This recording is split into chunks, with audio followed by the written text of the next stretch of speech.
Chapter 1. The Professor and His Family. On the 24th of May, 1863, my uncle, Professor Lidenbrock, rushed into his little house, number 19 Königstrasse, one of the oldest streets in the oldest portion of the city of Hamburg. Martha must have concluded that she was very much behindhand, for the dinner had only just been put into the oven.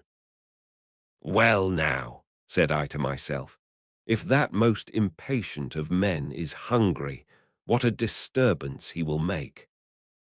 Lidenbrock so soon," cried poor Martha in great alarm, half opening the dining-room door. "Yes, Martha, but very likely the dinner is not half cooked, for it is not 2 yet. St. Michael's clock has only just struck 1:30. Then why has the master come home so soon? Perhaps he will tell us that himself. Here he is, Monsieur Axel. I will run and hide myself while you argue with him." And Martha retreated in safety into her own dominions. I was left alone.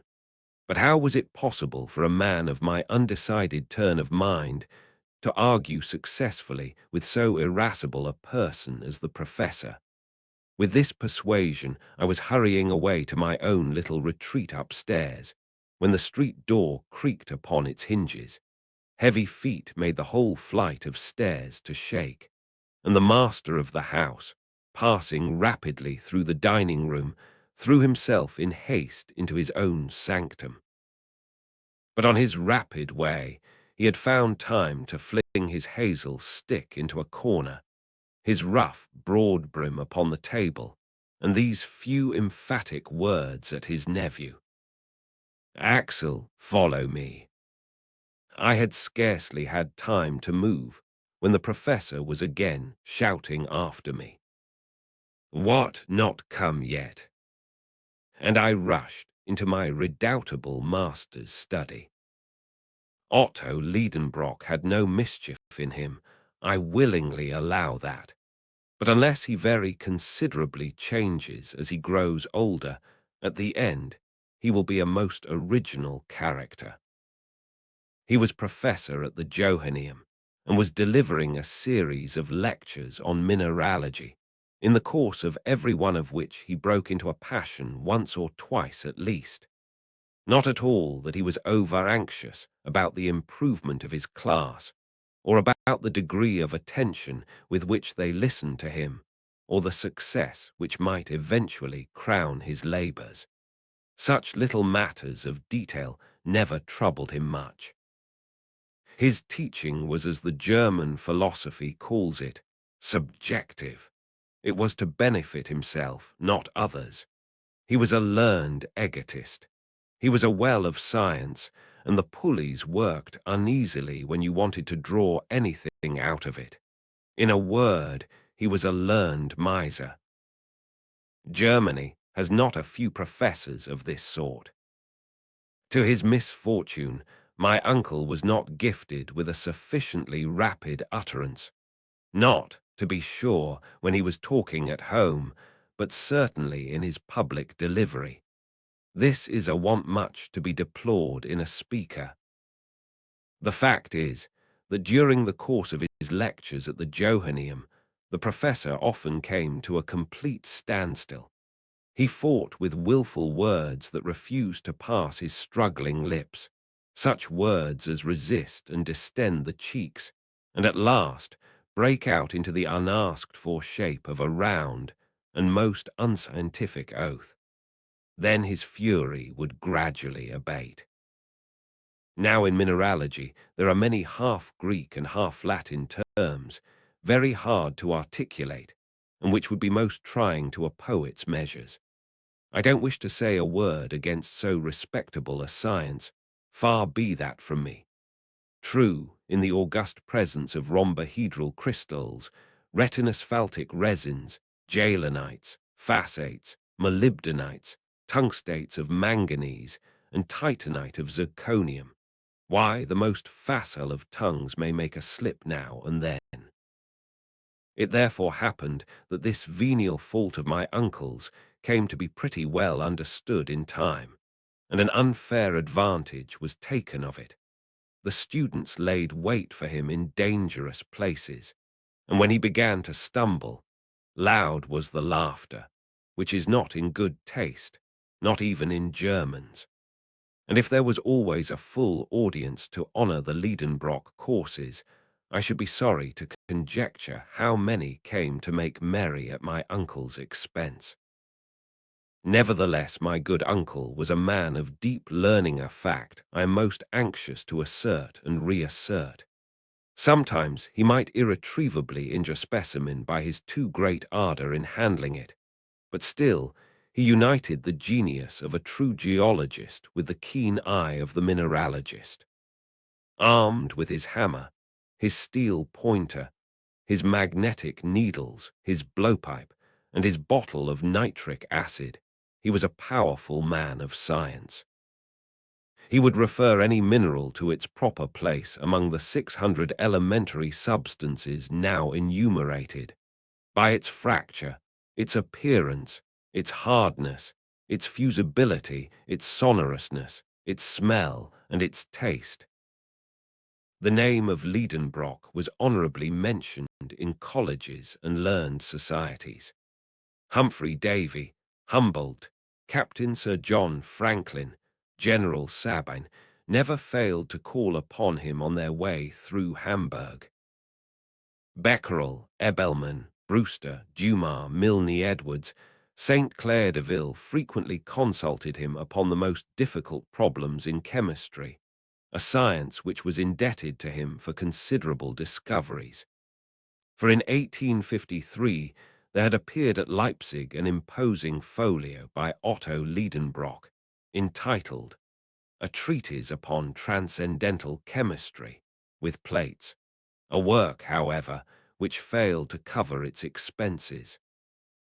To all these titles to honor, let me add that my uncle was the curator of the Museum of Mineralogy formed by M. Struve, the Russian ambassador, a most valuable collection, the fame of which is European. Such was the gentleman who addressed me in that impetuous manner. Fancy a tall, spare man, of an iron constitution, and with a fair complexion which took off a good 10 years from the 50 he must own to. His restless eyes were in incessant motion behind his full-sized spectacles. His long, thin nose was like a knife blade. Boys have been heard to remark that that organ was magnetized and attracted iron filings. But this was merely a mischievous report. It had no attraction except for snuff, which it seemed to draw to itself in great quantities. When I have added, to complete my portrait, that my uncle walked by mathematical strides of 1.5 yards, and that in walking he kept his fists firmly closed, a sure sign of an irritable temperament, I think I shall have said enough to disenchant anyone who should by mistake have coveted much of his company.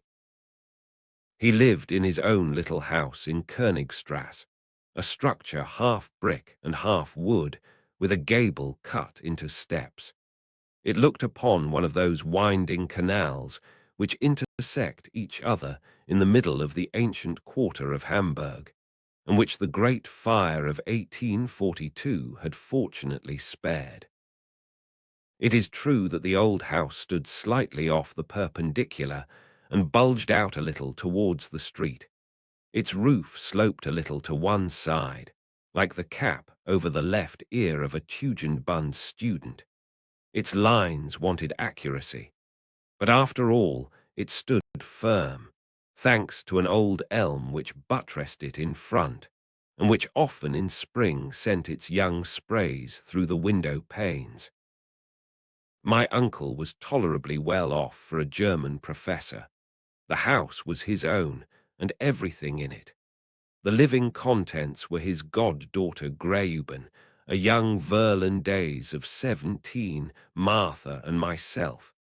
As his nephew and an orphan, I became his laboratory assistant. I freely confess that I was exceedingly fond of geology and all its kindred sciences. The blood of a mineralogist was in my veins, and in the midst of my specimens I was always happy. In a word, a man might live happily enough in the little old house in the Königstrasse, in spite of the restless impatience of its master, for although he was a little too excitable, he was very fond of me. But the man had no notion how to wait. Nature herself was too slow for him. In April, after he had planted in the terracotta pots outside his window seedling plants of mignonette and convolvulus, he would go and give them a little pull by their leaves to make them grow faster. In dealing with such a strange individual, there was nothing for it but prompt obedience. I therefore rushed after him. Chapter 2. A mystery to be solved at any price. That study of his was a museum, and nothing else. Specimens of everything known in mineralogy lay there in their places in perfect order, and correctly named, divided into inflammable, metallic, and lithoid minerals. How well I knew all these bits of science! Many a time, instead of enjoying the company of lads of my own age, I had preferred dusting these graphites, anthracites, coals, lignites, and peats. And there were bitumens, resins, organic salts, to be protected from the least grain of dust, and metals from iron to gold, metals whose current value altogether disappeared in the presence of the republican equality of scientific specimens, and stones too, enough to rebuild entirely the house in Königstrasse, even with a handsome additional room, which would have suited me admirably. But on entering this study now, I thought of none of all these wonders. My uncle alone filled my thoughts. He had thrown himself into a velvet easy-chair and was grasping between his hands a book over which he bent, pondering with intense admiration. "Here's a remarkable book. What a wonderful book!" he was exclaiming. These ejaculations brought to my mind the fact that my uncle was liable to occasional fits of bibliomania. But no old book had any value in his eyes unless it had the virtue of being nowhere else to be found, or, at any rate, of being illegible. "Well now, don't you see it yet? Why, I have got a priceless treasure that I found his morning in rummaging in old Hevelius's shop, the Jew." "Magnificent," I replied, with a good imitation of enthusiasm. What was the good of all this fuss about an old quarto, bound in rough calf, a yellow, faded volume, with a ragged seal depending from it? But for all that there was no lull, yet, in the admiring exclamations of the professor. "See," he went on, both asking the questions and supplying the answers. "Isn't it a beauty? Yes, splendid. Did you ever see such a binding? Doesn't the book open easily? Yes, it stops open anywhere. But does it shut equally well? Yes, for the binding and the leaves are flush, all in a straight line, and no gaps or openings anywhere. And look at its back after 700 years. Why, Boserian, Kloss, or Purgold might have been proud of such a binding." While rapidly making these comments, my uncle kept opening and shutting the old tome. I really could do no less than ask a question about its contents, although I did not feel the slightest interest. "And what is the title of this marvelous work?" I asked, with an affected eagerness which he must have been very blind not to see through. "This work," replied my uncle, firing up with renewed enthusiasm. "This work is the Heims Kringla of Snorre Sturluson, the most famous Icelandic author of the 12th century. It is the chronicle of the Norwegian princes who ruled in Iceland." "Indeed," I cried, keeping up wonderfully. "Of course it is a German translation." "What?" sharply replied the professor. "A translation? What should I do with a translation? This is the Icelandic original, in the magnificent idiomatic vernacular, which is both rich and simple, and admits of an infinite variety of grammatical combinations and verbal modifications." "Like German," I happily ventured. "Yes," replied my uncle, shrugging his shoulders. "But in addition to all this, the Icelandic has 3 numbers like the Greek, and irregular declensions of nouns proper like the Latin." "Ah," said I, a little moved out of my indifference. "And is the type good?" "Type? What do you mean by talking of type, wretched Axel? Type? Do you take it for a printed book, you ignorant fool? It is a manuscript, a runic manuscript." "A runic?" "Yes. Do you want me to explain what that is?" "Of course not," I replied in the tone of an injured man. But my uncle persevered and told me, against my will, of many things I cared nothing about. Runic characters were in use in Iceland in former ages. They were invented, it is said, by Odin himself. Look there and wonder, impious young man, and admire these letters, the invention of the Scandinavian god. Well, well, not knowing what to say, I was going to prostrate myself before this wonderful book, a way of answering equally pleasing to gods and kings, and which has the advantage of never giving them any embarrassment, when a little incident happened to divert conversation into another channel. This was the appearance of a dirty slip of parchment, which slipped out of the volume and fell upon the floor. My uncle pounced upon this shred with incredible avidity. An old document, enclosed an immemorial time within the folds of this old book, had for him an immeasurable value. "What's this?" he cried. And he laid out upon the table a piece of parchment, 5 inches by 3, and along which were traced certain mysterious characters. Here is the exact facsimile. I think it important to let these strange signs be publicly known, for they were the means of drawing on Professor Lidenbrock and his nephew to undertake the most wonderful expedition of the 19th century. The professor mused a few moments over this series of characters. Then, raising his spectacles, he pronounced, "These are runic letters. They are exactly like those of the manuscript of Snorre Sturluson. But what on earth is their meaning?" Runic letters appearing to my mind to be an invention of the learned to mystify this poor world, I was not sorry to see my uncle suffering the pangs of mystification. At least, so it seemed to me, judging from his fingers, which were beginning to work with terrible energy. "It is certainly old Icelandic," he muttered between his teeth. And Professor Lidenbrock must have known, for he was acknowledged to be quite a polyglot. Not that he could speak fluently in the 2,000 languages and 12,000 dialects which are spoken on the earth, but he knew at least his share of them. So he was going, in the presence of this difficulty, to give way to all the impetuosity of his character, and I was preparing for a violent outbreak, when 2 o'clock struck by the little timepiece over the fireplace.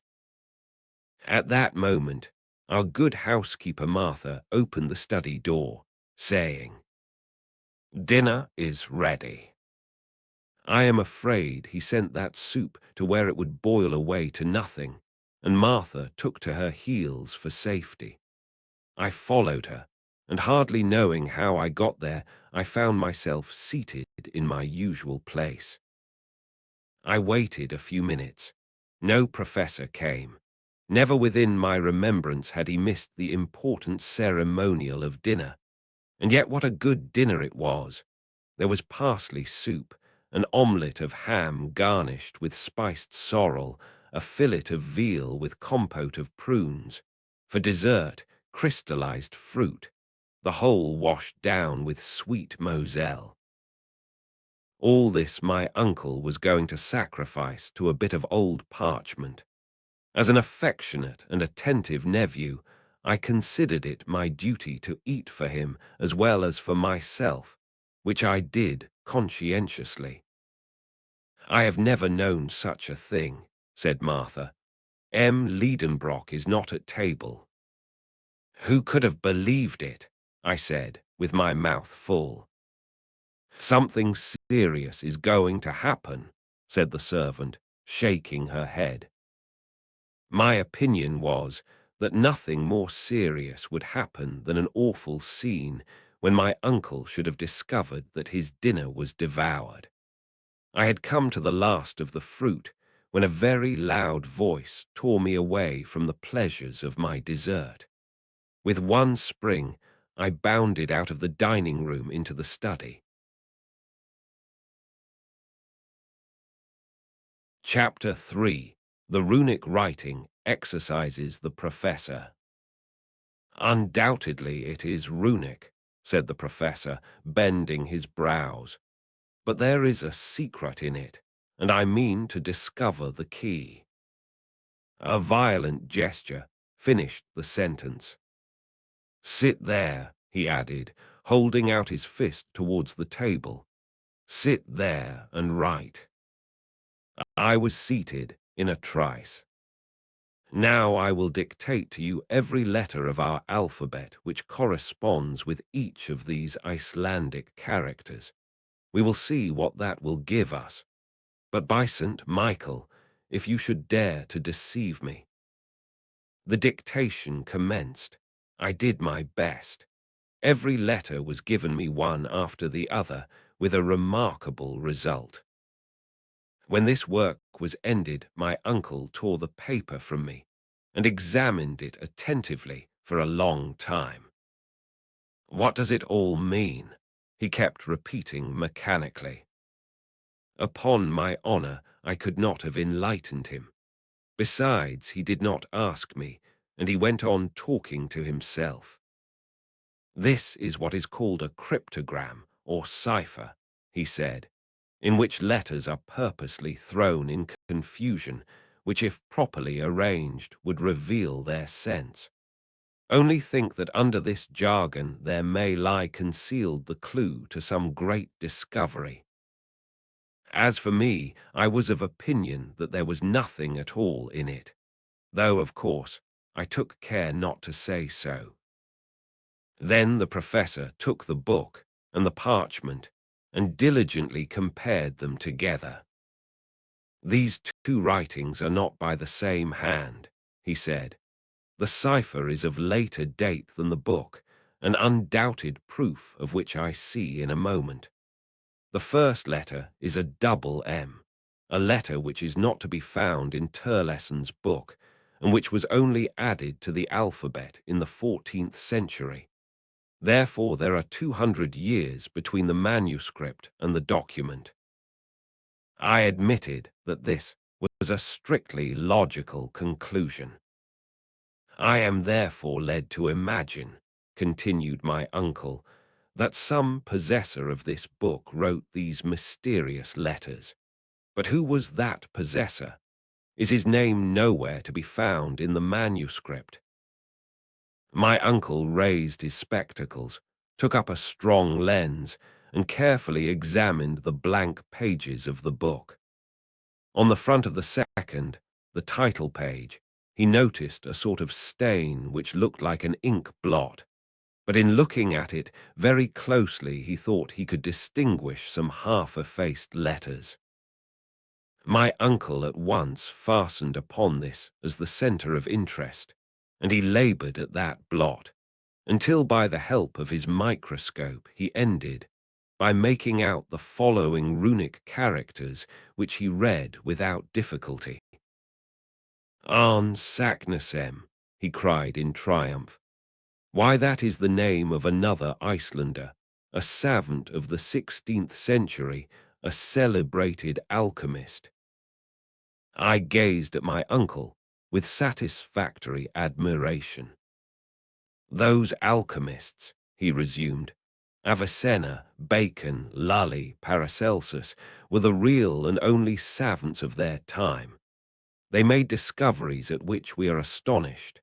Has not this Saknussemm concealed under his cryptogram some surprising invention? It is so. It must be so." The professor's imagination took fire at this hypothesis. "No doubt," I ventured to reply. "But what interest would he have in thus hiding so marvellous a discovery?" Why, how can I tell? Did not Galileo do the same by Saturn? We shall see. I will get at the secret of this document, and I will neither sleep nor eat until I have found it out." My comment on this was a half-suppressed, "Oh." "Nor you either, Axel," he added. "The deuce," said I to myself. "Then it is lucky I have eaten 2 dinners today. First of all, we must find out the key to this cipher. That cannot be difficult." At these words, I quickly raised my head, but my uncle went on soliloquizing. "There's nothing easier. In this document there are 132 letters, viz., 77 consonants and 55 vowels. This is the proportion found in southern languages, whilst northern tongues are much richer in consonants. Therefore this is in a southern language." These were very fair conclusions, I thought. But what language is it? Here I looked for a display of learning, but I met instead with profound analysis. "This Saknussemm," he went on, "was a very well-informed man. Now, since he was not writing in his own mother tongue, he would naturally select that which was currently adopted by the choice spirits of the 16th century, I mean Latin. If I am mistaken, I can but try Spanish, French, Italian, Greek, or Hebrew. But the savants of the 16th century generally wrote in Latin. I am therefore entitled to pronounce this, a priori, to be Latin. It is Latin." I jumped up in my chair. My Latin memories rose in revolt against the notion that these barbarous words could belong to the sweet language of Virgil. "Yes, it is Latin," my uncle went on, "but it is Latin confused and in disorder, pertubata seu inordinata, as Euclid has it." Very well, thought I. If you can bring order out of that confusion, my dear uncle, you are a clever man. "Let us examine carefully," said he again, taking up the leaf upon which I had written. "Here is a series of 132 letters in apparent disorder. There are words consisting of consonants only, as NRRLLS. Others, on the other hand, in which vowels predominate, as for instance the 5th, uneef, or the last but one, osibo. Now this arrangement has evidently not been premeditated. It has arisen mathematically in obedience to the unknown law which has ruled in the succession of these letters.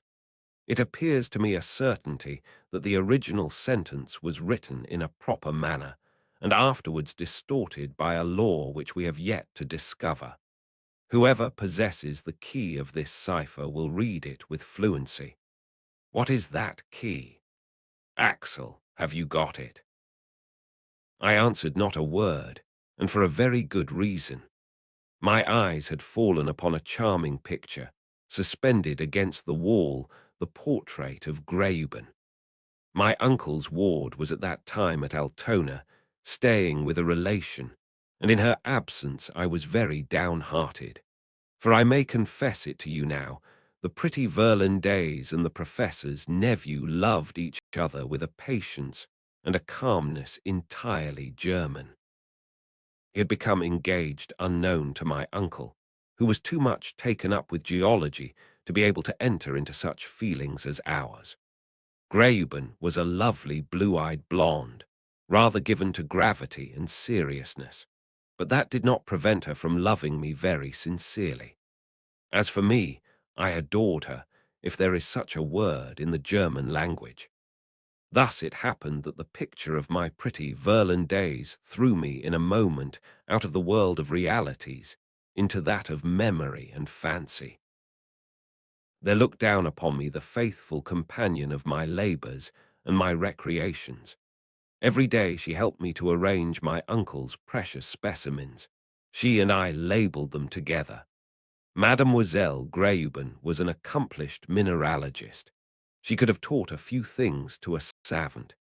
She was fond of investigating abstruse scientific questions. What pleasant hours we have spent in study, and how often I envied the very stones which she handled with her charming fingers. Then, when our leisure hours came, we used to go out together and turn into the shady avenues by the Alster, and went happily side by side up to the old windmill, which forms such an improvement to the landscape at the head of the lake. On the road we chatted hand in hand. I told her amusing tales at which she laughed heartily. Then we reached the banks of the Elbe, and after having bid good-bye to the Swan, sailing gracefully amidst the white water lilies, we returned to the quay by the steamer. That is just where I was in my dream, when my uncle, with a vehement thump on the table, dragged me back to the realities of life. "Come," said he, "the very first idea which would come into anyone's head to confuse the letters of a sentence would be to write the words vertically instead of horizontally." "Indeed," said I. "Now we must see what would be the effect of that, Axel. Put down upon this paper any sentence you like, only instead of arranging the letters in the usual way, one after the other, place them in succession in vertical columns, so as to group them together in 5 or 6 vertical lines." I caught his meaning, and immediately produced the following literary wonder. IYLOULOLWRBOU NGEVWMDRNEEY ether. "Good," said the professor, without reading them. "Now set down those words in a horizontal line." I obeyed, and with this result. ILO ONGVWMDRN here. "Excellent," said my uncle, taking the paper hastily out of my hands. "This begins to look just like an ancient document. The vowels and the consonants are grouped together in equal disorder. There are even capitals in the middle of words, and commas too, just as in Saknussemm's parchment." I considered these remarks very clever.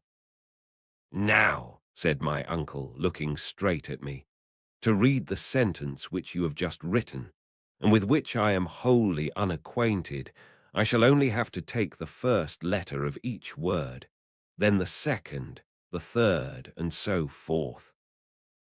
And my uncle, to his great astonishment, and my much greater, read, "I love you well, my own dear Greuben." "Hallo," cried the professor. Yes, indeed, without knowing what I was about, like an awkward and unlucky lover, I had compromised myself by writing this unfortunate sentence. Aha, you are in love with Greuben, he said, with the right look for a guardian. Yes, no, I stammered. You love Greuben, he went on once or twice dreamily. Well, let us apply the process I have suggested to the document in question. My uncle, falling back into his absorbing contemplations, had already forgotten my imprudent words. I merely say imprudent, for the great mind of so learned a man of course had no place for love affairs, and happily the grand business of the document gained me the victory. Just as the moment of the supreme experiment arrived, the professor's eyes flashed right through his spectacles. There was a quivering in his fingers as he grasped the old parchment. He was deeply moved. At last he gave a preliminary cough, and with profound gravity, naming in succession the first, then the second letter of each word, he dictated me the following. Mesvenka senere Icefdo segnitamvatin esset suret, rotasadva, ednik sedsadni lakart neilv isaratrak, samvdabildmek meritark silvko ilefen sni. I confess I felt considerably excited in coming to the end. These letters named, one at a time, had carried no sense to my mind. I therefore waited for the professor with great pomp to unfold the magnificent but hidden Latin of this mysterious phrase. But who could have foretold the result? A violent thump made the furniture rattle and spilt some ink, and my pen dropped from between my fingers. "That's not it," cried my uncle. "There's no sense in it." Then darting out like a shot, bowling downstairs like an avalanche, he rushed into the Königstrasse and fled. Chapter 4. The enemy to be starved into submission. "He is gone," cried Martha, running out of her kitchen at the noise of the violent slamming of doors. "Yes," I replied, "completely gone." "Well, and how about his dinner?" said the old servant. "He won't have any." "And his supper?" "He won't have any." "What?" cried Martha, with clasped hands. "No, my dear Martha, he will eat no more. No one in the house is to eat anything at all. Uncle Lidenbrock is going to make us all fast until he has succeeded in deciphering an undecipherable scrawl." "Oh, my dear, must we then all die of hunger?" I hardly dared to confess that, with so absolute a ruler as my uncle, this fate was inevitable. The old servant, visibly moved, returned to the kitchen, moaning piteously. When I was alone, I thought I would go and tell Greuben all about it. But how should I be able to escape from the house? The professor might return at any moment. And suppose he called me? And suppose he tackled me again with this logomachy, which might vainly have been set before ancient Oedipus? And if I did not obey his call, who could answer for what might happen? The wisest course was to remain where I was. A mineralogist at Besançon had just sent us a collection of silicious nodules, which I had to classify. So I set to work. I sorted, labelled, and arranged in their own glass case all these hollow specimens, in the cavity of each of which was a nest of little crystals. But this work did not succeed in absorbing all my attention. That old document kept working in my brain. My head throbbed with excitement, and I felt an undefined uneasiness. I was possessed with a presentiment of coming evil.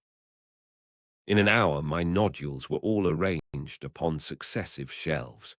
Then I dropped down into the old velvet armchair, my head thrown back and my hands joined over it. I lighted my long, crooked pipe, with a painting on it of an idle-looking naiad. Then I amused myself watching the process of the conversion of the tobacco into carbon, which was by slow degrees making my naiad into a negress. Now and then I listened to hear whether a well-known step was on the stairs. No. Where could my uncle be at that moment? I fancied him running under the noble trees which line the road to Altona, gesticulating, making shots with his cane, thrashing the long grass, cutting the heads off the thistles, and disturbing the contemplative stalks in their peaceful solitude. Would he return in triumph or in discouragement? Which would get the upper hand, he or the secret?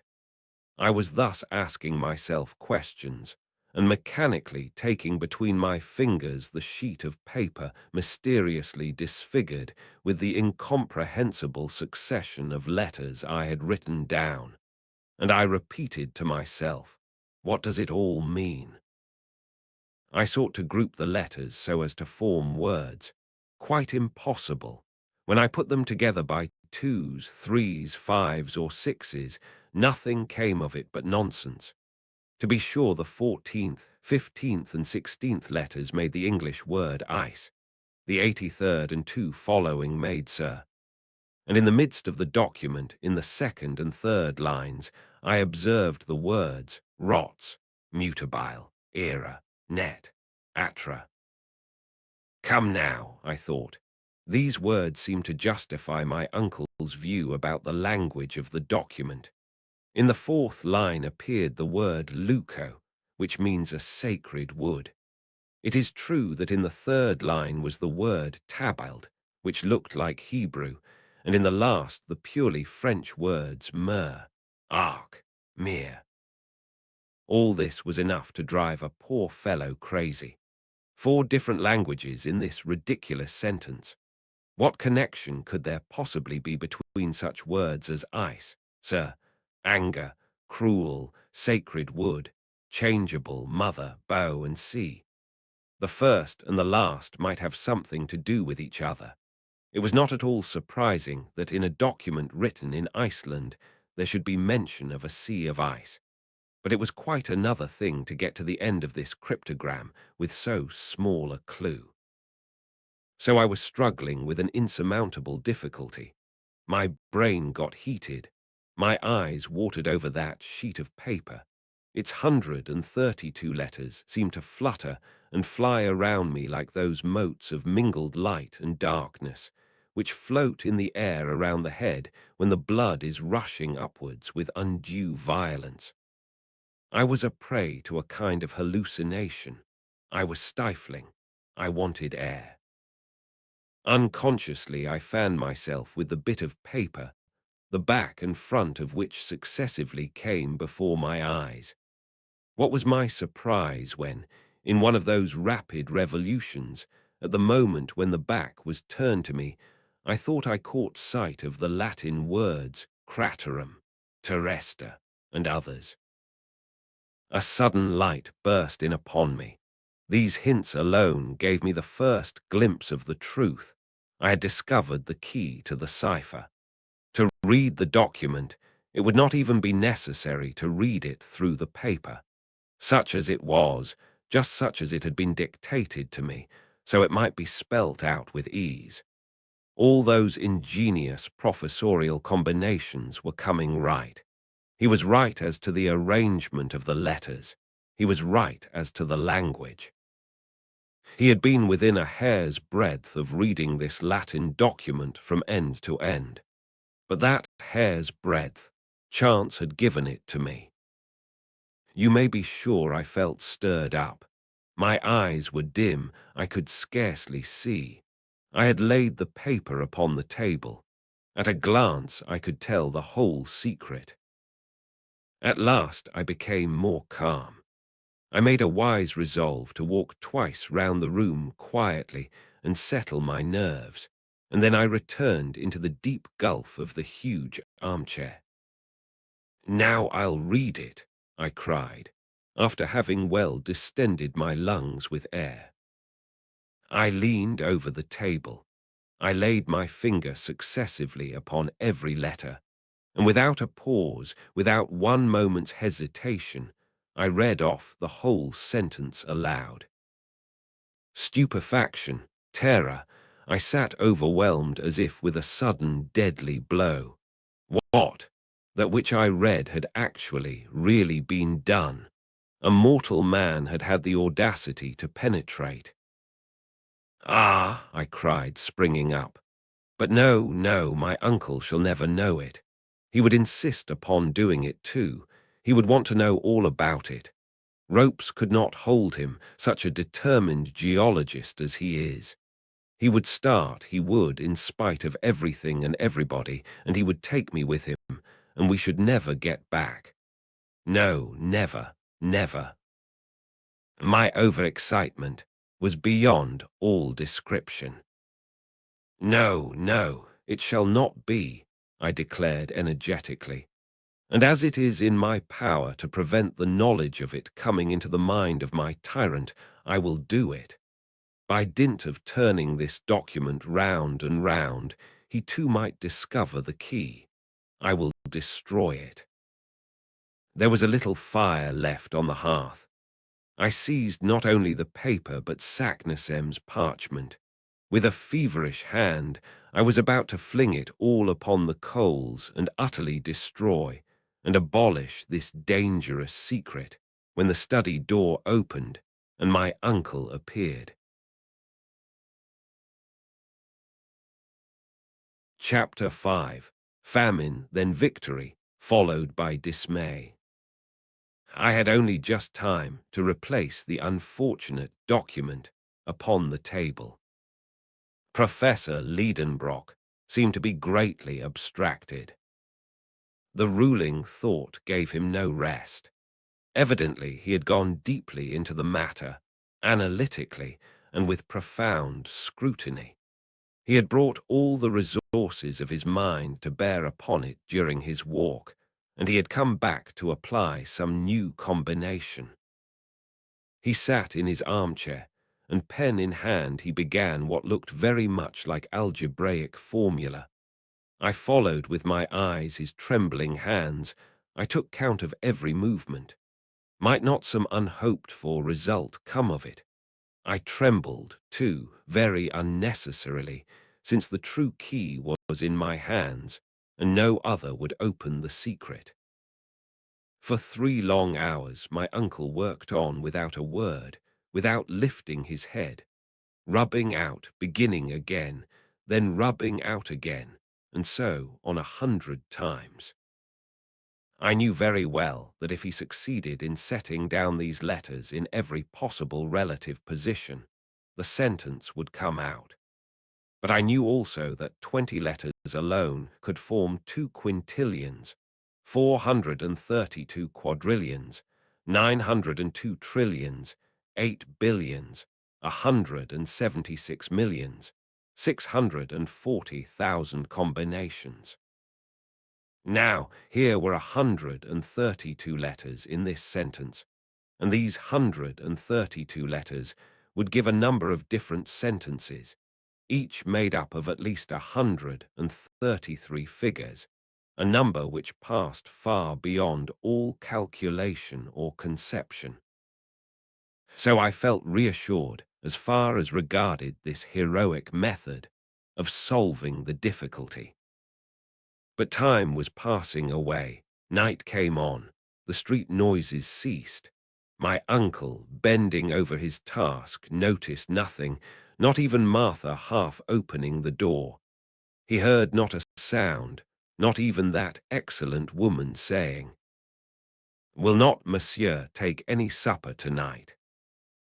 And poor Martha had to go away unanswered. As for me, after long resistance, I was overcome by sleep and fell off at the end of the sofa, while Uncle Lidenbrock went on calculating and rubbing out his calculations.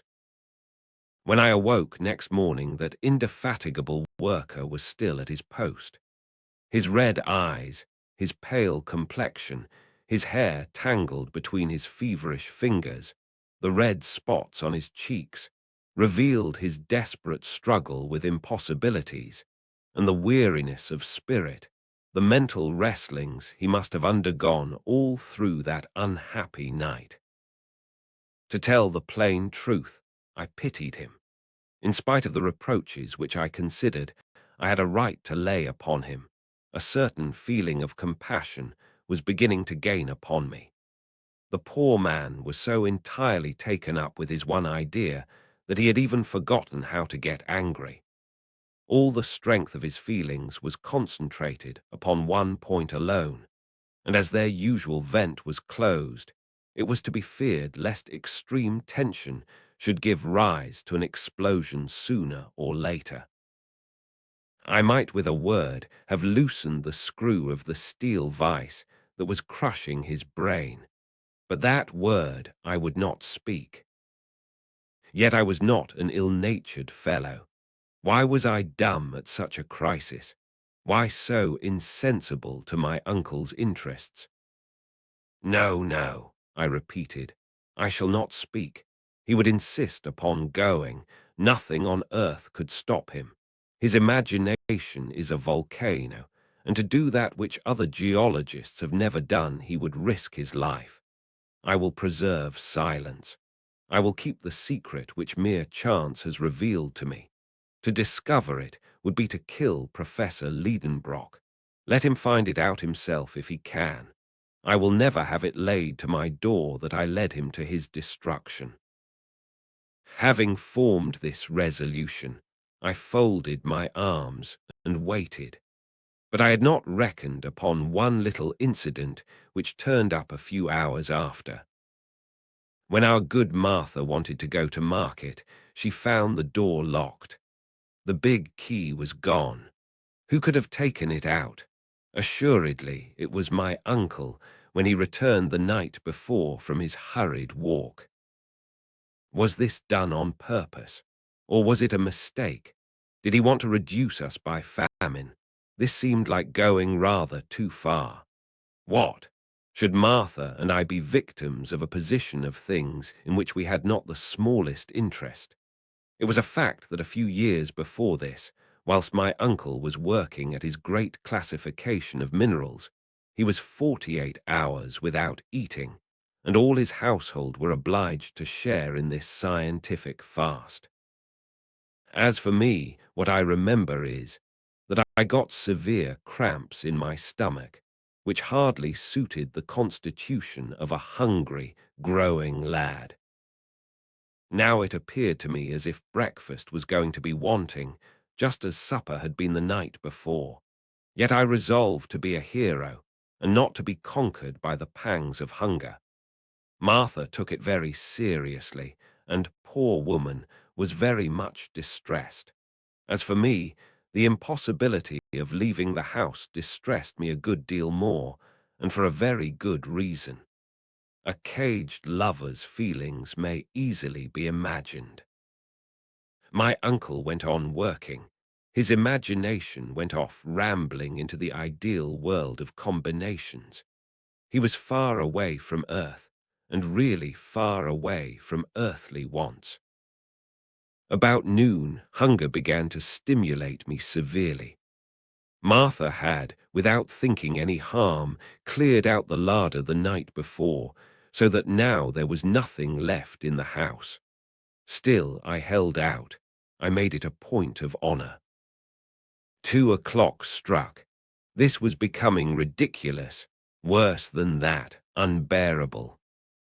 I began to say to myself that I was exaggerating the importance of the document, that my uncle would surely not believe in it, that he would set it down as a mere puzzle, that if it came to the worst, we should lay violent hands on him and keep him at home if he thought on venturing on the expedition, that after all, he might himself discover the key of the cipher, and that then I should be clear at the mere expense of my involuntary abstinence. These reasons seemed excellent to me, though on the night before I should have rejected them with indignation. I even went so far as to condemn myself for my absurdity in having waited so long, and I finally resolved to let it all out.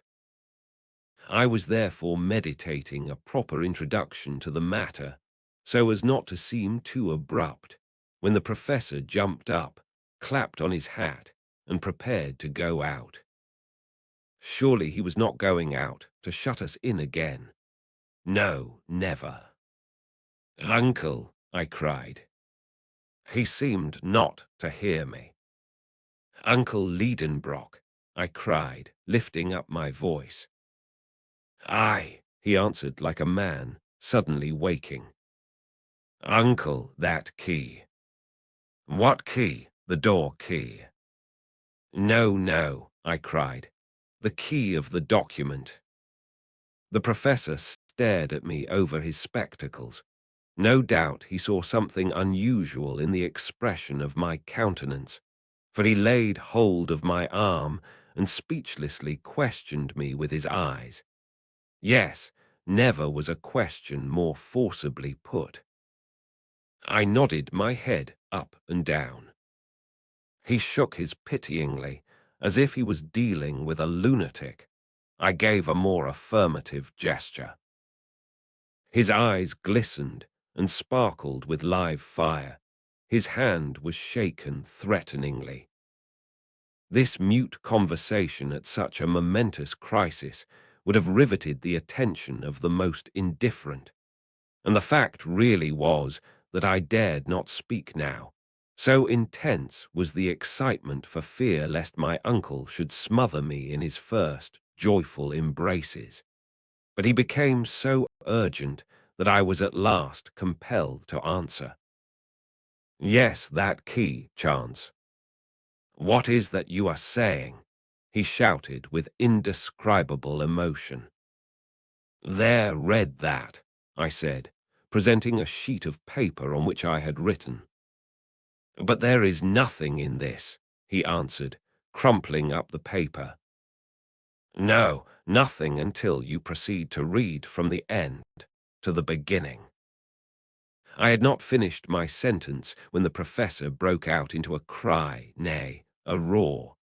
A new revelation burst in upon him. He was transformed.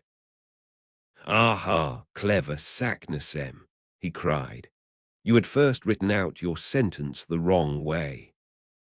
And darting upon the paper, with eyes bedimmed and voice choked with emotion, he read the whole document from the last letter to the first. It was conceived in the following terms: "In Snæfellsjökull's craterum quem delibat umbra scartaris Julii intra calendars descend, audax viata et terrestra centrum attinges, quod facei Arne Saknussemm." Which bad Latin may be translated thus: "Descend, bold traveller, into the crater of the Jökull of Snæfells, which the shadow of Scartaris touches before the kalends of July, and you will attain the centre of the earth, which I have done, Arne Saknussemm." In reading this, my uncle gave a spring as if he had touched a Leyden jar. His audacity, his joy, and his convictions were magnificent to behold. He came and he went. He seized his head between both his hands. He pushed the chairs out of their places. He piled up his books. Incredible as it may seem, he rattled his precious nodules of flints together. He sent a kick here, a thump there. At last his nerves calmed down, and like a man exhausted by too lavish an expenditure of vital power, he sank back exhausted into his armchair. "What o'clock is it?" he asked after a few moments of silence. 3 o'clock, I replied.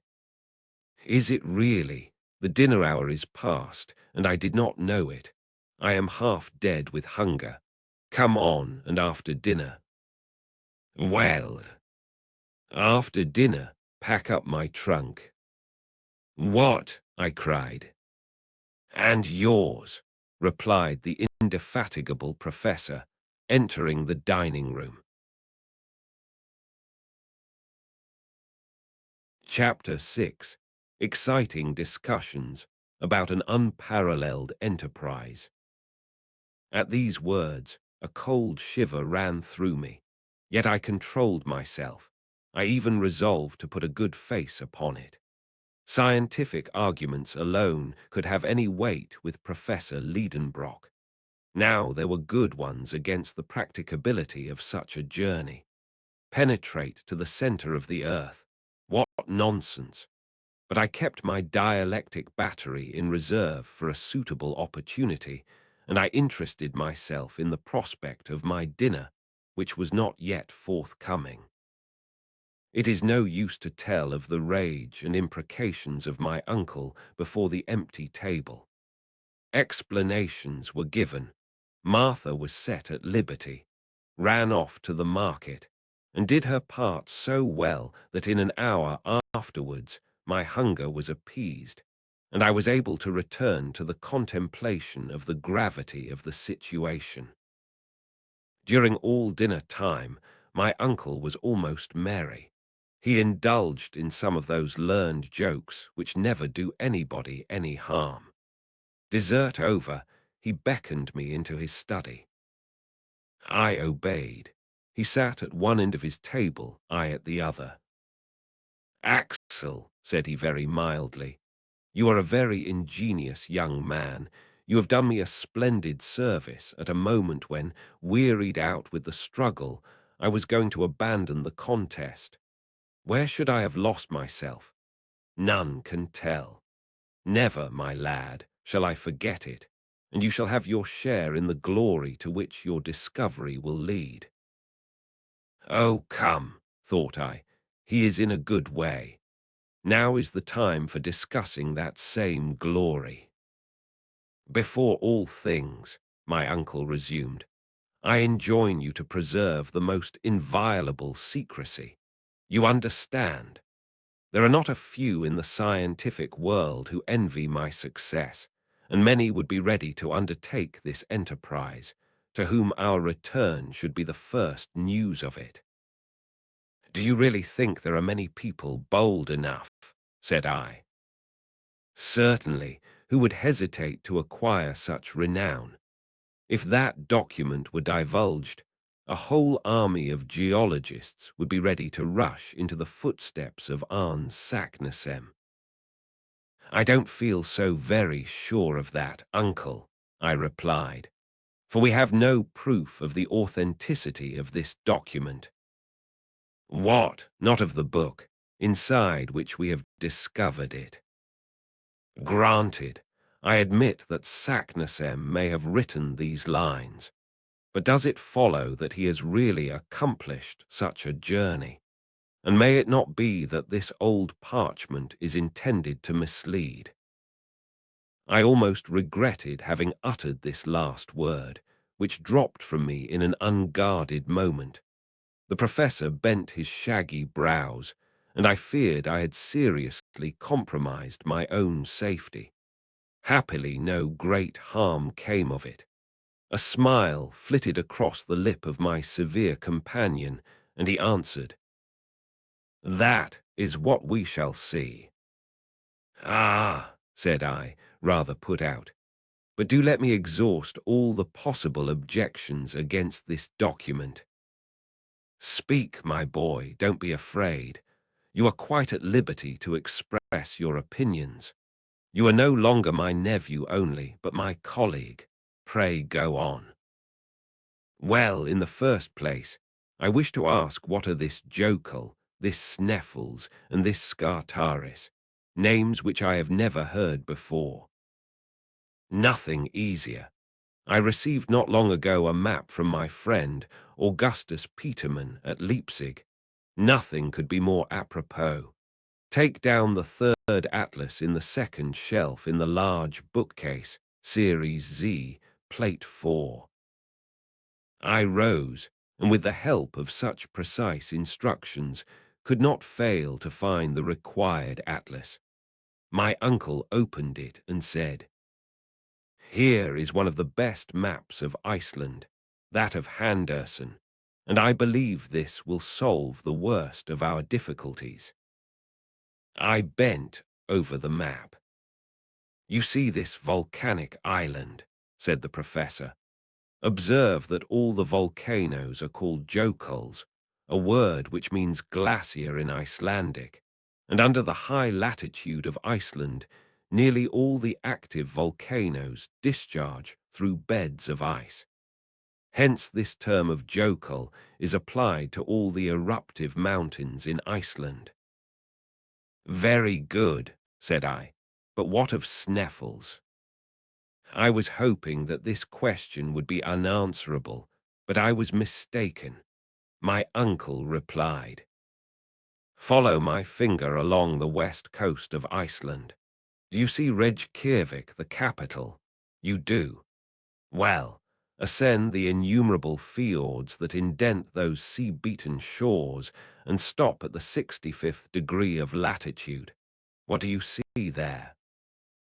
I see a peninsula looking like a thigh bone, with the knee bone at the end of it. A very fair comparison, my lad. Now do you see anything upon that knee bone? Yes, a mountain rising out of the sea. Right, that is Snæfell. That's Snæfell. It is.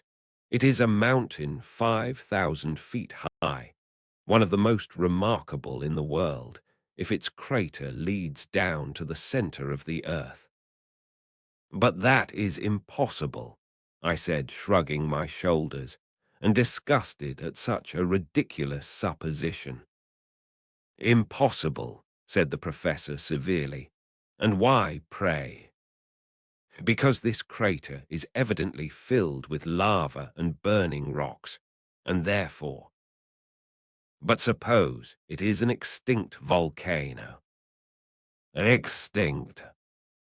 Yes, the number of active volcanoes on the surface of the globe is at the present time only about 300, but there is a very much larger number of extinct ones. Now, Snæfell is one of these.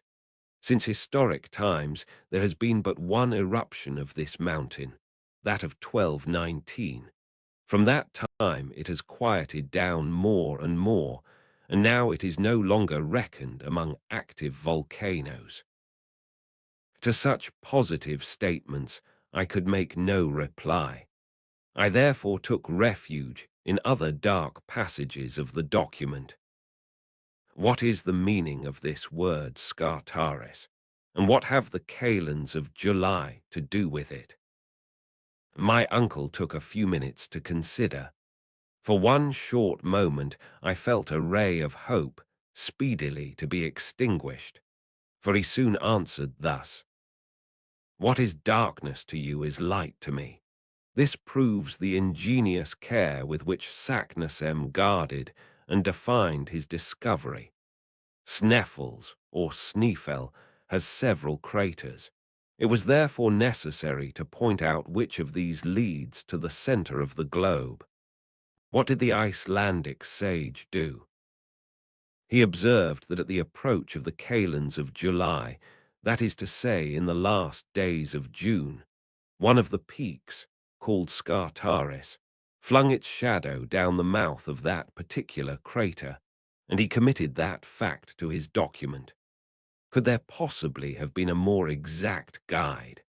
As soon as we have arrived at the summit of Snæfell, we shall have no hesitation as to the proper road to take. Decidedly, my uncle had answered every one of my objections. I saw that his position on the old parchment was impregnable. I therefore ceased to press him upon that part of the subject, and as above all things he must be convinced, I passed on to scientific objections, which in my opinion were far more serious. Well then, I said, I am forced to admit that Saknussemm's sentence is clear and leaves no room for doubt. I will even allow that the document bears every mark and evidence of authenticity. That learned philosopher did get to the bottom of Snæfellsjökull. He has seen the shadow of Scartaris touch the edge of the crater before the kalends of July. He may even have heard the legendary stories told in his day about that crater reaching to the center of the world. But as for reaching it himself, as for performing the journey and returning, if he ever went, I say no, he never did that. Now for your reason, said my uncle ironically. All the theories of science demonstrate such a feat to be impracticable. The theories say that, do they? Replied the professor in the tone of a meek disciple. Oh, unpleasant theories. How the theories will hinder us, won't they? I saw that he was only laughing at me, but I went on all the same. Yes, it is perfectly well known that the internal temperature rises 1 degree for every 70 feet in depth. Now, admitting this proportion to be constant, and the radius of the Earth being 1,500 leagues, there must be a temperature of 360,032 degrees at the center of the Earth. Therefore, all the substances that compose the body of this Earth must exist there in a state of incandescent gas. For the metals that most resist the action of heat, gold and platinum, and the hardest rocks, can never be either solid or liquid under such a temperature. I have therefore good reason for asking if it is possible to penetrate through such a medium. So, Axel, it is the heat that troubles you. Of course it is. Were we to reach a depth of 30 miles, we should have arrived at the limit of the terrestrial crust, for there the temperature will be more than 2372 degrees. Are you afraid of being put into a state of fusion? I will leave you to decide that question, I answered rather sullenly. This is my decision, replied Professor Lidenbrock, putting on one of his grandest airs. Neither you nor anybody else knows with any certainty what is going on in the interior of this globe, since not the 12,000th part of its radius is known. Science is eminently perfectible, and every new theory is soon routed by a newer. Was it not always believed until Fourier that the temperature of the interplanetary spaces decreased perpetually? And is it not known at the present time that the greatest cold of the ethereal regions is never lower than 40 degrees below zero far? Why should it not be the same with the internal heat? Why should it not, at a certain depth, attain an impassable limit, instead of rising to such a point as to fuse the most infusible metals? As my uncle was now taking his stand upon hypotheses, of course, there was nothing to be said. Well, I will tell you that true savants, amongst them Poisson, have demonstrated that if a heat of 360,000 degrees existed in the interior of the globe, the fiery gases arising from the fused matter would acquire an elastic force which the crust of the earth would be unable to resist, and that it would explode like the plates of a bursting boiler. That is Poisson's opinion, my uncle, nothing more. Granted, but it is likewise the creed adopted by other distinguished geologists that the interior of the globe is neither gas nor water, nor any of the heaviest minerals known, for in none of these cases would the earth weigh what it does. Oh, with figures you may prove anything. But is it the same with facts? Is it not known that the number of volcanoes has diminished since the first days of creation? And if there is central heat, may we not thence conclude that it is in process of diminution? My good uncle, if you will enter into the legion of speculation, I can discuss the matter no longer. But I have to tell you that the highest names have come to the support of my views. Do you remember a visit paid to me by the celebrated chemist, Humphrey Davy, in 1825? Not at all, for I was not born until 19 years afterwards. Well, Humphrey Davy did call upon me on his way through Hamburg. We were long engaged in discussing, amongst other problems, the hypothesis of the liquid structure of the terrestrial nucleus. We were agreed that it could not be in a liquid state, for a reason which science has never been able to confute. What is that reason? I said, rather astonished.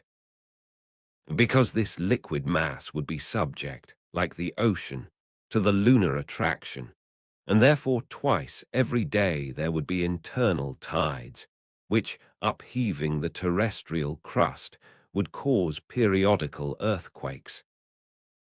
Yet it is evident that the surface of the globe has been subject to the action of fire, I replied, and it is quite reasonable to suppose that the external crust cooled down first, whilst the heat took refuge down to the centre.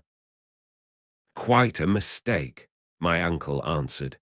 The earth has been heated by combustion on its surface, that is all. Its surface was composed of a great number of metals, such as potassium and sodium, which have the peculiar property of igniting at the mere contact with air and water. These metals kindled when the atmospheric vapors fell in rain upon the soil, and by, when the waters penetrated into the fissures of the crust of the earth, they broke out into fresh combustion with explosions and eruptions. Such was the cause of the numerous volcanoes at the origin of the earth. Upon my word, this is a very clever hypothesis, I exclaimed, in spite rather of myself, and which Humphrey Davy demonstrated to me by a simple experiment. He formed a small ball of the metals which I have named, and which was a very fair representation of our globe. Whenever he caused a fine dew of rain to fall upon its surface, it heaved up into little monticules, it became oxidized, and formed miniature mountains. A crater broke open at one of its summits. The eruption took place, and communicated to the whole of the ball such a heat that it could not be held in the hand. In truth, I was beginning to be shaken by the professor's arguments, besides which he gave additional weight to them by his usual ardor and fervent enthusiasm. You see, Axel, he added, the condition of the terrestrial nucleus has given rise to various hypotheses among geologists. There is no proof at all for this internal heat. My opinion is that there is no such thing. It cannot be. Besides, we shall see for ourselves, and like Arne Saknussemm, we shall know exactly what to hold as truth concerning this grand question. Very well, we shall see, I replied, feeling myself carried off by his contagious enthusiasm. Yes, we shall see. That is, if it is possible to see anything there. And why not? May we not depend upon electric phenomena to give us light? May we not even expect light from the atmosphere, the pressure of which may render it luminous as we approach the center? Yes, yes, said I. That is possible too. It is certain, exclaimed my uncle in a tone of triumph. But silence, do you hear me? Silence upon the whole subject, and let no one get before us in this design of discovering the center of the earth. Chapter 7. A Woman's Courage. Thus ended this memorable séance. That conversation threw me into a fever. I came out of my uncle's study as if I had been stunned, and as if there was not air enough in all the streets of Hamburg to put me right again. I therefore made for the banks of the Elbe, where the steamer lands her passengers, which forms the communication between the city and the Hamburg railway. Was I convinced of the truth of what I had heard? Had I not bent under the iron rule of the Professor Lidenbrock? Was I to believe him in earnest in his intention to penetrate to the center of this massive globe? Had I been listening to the mad speculations of a lunatic or to the scientific conclusions of a lofty genius? Where did truth stop? Where did error begin? I was all adrift amongst 1,000 contradictory hypotheses, but I could not lay hold of one. Yet I remembered that I had been convinced, although now my enthusiasm was beginning to cool down. But I felt a desire to start at once, and not to lose time and courage by calm reflection. I had at that moment quite courage enough to strap my knapsack to my shoulders and start. But I must confess that in another hour this unnatural excitement abated. My nerves became unstrung, and from the depths of the abysses of this earth, I ascended to its surface again. "It is quite absurd," I cried. "There is no sense about it. No sensible young man should for a moment entertain such a proposal. The whole thing is non-existent. I have had a bad night. I have been dreaming of horrors." But I had followed the banks of the Elbe and passed the town. After passing the port too, I had reached the Altona road. I was led by a presentiment, soon to be realized, for shortly I espied my little Greuben bravely returning with her light step to Hamburg. "Greuben!" I cried from afar off. The young girl stopped, rather frightened perhaps to hear her name called after her on the high road. 10 yards more, and I had joined her.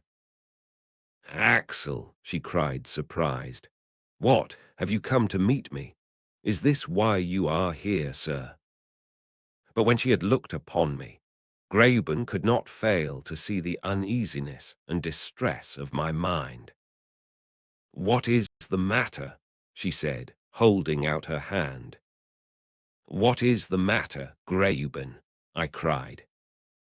In a couple of minutes, my pretty Virlandaise was fully informed of the position of affairs.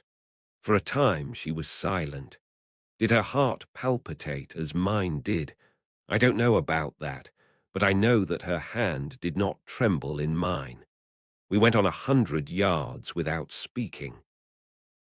At last she said, "Axel, my dear Greuben, that will be a splendid journey."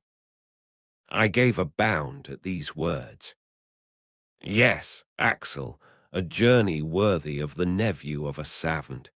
It is a good thing for a man to be distinguished by some great enterprise." "What, Greuben, won't you dissuade me from such an undertaking?"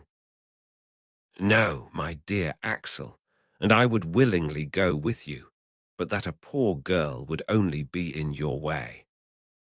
"Is that quite true?" "It is true." Ah, women and young girls, how incomprehensible are your feminine hearts. When you are not the timidest, you are the bravest of creatures. Reason has nothing to do with your actions. What? Did this child encourage me in such an expedition? Would she not be afraid to join it herself? And she was driving me to it, one whom she loved. I was disconcerted, and if I must tell the whole truth, I was ashamed. "Greuben, we will see whether you will say the same thing tomorrow." "Tomorrow, dear Axel, I will say what I say today." Greuben and I, hand in hand, but in silence, pursued our way. The emotions of that day were breaking my heart. After all, I thought, the kalends of July are a long way off. And between this and then many things may take place which will cure my uncle of his desire to travel underground. It was night when we arrived at the house in Königstrasse. I expected to find all quiet there, my uncle in bed as was his custom, and Martha giving her last touches with the feather brush. But I had not taken into account the professor's impatience. I found him shouting and working himself up amidst a crowd of porters and messengers who were all depositing various loads in the passage. Our old servant was at her wit's end. "Come, Axel, come, you miserable wretch," my uncle cried from as far off as he could see me. "Your boxes are not packed, and my papers are not arranged. Where's the key of my carpet bag? And what have you done with my gaiters?" I stood thunderstruck. My voice failed. Scarcely could my lips utter the words. "Are we really going?" "Of course, you unhappy boy. Could I have dreamed that you would have gone out for a walk instead of hurrying your preparations forward?" "Are we to go?" I asked again, with sinking hopes. "Yes, the day after tomorrow, early." I could hear no more. I fled for refuge into my own little room. All hope was now at an end. My uncle had been all the morning making purchases of a part of the tools and apparatus required for this desperate undertaking. The passage was encumbered with rope ladders, knotted cords, torches, flasks, grappling irons, alpenstocks, pickaxes, iron-shod sticks, enough to load 10 men. I spent an awful night. Next morning I was called early. I had quite decided I would not open the door. But how was I to resist the sweet voice which was always music to my ears, saying, "My dear Axel"? I came out of my room. I thought my pale countenance and my red and sleepless eyes would work upon Greuben's sympathies and change her mind. "Ah, my dear Axel," she said, "I see you are better. A night's rest has done you good." "Done me good," I exclaimed. I rushed to the glass. Well, in fact, I did look better than I had expected. I could hardly believe my own eyes. "Axel," she said, "I have had a long talk with my guardian. He is a bold philosopher, a man of immense courage, and you must remember that his blood flows in your veins. He has confided to me his plans, his hopes, and why and how he hopes to attain his object. He will no doubt succeed. My dear Axel, it is a grand thing to devote yourself to science. What honor will fall upon Herr Lidenbrock, and so be reflected upon his companion. When you return, Axel, you will be a man, his equal, free to speak and to act independently, and free to—" The dear girl only finished this sentence by blushing. Her words revived me, yet I refused to believe we should start. I drew Greuben into the professor's study. "Uncle, is it true that we are to go?" "Why do you doubt?" "Well, I don't doubt," I said, not to vex him. "But I ask, what need is there to hurry?" Time, flying with irreparable rapidity. But it is only the 16th May, and until the end of June. What, you monument of ignorance? Do you think you can get to Iceland in a couple of days? If you had not deserted me like a fool, I should have taken you to the Copenhagen office, to Liffender and Co., and you would have learned then that there is only one trip every month from Copenhagen to Reykjavik on the 22nd. Well, if we waited for the 22nd June, we should be too late to see the shadow of Skartaris touch the crater of Snæfellsjökull. Therefore, we must get to Copenhagen as fast as we can to secure our passage. Go and pack up." There was no reply to this. I went up to my room. Greuben followed me. She undertook to pack up all things necessary for my voyage. She was no more moved than if I had been starting for a little trip to Lübeck or Heligoland. Her little hands moved without haste. She talked quietly. She supplied me with sensible reasons for our expedition. She delighted me, and yet I was angry with her. Now and then I felt I ought to break out into a passion, but she took no notice and went on her way as methodically as ever. Finally, the last strap was buckled. I came downstairs. All that day the philosophical instrument makers and the electricians kept coming and going. Martha was distracted. "Is master mad?" she asked. I nodded my head. "And is he going to take you with him?" I nodded again. "Where to?" I pointed with my finger downward. "Down into the cellar," cried the old servant. "No," I said, "lower down than that." Night came, but I knew nothing about the lapse of time. "Tomorrow morning at 6 precisely," my uncle decreed, "we start." At 10 o'clock I fell upon my bed, a dead lump of inert matter. All through the night terror had hold of me. I spent it dreaming of abysses. I was a prey to delirium. I felt myself grasped by the professor's sinewy hand, dragged along, hurled down, shattered into little bits. I dropped down unfathomable precipices with the accelerating velocity of bodies falling through space. My life had become an endless fall. I awoke at 5 with shattered nerves, trembling and weary. I came downstairs. My uncle was at table, devouring his breakfast.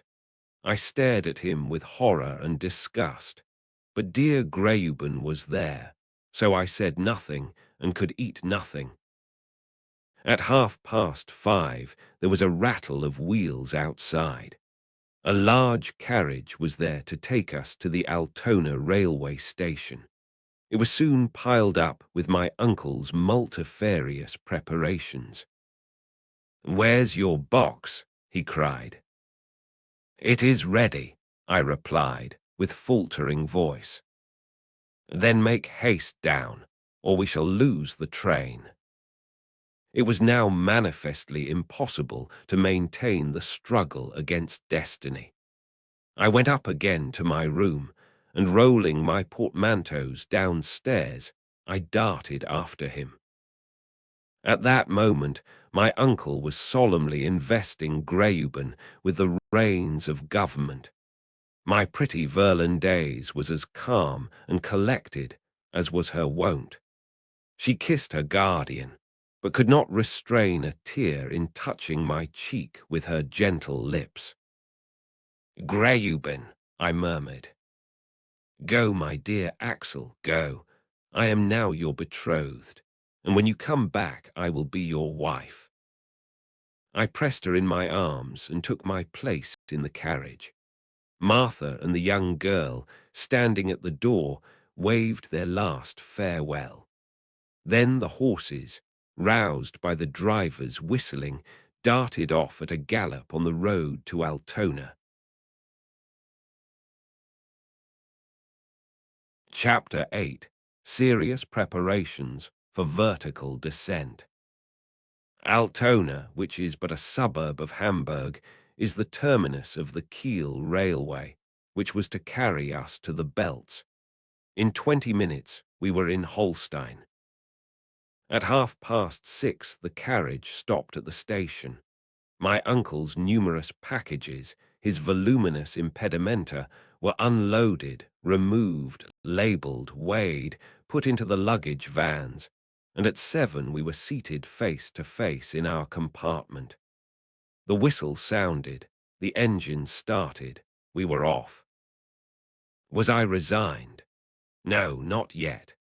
Yet the cool morning air and the scenes on the road, rapidly changed by the swiftness of the train, drew me away somewhat from my sad reflections. As for the professor's reflections, they went far in advance of the swiftest express. We were alone in the carriage, but we sat in silence. My uncle examined all his pockets and his travelling bag with the minutest care. I saw that he had not forgotten the smallest matter of detail. Amongst other documents, a sheet of paper, carefully folded, bore the heading of the Danish consulate with the signature of W. Christiansen, consul at Hamburg and the professor's friend. With this, we possessed the proper introductions to the governor of Iceland.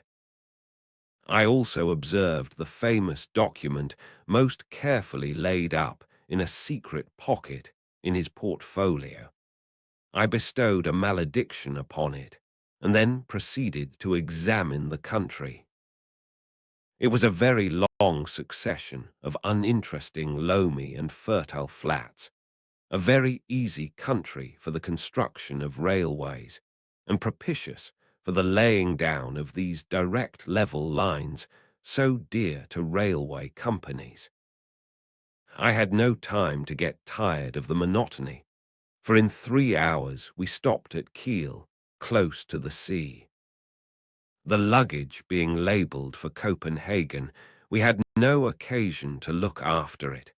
Yet the professor watched every article with jealous vigilance until all were safe on board. There they disappeared in the hold. My uncle, notwithstanding his hurry, had so well calculated the relations between the train and the steamer that we had a whole day to spare. The steamer Eleanora did not start until night. Thence sprang a feverish state of excitement in which the impatient, irascible traveller devoted to petition the railway directors and the steamboat companies and the governments which allowed such intolerable slowness. I was obliged to act chorus to him when he attacked the captain of the Eleanora upon this subject. The captain disposed of us summarily. At Kiel, as elsewhere, we must do something to while away the time.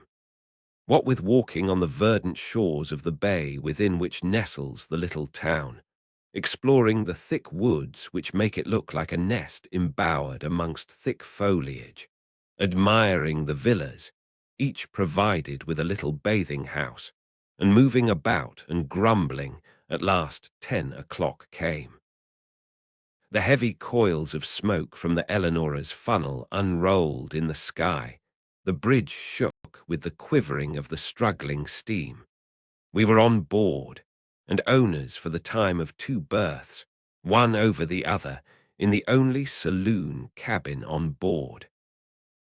At 1/4 past, the moorings were loosed, and the throbbing steamer pursued her way over the dark waters of the Great Belt. The night was dark. There was a sharp breeze and a rough sea. A few lights appeared on shore through the thick darkness.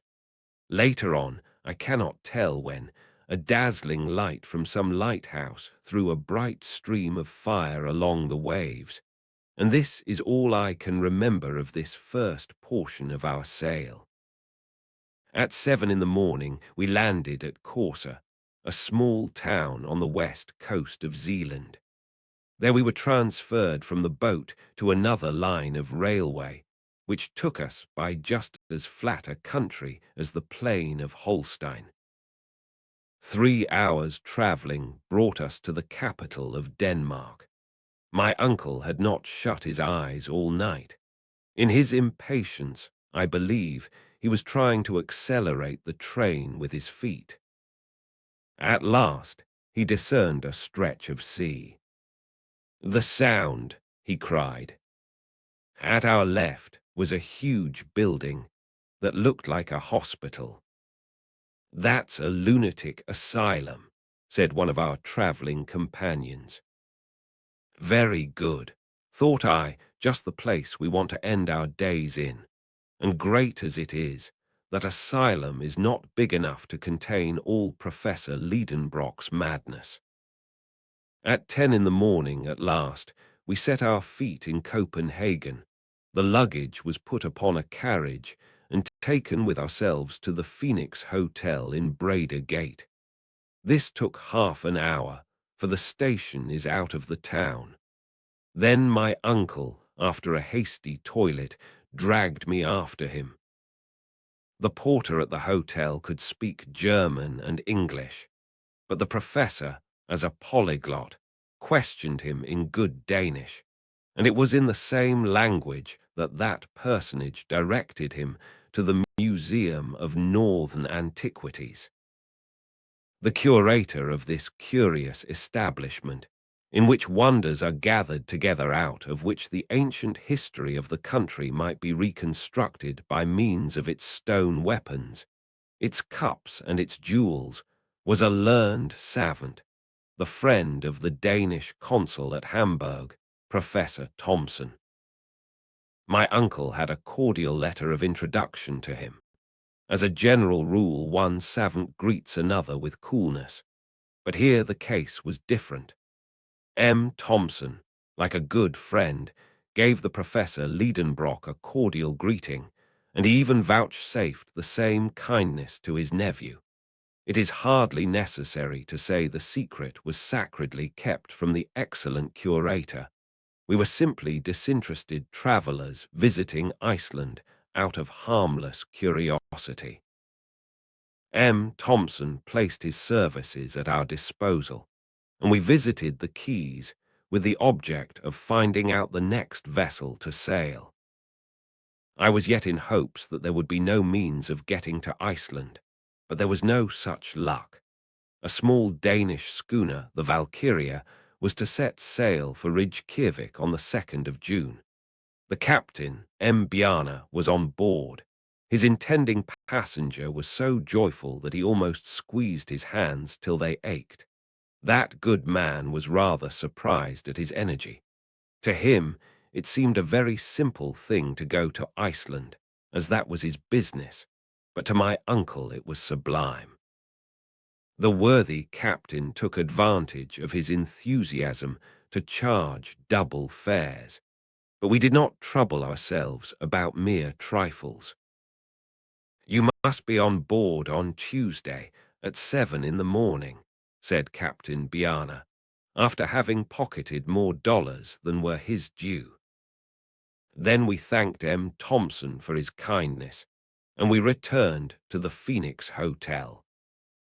It's all right," my uncle repeated. "How fortunate we are to have found this boat ready for sailing. Now let us have some breakfast and go about the town." We went first to Kongens an irregular square in which are two innocent-looking guns, which need not alarm anyone.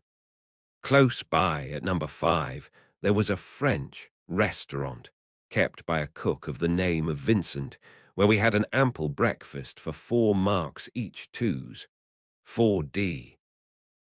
Then I took a childish pleasure in exploring the city. My uncle let me take him with me, but he took notice of nothing, neither the insignificant King's Palace, nor the pretty 17th-century bridge, which spans the canal before the museum, nor that immense cenotaph of Thorwaldsen's, adorned with horrible mural painting, and containing within it a collection of the sculptor's works, nor in a fine park the toy-like chateau of Rosenberg, nor the beautiful Renaissance edifice of the Exchange, nor its spire composed of the twisted tails of 4 bronze dragons, nor the great windmill on the ramparts, whose huge arms dilated in the sea breeze like the sails of a ship.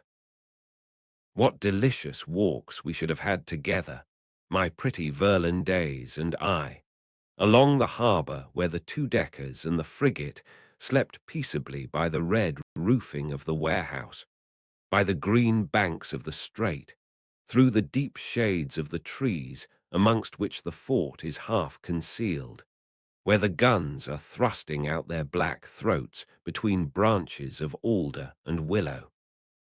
But alas, Graüben was far away, and I never hoped to see her again. But if my uncle felt no attraction towards these romantic scenes, he was very much struck with the aspect of a certain church spire situated in the island of Amak, which forms the southwest quarter of Copenhagen. I was ordered to direct my feet that way. I embarked on a small steamer which plies on the canals, and in a few minutes she touched the quay of the dockyard. After crossing a few narrow streets where some convicts, in trousers half yellow and half grey, were at work under the orders of the gangers, we arrived at the Vor Frelsers Kirk. There was nothing remarkable about the church, but there was a reason why its tall spire had attracted the professor's attention. Starting from the top of the tower, an external staircase wound around the spire, the spirals circling up into the sky. "Let us get to the top," said my uncle. "I shall be dizzy," I said. "The more reason why we should go up. We must get used to it." "But—" "Come, I tell you, don't waste our time." I had to obey. A keeper who lived at the other end of the street handed us the key, and the ascent began. My uncle went ahead with a light step. I followed him not without alarm, for my head was very apt to feel dizzy. I possessed neither the equilibrium of an eagle nor his fearless nature. As long as we were protected on the inside of the winding staircase up the tower, all was well enough. But after toiling up 150 steps, the fresh air came to salute my face, and we were on the leads of the tower. There the aerial staircase began its gyrations, only guarded by a thin iron rail, and the narrowing steps seemed to ascend into infinite space. "Never shall I be able to do it," I said. "Don't be a coward. Come up, sir," said my uncle with the coldest cruelty. I had to follow, clutching at every step. The keen air made me giddy. I felt the spire rocking with every gust of wind. My knees began to fail. Soon I was crawling on my knees, then creeping on my stomach. I closed my eyes. I seemed to be lost in space. At last I reached the apex, with the assistance of my uncle dragging me up by the collar. "Look down," he cried. "Look down well. You must take a lesson in abysses." I opened my eyes. I saw houses squashed flat, as if they had all fallen down from the skies. A smoke fog seemed to drown them. Over my head ragged clouds were drifting past, and by an optical inversion they seemed stationary, while the steeple, the ball and I were all spinning along with fantastic speed. Far away on one side was the green country, on the other the sea sparkled, bathed in sunlight.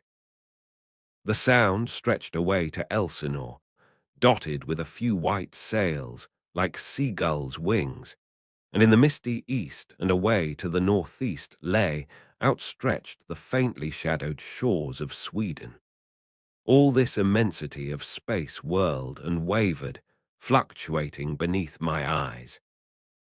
But I was compelled to rise, to stand up, to look.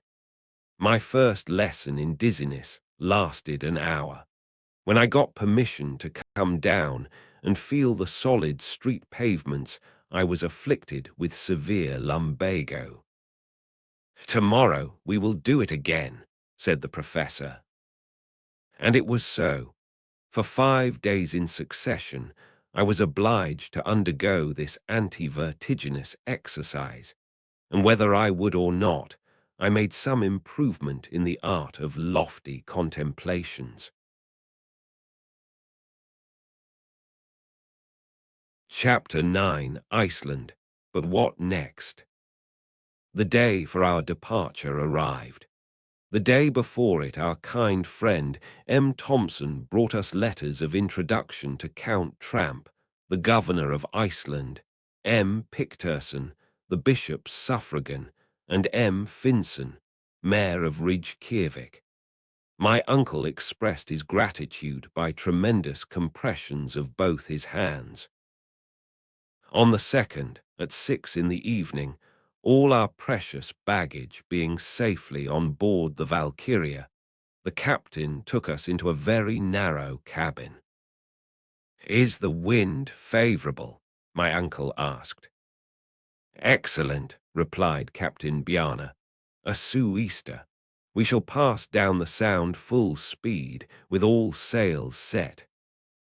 In a few minutes the schooner, under her mizen, brigantine, topsail, and topgallant sail, loosed from her moorings and made full sail through the straits. In an hour the capital of Denmark seemed to sink below the distant waves, and the Valkyria was skirting the coast by Elsinore. In my nervous frame of mind, I expected to see the ghost of Hamlet wandering on the legendary castle terrace. "Sublime madman," I said. "No doubt you would approve of our expedition. Perhaps you would keep us company to the center of the globe to find the solution of your eternal doubts." But there was no ghostly shape upon the ancient walls. Indeed, the castle is much younger than the heroic Prince of Denmark. It now answers the purpose of a sumptuous lodge for the doorkeeper of the Straits of the Sound, before which every year there pass 15,000 ships of all nations.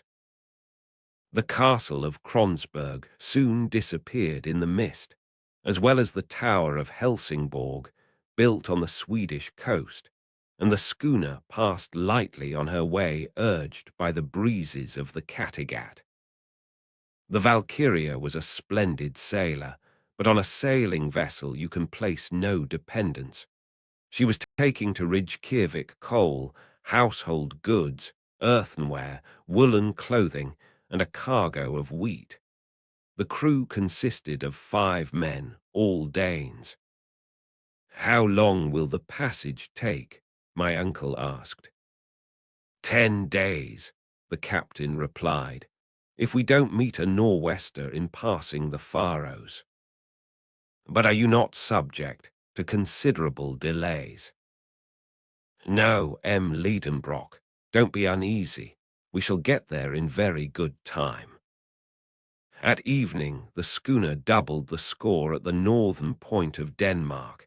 In the night passed the Skagerrak, skirted Norway by Cape Lindness, and entered the North Sea.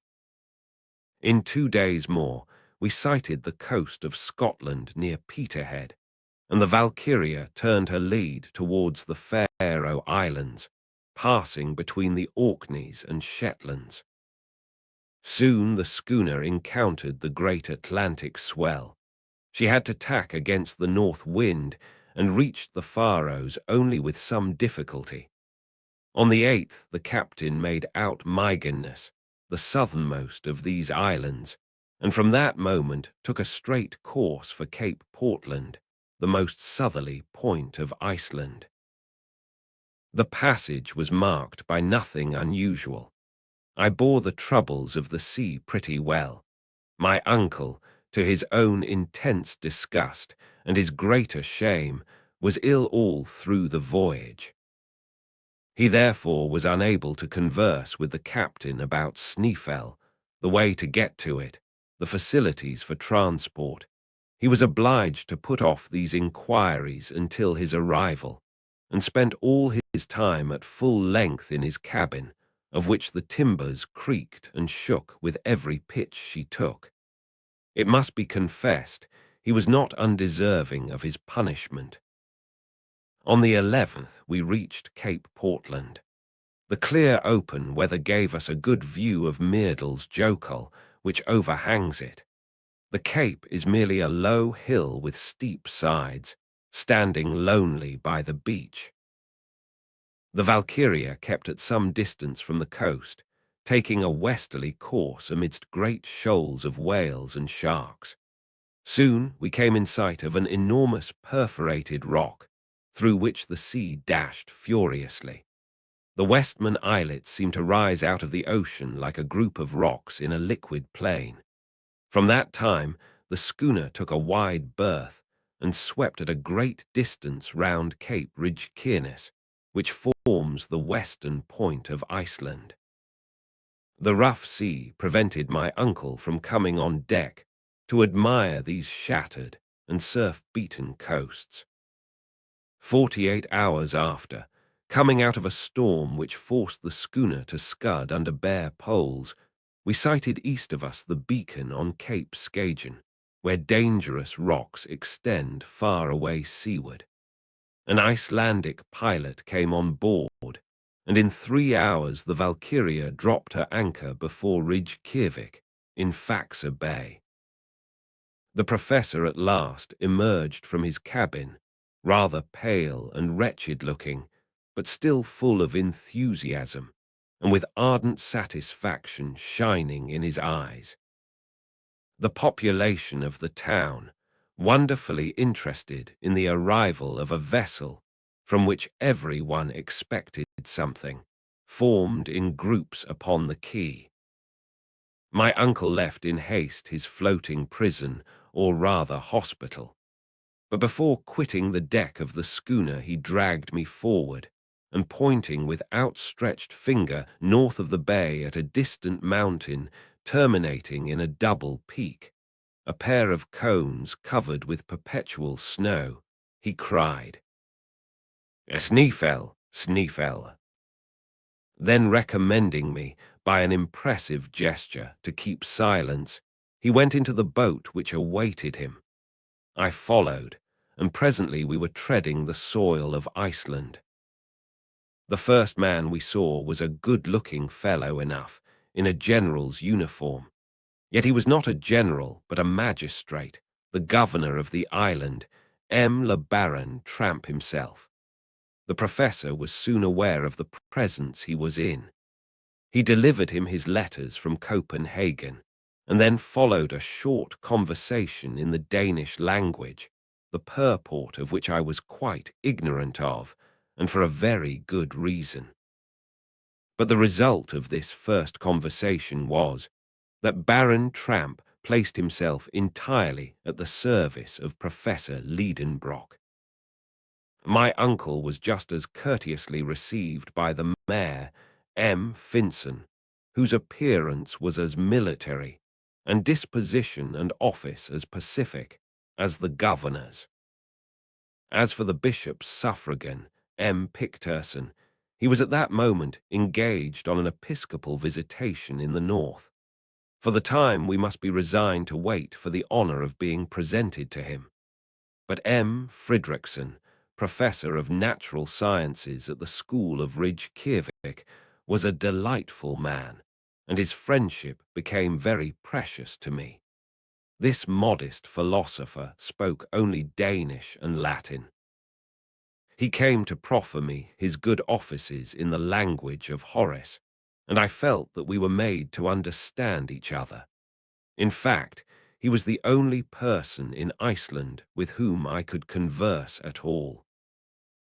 This good-natured gentleman made over to us 2 of the 3 rooms which his house contained, and we were soon installed in it with all our luggage, the abundance of which rather astonished the good people of Ridgekearvik. "Well, Axel," said my uncle, "we are getting on, and now the worst is over." "The worst?" I said, astonished. "To be sure, now we have nothing to do but go down." "Oh, if that is all, you are quite right. But after all, when we have gone down, we shall have to get up again, I suppose." "Oh, I don't trouble myself about that. Come, there's no time to lose. I am going to the library. Perhaps there is some manuscript of Saknussemm's there, and I should be glad to consult it." "Well, while you are there, I will go into the town. won't you?" "Oh, that is very uninteresting to me. It is not what is upon this island, but what is underneath, that interests me." I went out and wandered wherever chance took me. It would not be easy to lose your way in Reykjavik. I was therefore under no necessity to inquire the road, which exposes one to mistakes when the only medium of intercourse is gesture. The town extends along a low and marshy level between two hills. An immense bed of lava bounds it on one side and falls gently towards the sea. On the other extends the vast Bay of Faxa, shut in at the north by the enormous glacier of the Snæfell, and of which the Valkyria was for the time the only occupant. Usually the English and French conservators of fisheries moor in this bay, but just then they were cruising about the western coasts of the island. The longest of the only two streets that Reykjavik possesses was parallel with the beach. Here live the merchants and traders, in wooden cabins made of red planks set horizontally.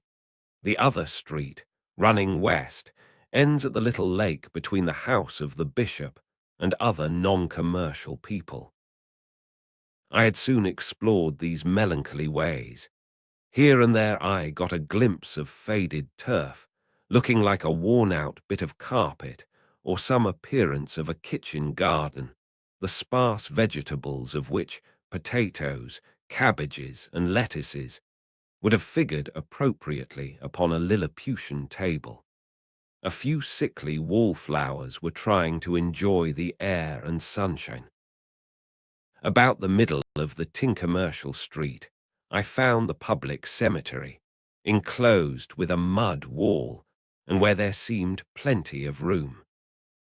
Then a few steps brought me to the governor's house, but compared with the town hall of Hamburg, a palace in comparison with the cabins of the Icelandic population.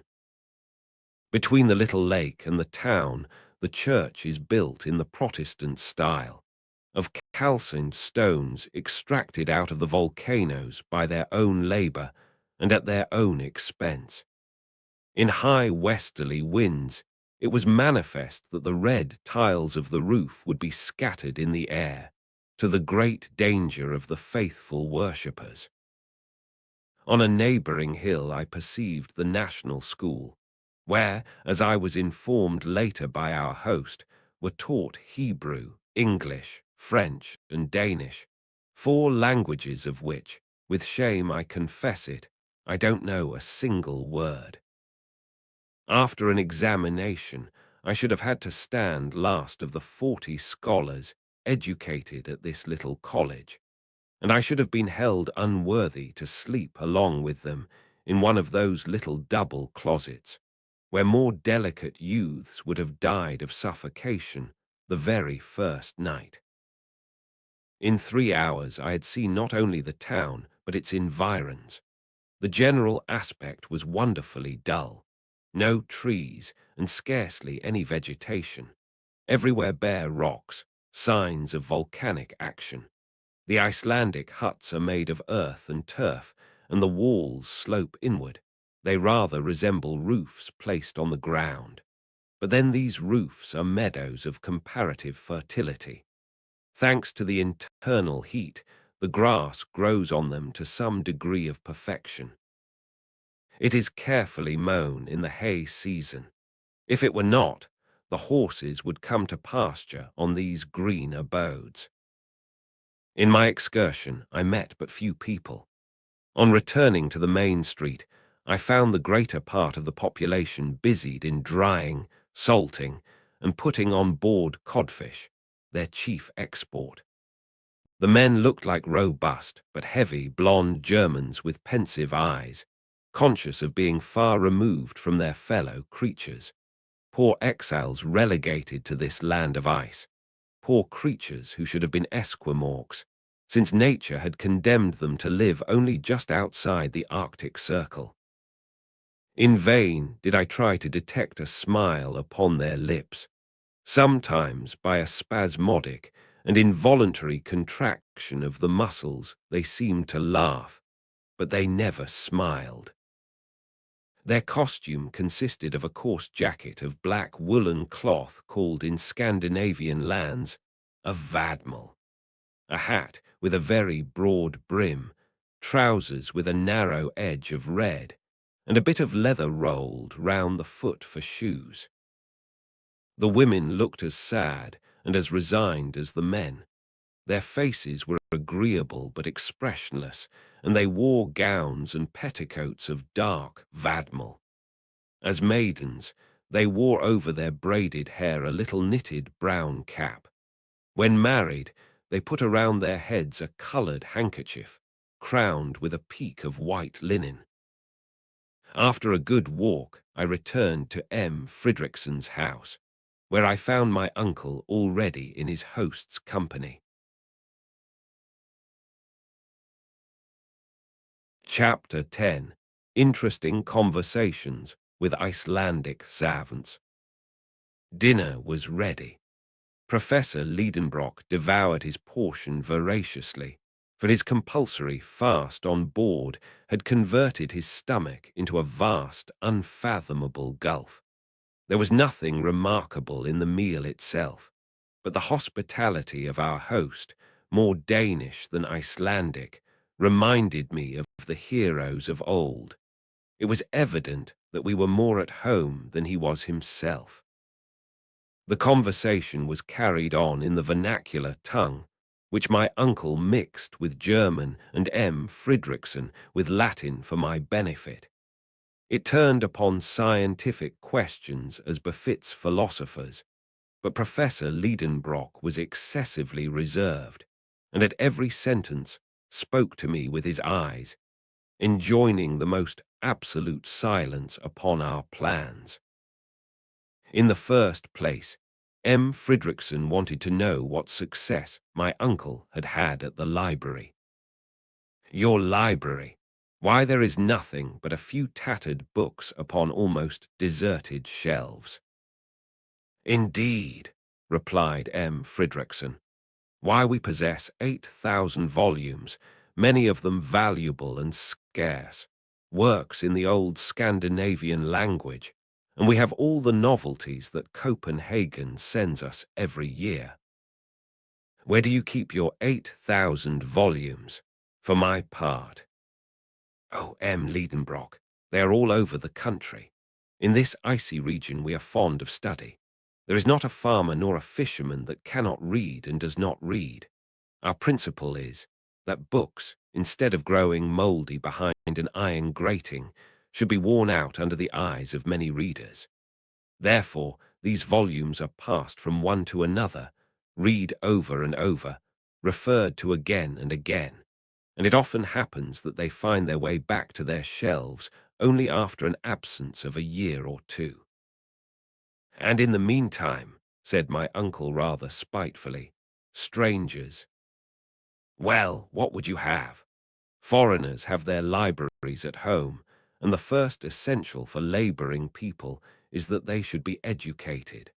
I repeat to you, the love of reading runs in Icelandic blood. In 1816, we founded a prosperous literary society. Learned strangers think themselves honoured in becoming members of it. It publishes books which educate our fellow countrymen and do the country great service. If you will consent to be a corresponding member, Herr Lidenbrock, you will be giving us great pleasure.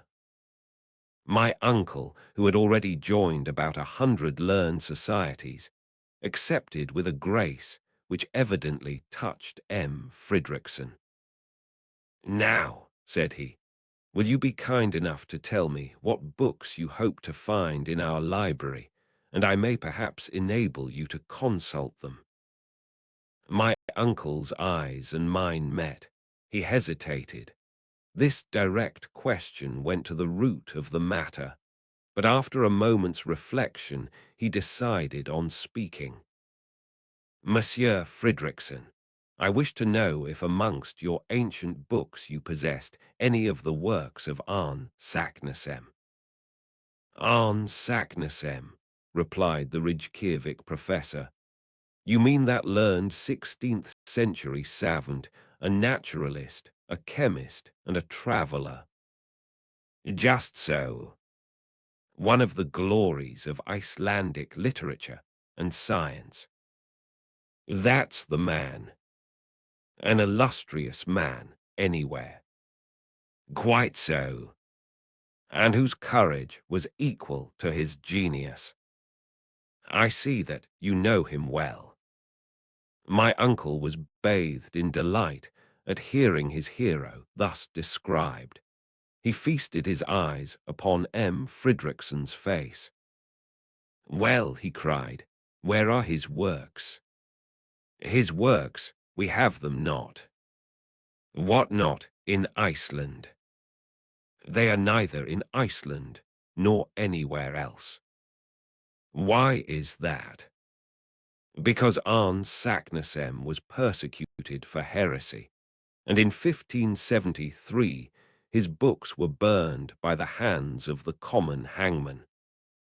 Very good, excellent, cried my uncle, to the great scandal of the professor of natural history. What? He cried. Yes, yes. Now it is all clear, now it is all unravelled, and I see why Saknussemm, put into the Index Expurgatorius, and compelled to hide the discoveries made by his genius, was obliged to bury in an incomprehensible cryptogram the secret. What secret? Asked M. Fridrikson, starting. Oh, just a secret which my uncle stammered. Have you some private document in your possession? Asked our host. No, I was only supposing a case. Oh, very well, answered M. Fridriksson, who was kind enough not to pursue the subject when he had noticed the embarrassment of his friend. I hope you will not leave our island until you have seen some of its mineralogical wealth. Certainly, replied my uncle, but I am rather late, or have not others been here before me? Yes, Herr Lidenbrock, the labours of Olafsson and Povelson, pursued by order of the king, the researches of Troil, the scientific mission of Gaimard and Robert on the French corvette La Recherche, and lately the observations of scientific men who came in the Runic Hortense, have added materially to our knowledge of Iceland. But I assure you there is plenty left. Do you think so?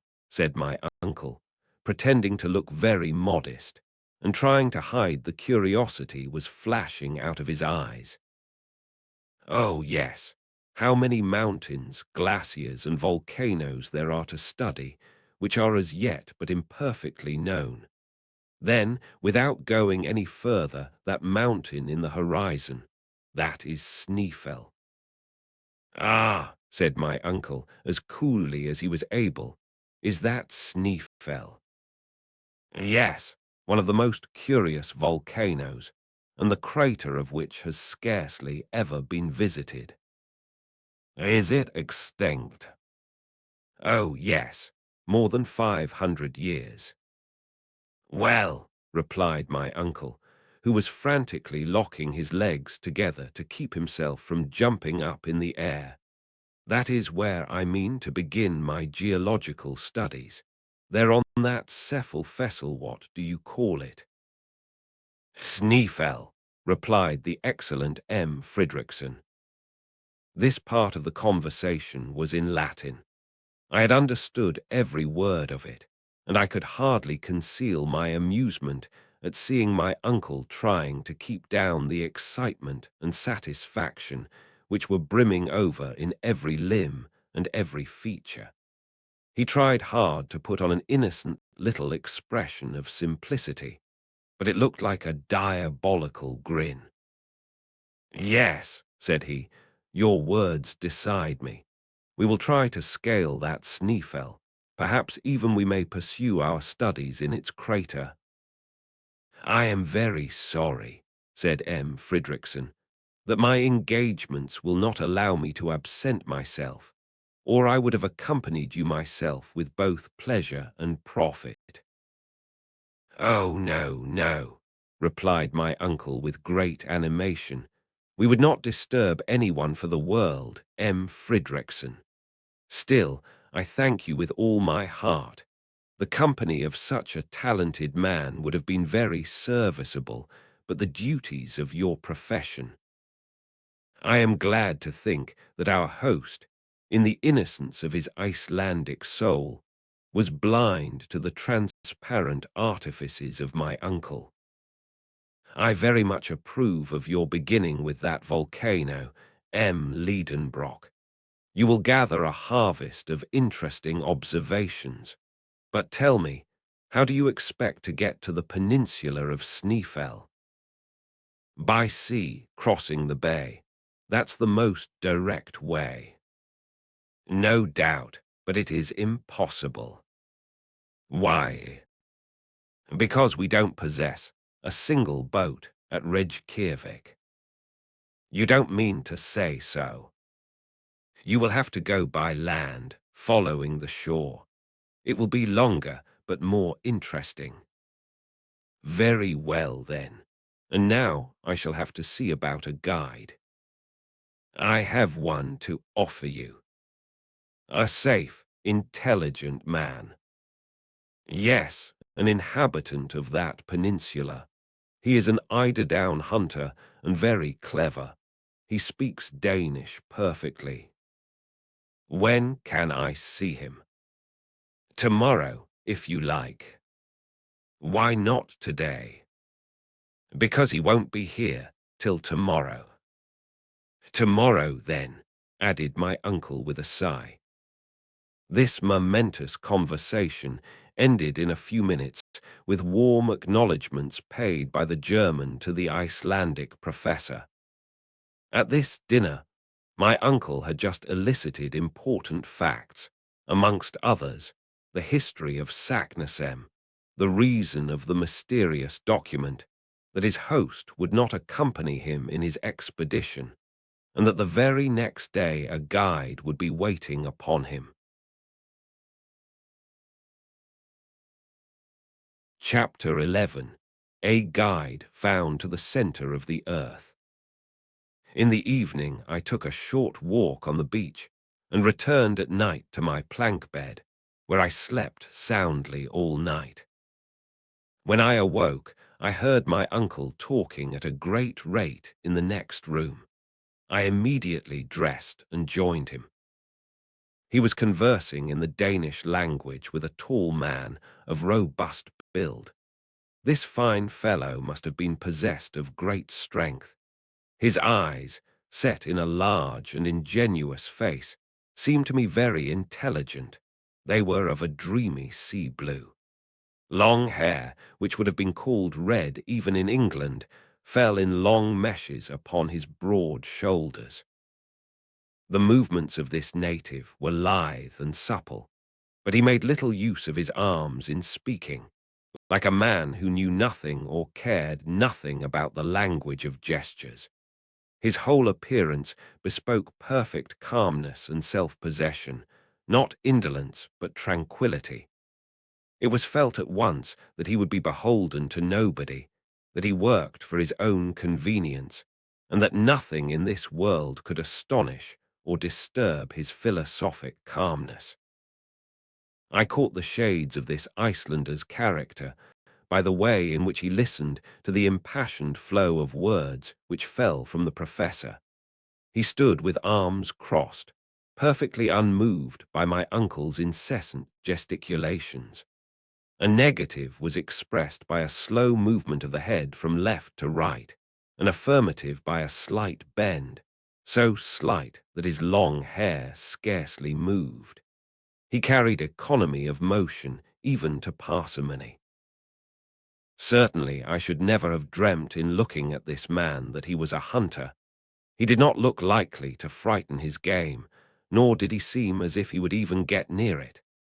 But the mystery was explained when M. Fridriksson informed me that this tranquil personage was only a hunter of the eider duck, whose underplumage constitutes the chief wealth of the island.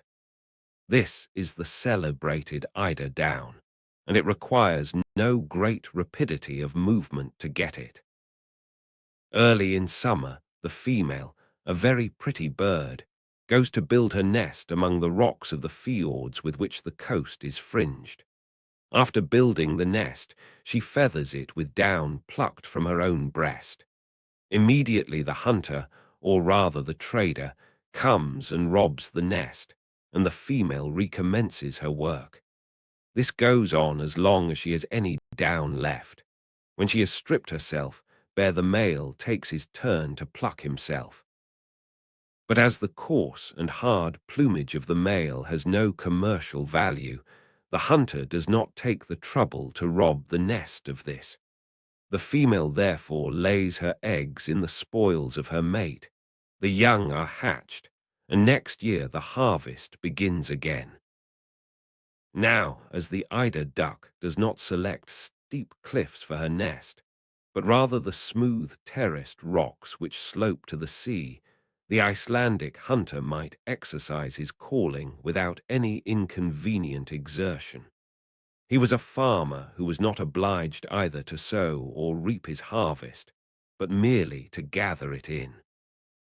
This grave, phlegmatic, and silent individual was called Hans Bjelk, and he came recommended by M. Fridriksson. He was our future guide. His manners were a singular contrast with my uncle's. Nevertheless, they soon came to understand each other. Neither looked at the amount of the payment. The one was ready to accept whatever was offered. The other was ready to give whatever was demanded. Never was bargain more readily concluded. The result of the treaty was that Hans engaged on his part to conduct us to the village of Stapi, on the south shore of the Snæfell Peninsula, at the very foot of the volcano. By land this would be about 22 miles, to be done, said my uncle, in 2 days. But when he learnt that the Danish mile was 24,000 feet long, he was obliged to modify his calculations and allow 7 or 8 days for the march. 4 horses were to be placed at our disposal, 2 to carry him and me, 2 for the baggage. Hans, as was his custom, would go on foot. He knew all that part of the coast perfectly and promised to take us the shortest way. His engagement was not to terminate with our arrival at Stapi. He was to continue in my uncle's service for the whole period of his scientific researches, for the remuneration of 3 riksdales a week, about 12 shillings. But it was an express article of the covenant that his wages should be counted out to him every Saturday at 6 o'clock in the evening, which, according to him, was one indispensable part of the engagement. The start was fixed for the 16th of June. My uncle wanted to pay the hunter a portion in advance, but he refused with one word. "After," said he. "After," said the professor for my edification. The treaty concluded, Hans silently withdrew. "A famous fellow," cried my uncle, "but he little thinks of the marvelous part he has to play in the future. So he is to go with us as far as the center of the earth, Axel." 48 hours were left before our departure. To my great regret, I had to employ them in preparations, for all our ingenuity was required to pack every article to the best advantage. Instruments here, arms there, tools in this package, provisions in that. 4 sets of packages in all. The instruments were: 1. An Igel's centigrade thermometer, graduated up to 150 degrees, 302 degrees far. which seemed to me too much or too little. Too much if the internal heat was to rise so high, for in this case we should be baked, not enough to measure the temperature of springs or any matter in a state of fusion. 2. An aneroid barometer to indicate extreme pressures of the atmosphere. An ordinary barometer would not have answered the purpose, as the pressure would increase during our descent to a point which the mercurial barometer would not register. 3. A chronometer made by Boissonners, Jun of Geneva, accurately set to the meridian of Hamburg. 4. 2 compasses, viz., a common compass and a dipping needle. 5. A night glass. 6. 2 of Ruhmkorff's apparatus, which, by means of an electric current, supplied a safe and handy portable light. The arms consisted of 2 of Purdy's rifles and 2 brace of pistols. But what did we want arms for? We had neither savages nor wild beasts to fear, I supposed. But my uncle seemed to believe in his arsenal as in his instruments, and more especially in a considerable quantity of gun cotton, which is unaffected by moisture, and the explosive force of which exceeds that of gunpowder. The tools comprised 2 pickaxes, 2 spades, a silk rope ladder, 3 iron-tipped sticks, a hatchet, a hammer, a dozen wedges and iron spikes, and a long knotted rope. Now this was a large load, for the ladder was 300 feet long. And there were provisions too. This was not a large parcel, but it was comforting to know that of essence of beef and biscuits there were 6 months' consumption. Spirits were the only liquid, and of water we took none. But we had flasks, and my uncle depended on springs from which to fill them. Whatever objections I hazarded as to their quality, temperature, and even absence remained ineffectual. To complete the exact inventory of all our travelling accompaniments, I must not forget a pocket medicine chest, containing blunt scissors, splints for broken limbs, a piece of tape of unbleached linen, bandages and compresses, lint, a lancet for bleeding, all dreadful articles to take with one. Then there was a row of phials containing dextrine, alcoholic ether, liquid acetate of lead, vinegar, and ammonia drugs, which afforded me no comfort. Finally, all the articles needful to supply Ruhmkorff's apparatus. My uncle did not forget a supply of tobacco, coarse-grained powder, and amadou, nor a leathern belt in which he carried a sufficient quantity of gold, silver, and paper money. 6 pairs of boots and shoes, made waterproof with a composition of indiarubber and naphtha, were packed amongst the tools. Clothed, shod, and equipped like this, said my uncle, there is no telling how far we may go. The 14th was wholly spent in arranging all our different articles. In the evening we dined with Baron Tramps, the mayor of Ridge-Kirvik, and Dr. Heiltallin, the first medical man of the place, being of the party. M. Fridriksson was not there. I learned afterwards that he and the governor disagreed upon some question of administration and did not speak to each other. I therefore knew not a single word of all that was said at this semi-official dinner, but I could not help noticing that my uncle talked the whole time. On the 15th, our preparations were all made. Our host gave the professor very great pleasure by presenting him with a map of Iceland far more complete than that of Henderson.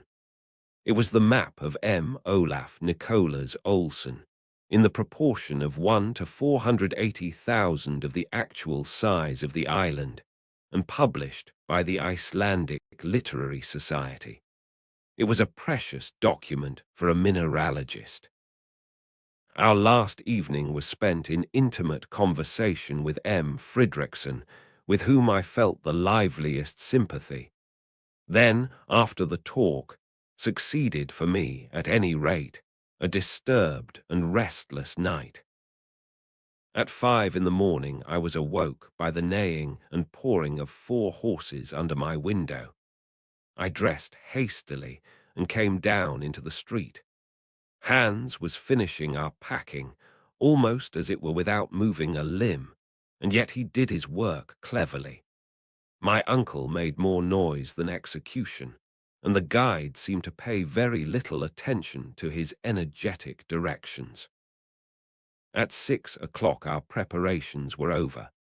M. Fridriksson shook hands with us.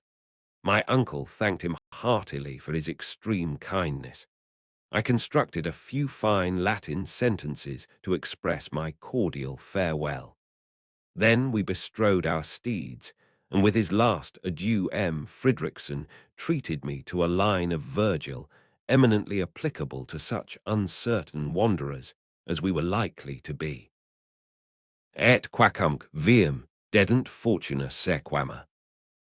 Therever fortune clears away, thither our ready footsteps stray.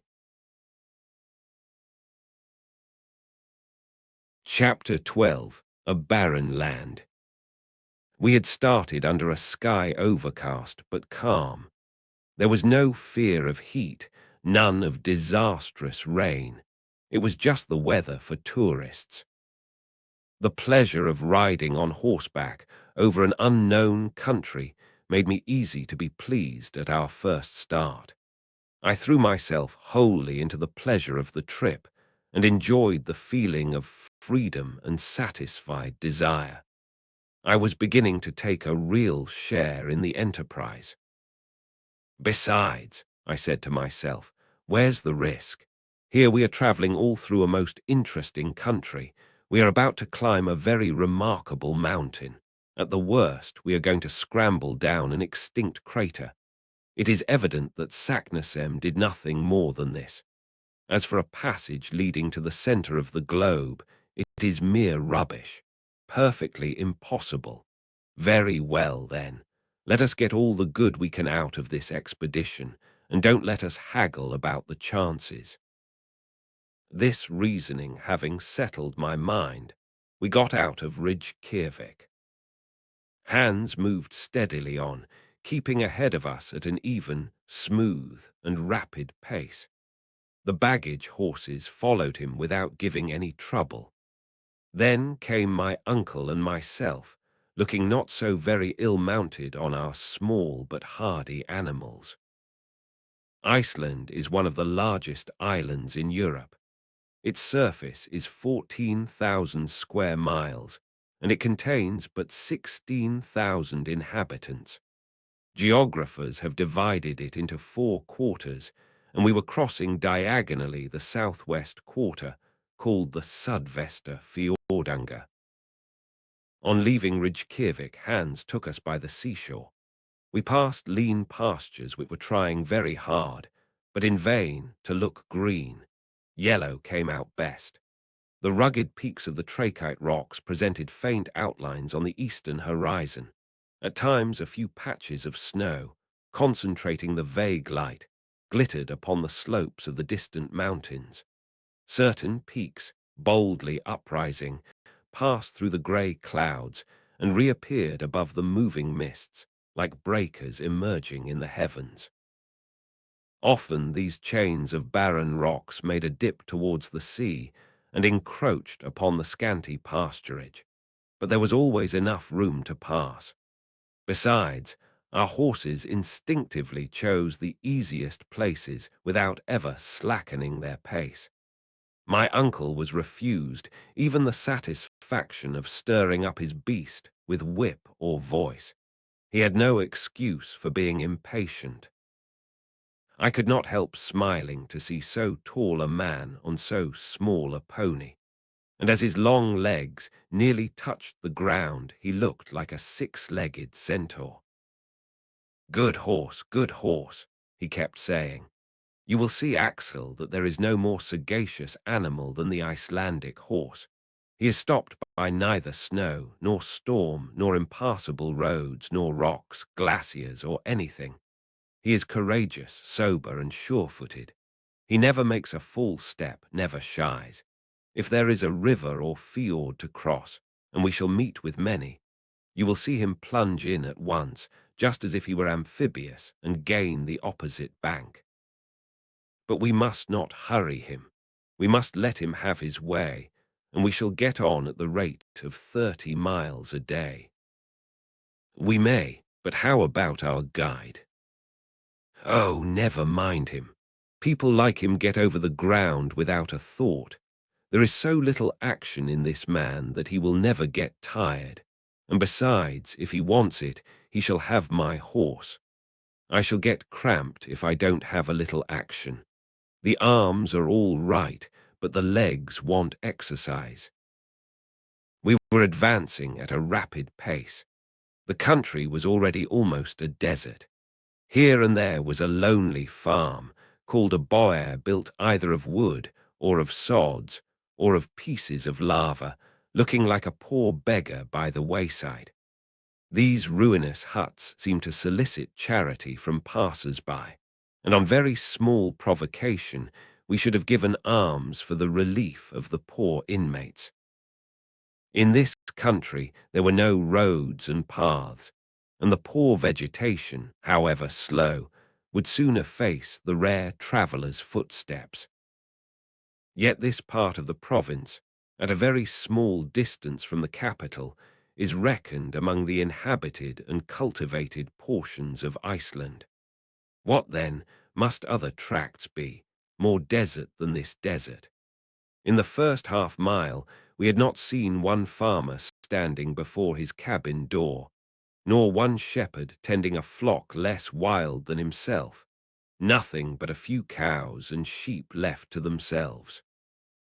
What then would be those convulsed regions upon which we were advancing, regions subject to the dire phenomena of eruptions, the offspring of volcanic explosions and subterranean convulsions? We were to know them before long, but on consulting Olsen's map, I saw that they would be avoided by winding along the seashore. In fact, the great plutonic action is confined to the central portion of the island. There, rocks of the trappean and volcanic class, including trachyte, basalt, and tuffs and agglomerates associated with streams of lava, have made this a land of supernatural horrors. I had no idea of the spectacle which was awaiting us in the peninsula of Snæfell, where these ruins of a fiery nature have formed a frightful chaos. In 2 hours from Reykjavik, we arrived at the borough of Gufunes, called Aelkirkja, or principal church. There was nothing remarkable here but a few houses, scarcely enough for a German hamlet. Hans stopped here half an hour. He shared with us our frugal breakfast, answering my uncle's questions about the road and our resting place that night with merely yes or no, except when he said Gardær. I consulted the map to see where Gardær was.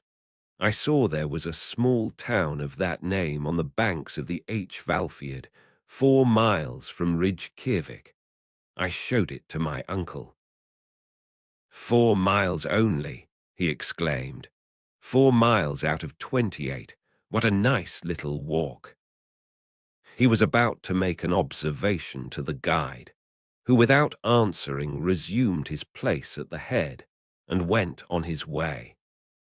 3 hours later, still treading on the colourless grass of the pasture land, we had to work round the Kolla fjord, a longer way but an easier one than across that inlet. We soon entered into a pingstour or parish called Ijulberg, from whose steeple 12 o'clock would have struck if Icelandic churches were rich enough to possess clocks.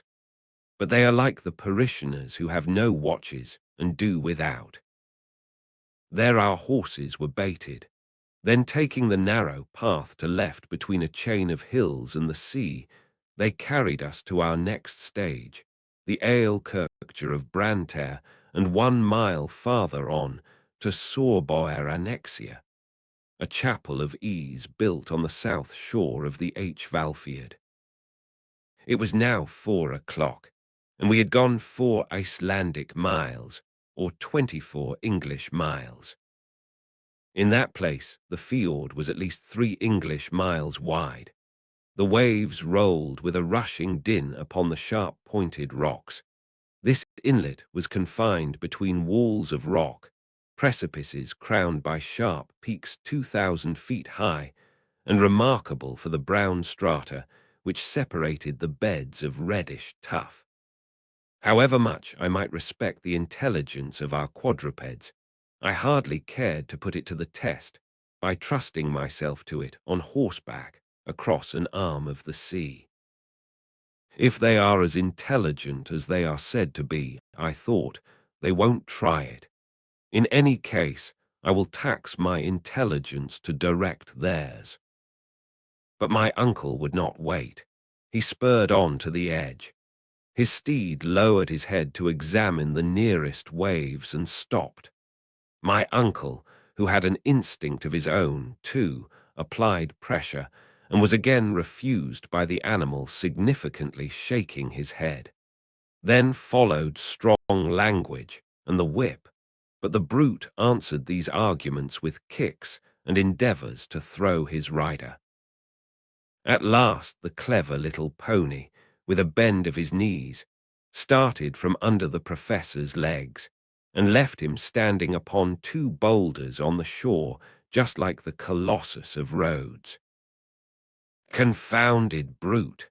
cried the unhorsed horseman, suddenly degraded into a pedestrian, just as ashamed as a cavalry officer degraded to a foot soldier. "Ferja," said the guide, touching his shoulder. "What a boat!" "Dare," replied Hans, pointing to one. "Yes," I cried, "there is a boat." "Why did not you say so then? Well, let us go on." "Tidvatten," said the guide.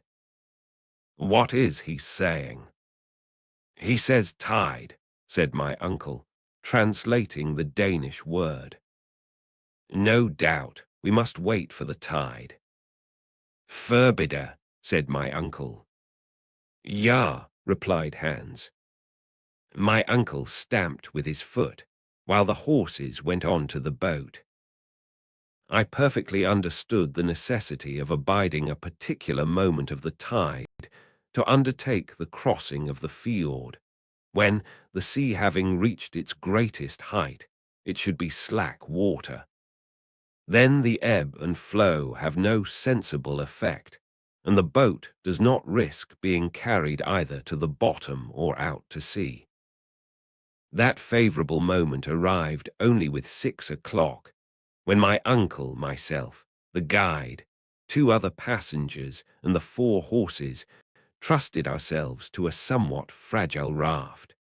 Accustomed as I was to the swift and sure steamers on the Elbe, I found the oars of the rowers rather a slow means of propulsion. It took us more than an hour to cross the fjord, but the passage was effected without any mishap. In another half hour, we had reached the Aelkirkja of Gardær. Chapter 13. Hospitality under the Arctic Circle. It ought to have been night time, but under the 65th parallel there was nothing surprising in the nocturnal polar light. In Iceland, during the months of June and July, the sun does not set. But the temperature was much lower. I was cold, and more hungry than cold. Welcome was the sight of the bower which was hospitably opened to receive us. It was a peasant's house, but in point of hospitality it was equal to a king's. On our arrival, the master came with outstretched hands, and without more ceremony he beckoned us to follow him. To accompany him down the long, narrow, dark passage would have been impossible. Therefore we followed as he bid us. The building was constructed of roughly squared timbers, with rooms on both sides, 4 in number, all opening out into the one passage. These were the kitchen, the weaving shop, the badstofa or family sleeping room, and the visitor's room, which was the best of all. My uncle, whose height had not been thought of in building the house, of course, hit his head several times against the beams that projected from the ceilings. We were introduced into our apartment, a large room with a floor of earth stamped hard down, and lighted by a window, the panes of which were formed of sheep's bladder, not admitting too much light. The sleeping accommodation consisted of dry litter thrown into 2 wooden frames painted red and ornamented with Icelandic sentences. I was hardly expecting so much comfort. The only discomfort proceeded from the strong odor of dried fish, hung meat, and sour milk, of which my nose made bitter complaints. When we had laid aside our travelling wraps, the voice of the host was heard inviting us to the kitchen, the only room where a fire was lighted, even in the severest cold. My uncle lost no time in obeying the friendly call, nor was I slack in following. The kitchen chimney was constructed on the ancient pattern. In the middle of the room was a stone for a hearth, over it in the roof a hole to let the smoke escape. The kitchen was also a dining room. At our entrance the host, as if he had never seen us, greeted us with the word "Sælvatu," which means "be happy," and came and kissed us on the cheek. After him, his wife pronounced the same words, accompanied with the same ceremonial. Then the two, placing their hands upon their hearts, inclined profoundly before us. I hasten to inform the reader that this Icelandic lady was the mother of 19 children, all, big and little, swarming in the midst of the dense wreaths of smoke with which the fire on the hearth filled the chamber. Every moment I noticed a fair-haired and rather melancholy face peeping out of the rolling volumes of smoke. They were a perfect cluster of unwashed angels.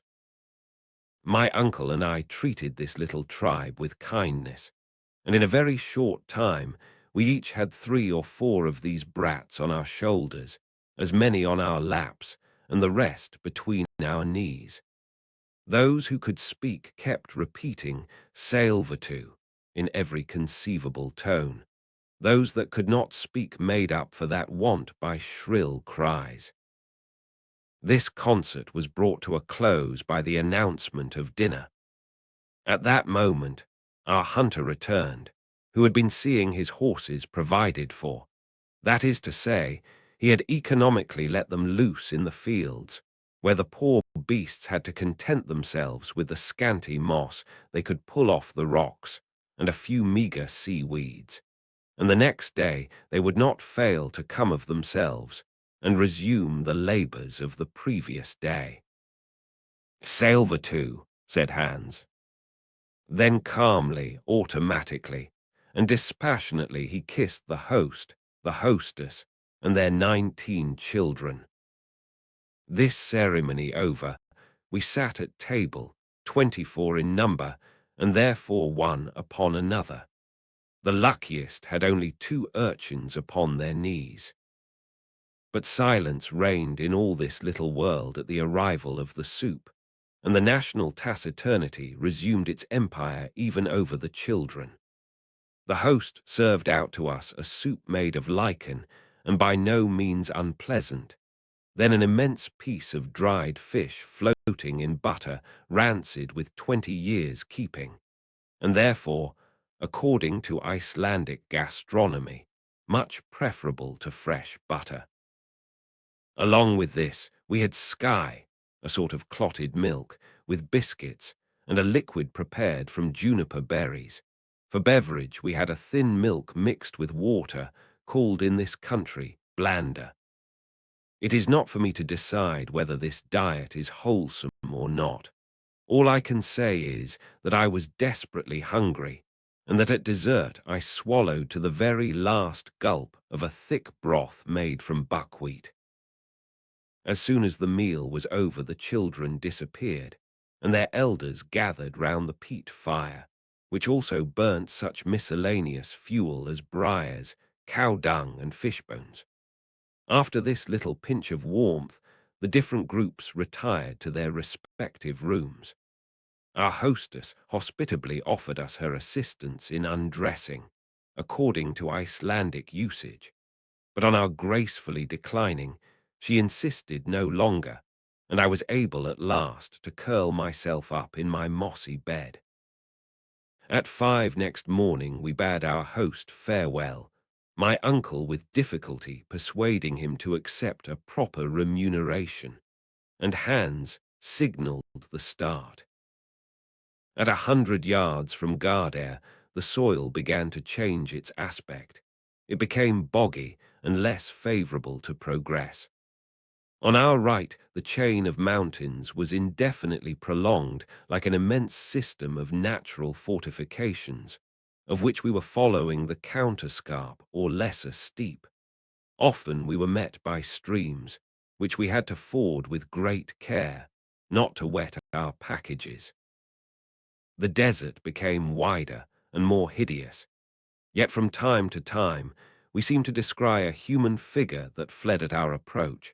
Sometimes a sharp turn would bring us suddenly within a short distance of one of these spectres, and I was filled with loathing at the sight of a huge deformed head, the skin shining and hairless, and repulsive sores visible through the gaps in the poor creature's wretched rags.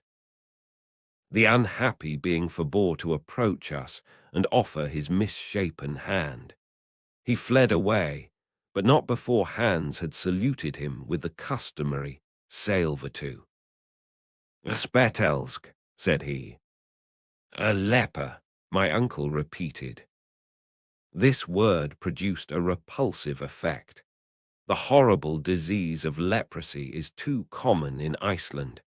It is not contagious, but hereditary, and lepers are forbidden to marry. These apparitions were not cheerful, and did not throw any charm over the less and less attractive landscapes. The last tufts of grass had disappeared from beneath our feet. Not a tree was to be seen, unless we except a few dwarf birches as low as brushwood. Not an animal, but a few wandering ponies that their owners would not feed. Sometimes we could see a hawk balancing himself on his wings under the grey cloud, and then darting away south with rapid flight.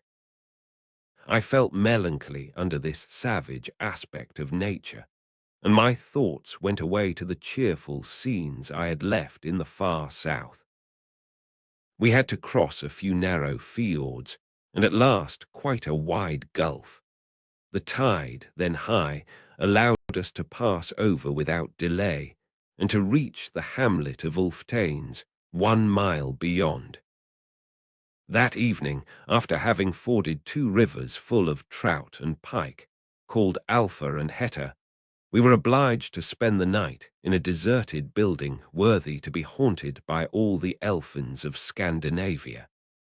The Ice King certainly held court here, and gave us all night long samples of what he could do. No particular event marked the next day. Bogs, dead levels, melancholy desert tracks wherever we travelled. By nightfall we had accomplished half our journey, and we lay at Krøsolbt. On the 19th of June, for about a mile, that is an Icelandic mile, we walked upon hardened lava. This ground is called in the country Hraun.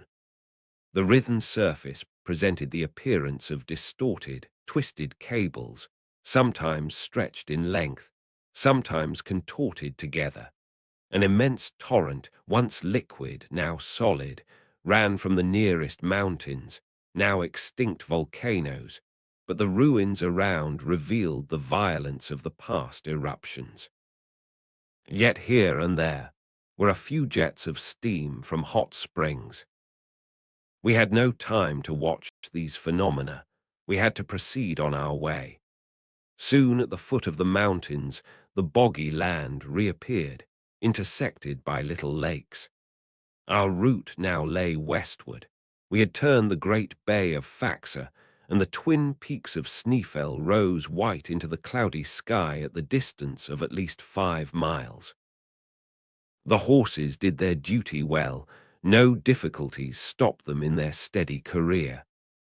I was getting tired, but my uncle was as firm and straight as he was at our first start.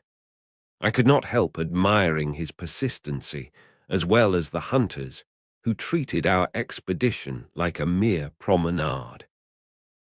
June 20. At 6 p.m. we reached Budia, a village on the seashore, and the guide there claiming his due, my uncle settled with him. It was Hans' own family, that is, his uncles and cousins, who gave us hospitality. We were kindly received, and without taxing too much the goodness of these folks, I would willingly have tarried here to recruit after my fatigues. But my uncle, who wanted no recruiting, would not hear of it, and the next morning we had to bestride our beasts again. The soil told of the neighborhood of the mountain, whose granite foundations rose from the earth like the knotted roots of some huge oak. We were rounding the immense base of the volcano. The professor hardly took his eyes off it. He tossed up his arms and seemed to defy it, and to declare, "There stands the giant that I shall conquer." After about 4 hours, walking, the horses stopped of their own accord at the door of the priest's house at Stapi. Chapter 14. But Arctics can be inhospitable too. Stapi is a village consisting of about 30 huts built of lava at the south side of the base of the volcano.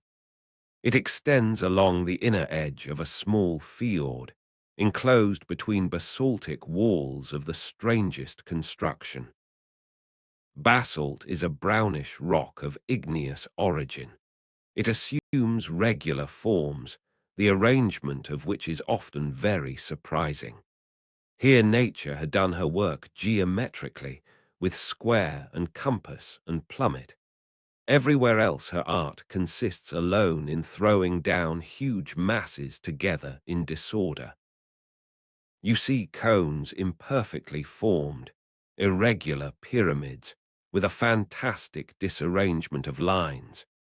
But here, as if to exhibit an example of regularity, though in advance of the very earliest architects, she has created a severely simple order of architecture, never surpassed either by the splendors of Babylon or the wonders of Greece. I had heard of the Giant's Causeway in Ireland and Fingal's Cave in Staffa, one of the Hebrides, but I had never yet seen a basaltic formation. At Stapi, I beheld this phenomenon in all its beauty. The wall that confined the fjord, like all the coast of the peninsula, was composed of a series of vertical columns 30 feet high. These straight shafts, of fair proportions, supported an architrave of horizontal slabs, the overhanging portion of which formed a semi-arch over the sea. At intervals, under this natural shelter, there spread out vaulted entrances in beautiful curves, into which the waves came dashing with foam and spray. A few shafts of basalt, torn from their hold by the fury of tempests, lay along the soil like remains of an ancient temple in ruins forever fresh, and over which centuries passed without leaving a trace of age upon them. This was our last stage upon the earth. Hans had exhibited great intelligence, and it gave me some little comfort to think then that he was not going to leave us. On arriving at the door of the rector's house, which was not different from the others, I saw a man shoeing a horse, hammer in hand, and with a leathern apron on. "Sailvertu," said the hunter. "God dag," said the blacksmith in good Danish. "Kier Cohead," said Hans, turning round to my uncle. "The rector," repeated the professor. "It seems, Axel, that this good man is the rector." Our guide in the meanwhile was making the Kirkhohead, aware of the position of things, when the latter, suspending his labours for a moment, uttered a sound no doubt understood between horses and farriers, and immediately a tall and ugly hag appeared from the hut. She must have been 6 feet at the least. I was in great alarm lest she should treat me to the Icelandic kiss, but there was no occasion to fear, nor did she do the honours at all too gracefully. The visitor's room seemed to me the worst in the whole cabin. It was close, dirty, and evil-smelling, but we had to be content. The rector did not to go in for antique hospitality, very far from it. Before the day was over, I saw that we had to do with a blacksmith, a fisherman, a hunter, a joiner, but not at all with a minister of the gospel. To be sure, it was a weekday. Perhaps on a Sunday he made amends. I don't mean to say anything against these poor priests, who after all are very wretched. They receive from the Danish government a ridiculously small pittance, and they get from the parish the 4th part of the tithe, which does not come to 60 marks a year, about £4. Hence the necessity to work for their livelihood. But after fishing, hunting, and shoeing horses for any length of time, one soon gets into the ways and manners of fishermen, hunters, and farriers, and other rather rude and uncultivated people. And that evening I found out that temperance was not among the virtues that distinguished my host. My uncle soon discovered what sort of a man he had to do with. Instead of a good and learned man, he found a rude and coarse peasant. He therefore resolved to commence the grand expedition at once, and to leave this inhospitable parsonage. He cared nothing about fatigue, and resolved to spend some days upon the mountain. The preparations for our departure were therefore made the very day after our arrival at Stapi. Hans hired the services of 3 Icelanders to do the duty of the horses in the transport of the burdens. But as soon as we had arrived at the crater, these natives were to turn back and leave us to our own devices. This was to be clearly understood. My uncle now took the opportunity to explain to Hans that it was his intention to explore the interior of the volcano to its farthest limits. Hans merely nodded. There or elsewhere, down in the bowels of the earth or anywhere on the surface, all was alike to him. For my own part, the incidents of the journey had hitherto kept me amused and made me forgetful of coming evils. But now my fears again were beginning to get the better of me. But what could I do? The place to resist the professor would have been Hamburg, not the foot of Snæfell. One thought, above all others, harassed and alarmed me. It was one calculated to shake firmer nerves than mine. Now, thought I, here we are, about to climb Snæfell. Very good. We will explore the crater. Very good, too. Others have done as much without dying for it. But that is not all. If there is a way to penetrate into the very bowels of the island, if that ill-advised Saknussemm has told a true tale, we shall lose our way amidst the deep subterranean passages of this volcano. Now, there is no proof that Snæfell is extinct. Who can assure us that an eruption is not brewing at this very moment? Does it follow that because the monster has slept since 1229, he must therefore never awake again? And if he wakes up presently, where shall we be? It was worthwhile debating this question, and I did debate it. I could not sleep for dreaming about eruptions. Now, the part of ejected scoriae and ashes seemed to my mind a very rough one to act. So, at last, when I could hold out no longer, I resolved to lay the case before my uncle, as prudently and as cautiously as possible, just under the form of an almost impossible hypothesis. I went to him. I communicated my fears to him and drew back a step to give him room for the explosion which I knew must follow. But I was mistaken. I was thinking of that, he replied with great simplicity. What could those words mean? Was he actually going to listen to reason? Was he contemplating the abandonment of his plans? This was too good to be true. After a few moments' silence, during which I dared not question him, he resumed. I was thinking of that. Ever since we arrived at Stapi, I have been occupied with the important question you have just opened, for we must not be guilty of imprudence. No, indeed, I replied with forcible emphasis. For 600 years Snæfell has been dumb, but he may speak again. Now, eruptions are always preceded by certain well-known phenomena. I have therefore examined the natives.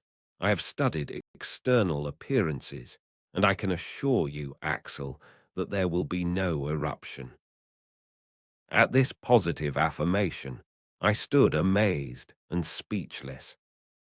You don't doubt my word, said my uncle. Well, follow me.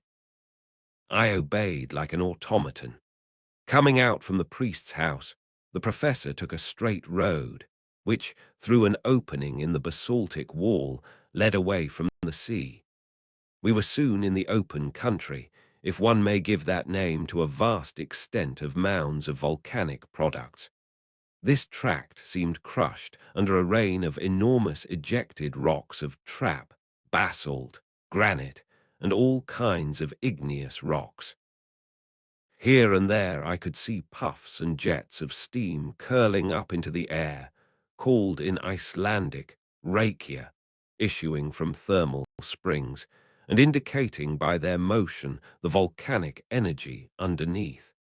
This seemed to justify my fears, but I fell from the height of my newborn hopes when my uncle said, You see all these volumes of steam, Axel. Well, they demonstrate that we have nothing to fear from the fury of a volcanic eruption.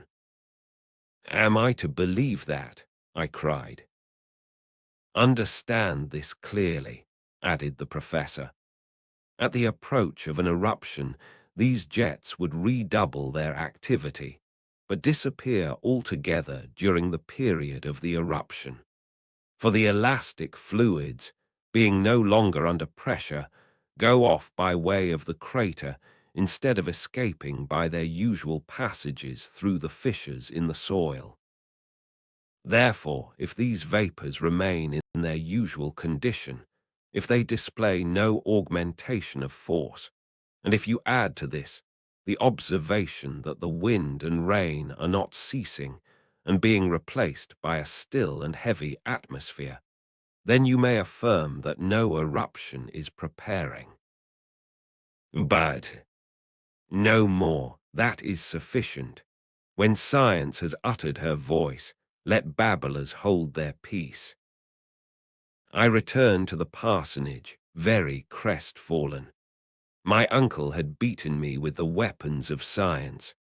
Still, I had one hope left, and this was that when we had reached the bottom of the crater it would be impossible, for want of a passage, to go deeper, in spite of all the Saknussemms in Iceland. I spent that whole night in one constant nightmare, in the heart of a volcano, and from the deepest depths of the earth I saw myself tossed up amongst the interplanetary spaces, under the form of an eruptive rock. The next day, June 23, Hans was awaiting us with his companions carrying provisions, tools, and instruments, 2 iron-pointed sticks, 2 rifles, and 2 shot belts were for my uncle and myself.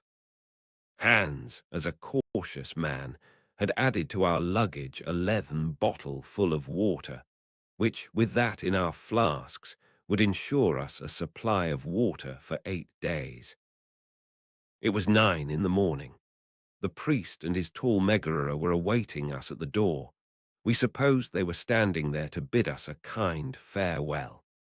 But the farewell was put in the unexpected form of a heavy bill, in which everything was charged, even to the very air we breathed in the pastoral house, infected as it was. This worthy couple were fleecing us just as a Swiss innkeeper might have done, and estimated their imperfect hospitality at the highest price. My uncle paid without a remark. A man who is starting for the center of the earth need not be particular about a few rix dollars. This point being settled, Hans gave the signal, and we soon left Stapi behind us. Chapter 15. Snæfell at last. Snæfell is 5,000 feet high. Its double cone forms the limit of a trachytic belt, which stands out distinctly in the mountain system of the island. From our starting point, we could see the 2 peaks boldly projected against the dark grey sky. I could see an enormous cap of snow coming low down upon the giant's brow. We walked in single file, headed by the hunter, who ascended by narrow tracks, where 2 could not have gone abreast. There was therefore no room for conversation. After we had passed the basaltic wall of the fjord of Stapi, we passed over a vegetable fibrous peat bog, left from the ancient vegetation of this peninsula. The vast quantity of this unworked fuel would be sufficient to warm the whole population of Iceland for a century. This vast turbary, measured in certain ravines, had in many places a depth of 70 feet, and presented layers of carbonized remains of vegetation, alternating with thinner layers of tufaceous pumice.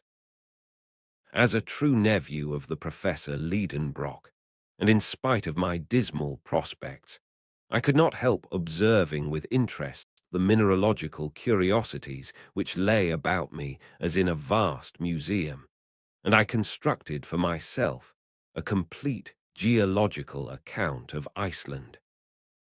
This most curious island has evidently been projected from the bottom of the sea at a comparatively recent date. Possibly, it may still be subject to gradual elevation. If this is the case, its origin may well be attributed to subterranean fires. Therefore, in this case, the theory of Sir Humphrey Davy, Saknussemm's document, and my uncle's theories would all go off in smoke. This hypothesis led me to examine with more attention the appearance of the surface, and I soon arrived at a conclusion as to the nature of the forces which presided at its birth. Iceland, which is entirely devoid of alluvial soil, is wholly composed of volcanic tufa, that is to say, an agglomeration of porous rocks and stones. Before the volcanoes broke out, it consisted of trap rocks slowly upraised to the level of the sea by the action of central forces. The internal fires had not yet forced their way through. But at a later period, a wide chasm formed diagonally from southwest to northeast, through which was gradually forced out the trachyte, which was to form a mountain chain. No violence accompanied this change. The matter thrown out was in vast quantities, and the liquid material oozing out from the abysses of the earth slowly spread in extensive plains or in hillocky masses. To this period belong the feldspar, cyanites, and porphyries. But with the help of this outflow, the thickness of the crust of the island increased materially, and therefore also its powers of resistance. It may easily be conceived what vast quantities of elastic gases, what masses of molten matter accumulated beneath its solid surface, whilst no exit was practicable after the cooling of the trachytic crust. Therefore a time would come when the elastic and explosive forces of the imprisoned gases would upheave this ponderous cover and drive out for themselves openings through tall chimneys. Hence, then, the volcano would distend and lift up the crust, and then burst through a crater suddenly formed at the summit or thinnest part of the volcano. To the eruption succeeded other volcanic phenomena. Through the outlets now made first escaped the ejected basalt, of which the plain we had just left presented such marvelous specimens. We were moving over grey rocks of dense and massive formation, which in cooling had formed into hexagonal prisms. Everywhere around us we saw truncated cones, formerly so many fiery mouths. After the exhaustion of the basalt, the volcano, the power of which grew by the extinction of the lesser craters, supplied an egress to lava, ashes, and scoriae, of which I could see lengthened screes streaming down the sides of the mountain like flowing hair. Such was the succession of phenomena which produced Iceland, all arising from the action of internal fire. And to suppose that the mass within did not still exist in a state of liquid incandescence was absurd, and nothing could surpass the absurdity of fancying that it was possible to reach the earth center. So I felt a little comforted as we advanced to the assault of Snæfell. The way was growing more and more arduous, the ascent steeper and steeper. The loose fragments of rock trembled beneath us, and the utmost care was needed to avoid dangerous falls. Hans went on as quietly as if he were on level ground. Sometimes he disappeared altogether behind the huge blocks, then a shrill whistle would direct us on our way to him. Sometimes he would halt, pick up a few bits of stone, build them up into a recognizable form, and thus made landmarks to guide us in our way back. A very wise precaution in itself, but as things turned out, quite useless. 3 hours' fatiguing march had only brought us to the base of the mountain. The hands bid us come to a halt, and a hasty breakfast was served out. My uncle swallowed 2 mouthfuls at a time to get on faster. But whether he liked it or not, this was a rest as well as a breakfast hour, and he had to wait till it pleased our guide to move on, which came to pass in an hour. The 3 Icelanders, just as taciturn as their comrade the hunter, never spoke, and ate their breakfasts in silence. We were now beginning to scale the steep sides of Snæfell. Its snowy summit, by an optical illusion not unfrequent in mountains, seemed close to us, and yet how many weary hours it took to reach it. The stones, adhering by no soil or fibrous roots of vegetation, rolled away from under our feet and rushed down the precipice below with the swiftness of an avalanche. At some places, the flanks of the mountain formed an angle with the horizon of at least 36 degrees. It was impossible to climb them, and these stony cliffs had to be tacked round, not without great difficulty. Then we helped each other with our sticks. I must admit that my uncle kept as close to me as he could.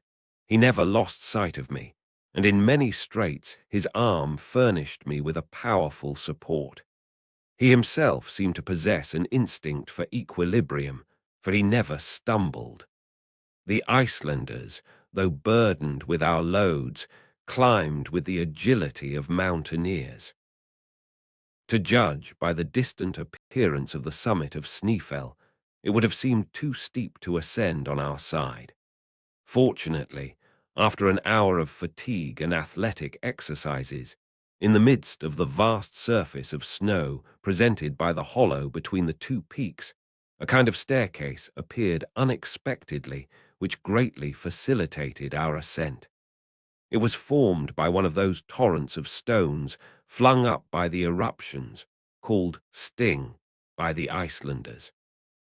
If this torrent had not been arrested in its fall by the formation of the sides of the mountain, it would have gone on to the sea and formed more islands. Such as it was, it did us good service. The steepness increased, but these stone steps allowed us to rise with facility, and even with such rapidity that, having rested for a moment while my companions continued their ascent, I perceived them already reduced by distance to microscopic dimensions. At 7, we had ascended the 2,000 steps of this grand staircase, and we had attained a bulge in the mountain, a kind of bed on which rested the cone proper of the crater. 3,200 feet below us stretched the sea. We had passed the limit of perpetual snow, which, on account of the moisture of the climate, is at a greater elevation in Iceland than the high latitude would give reason to suppose. The cold was excessively keen. The wind was blowing violently. I was exhausted. The professor saw that my limbs were refusing to perform their office, and in spite of his impatience, he decided on stopping. He therefore spoke to the hunter, who shook his head, saying, "Often fur. It seems we must go higher," said my uncle. Then he asked Hans for his reason. "Mistur," replied the guide. "Ja, mistur," said one of the Icelanders, in a tone of alarm. "What does that word mean?" I asked uneasily. "Look," said my uncle. I looked down upon the plain. An immense column of pulverized pumice, sand and dust was rising with a whirling circular motion like a waterspout. The wind was lashing it on to that side of Snæfell where we were holding on. This dense veil hung across the sun, threw a deep shadow over the mountain. If that huge revolving pillar sloped down, it would involve us in its whirling eddies. This phenomenon, which is not unfrequent when the wind blows from the glaciers, is called in Icelandic mistur. "Hastigt, hastigt," cried our guide.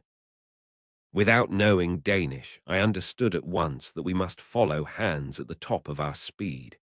He began to circle round the cone of the crater, but in a diagonal direction so as to facilitate our progress. Presently the dust storm fell upon the mountain, which quivered under the shock. The loose stones, caught with the irresistible blasts of wind, flew about in a perfect hail as in an eruption. Happily, we were on the opposite side, and sheltered from all harm. But for the precaution of our guide, our mangled bodies, torn and pounded into fragments, would have been carried afar like the ruins hurled along by some unknown meteor. Yet Hans did not think it prudent to spend the night upon the sides of the cone. We continued our zigzag climb. The 1,500 remaining feet took us 5 hours to clear. The circuitous route, the diagonal and the counter marches must have measured at least 3 leagues. I could stand it no longer. I was yielding to the effects of hunger and cold. The rarefied air scarcely gave play to the action of my lungs. At last, at 11 in the sunlight night, the summit of Snæfell was reached, and before going in for shelter into the crater, I had time to observe the midnight sun, at his lowest point, gilding with his pale rays the island that slept at my feet. Chapter 16. boldly down the crater. Supper was rapidly devoured, and the little company housed themselves as best they could. The bed was hard, the shelter not very substantial, and our position an anxious one at 5,000 feet above the sea level. Yet I slept particularly well. It was one of the best nights I had ever had, and I did not even dream.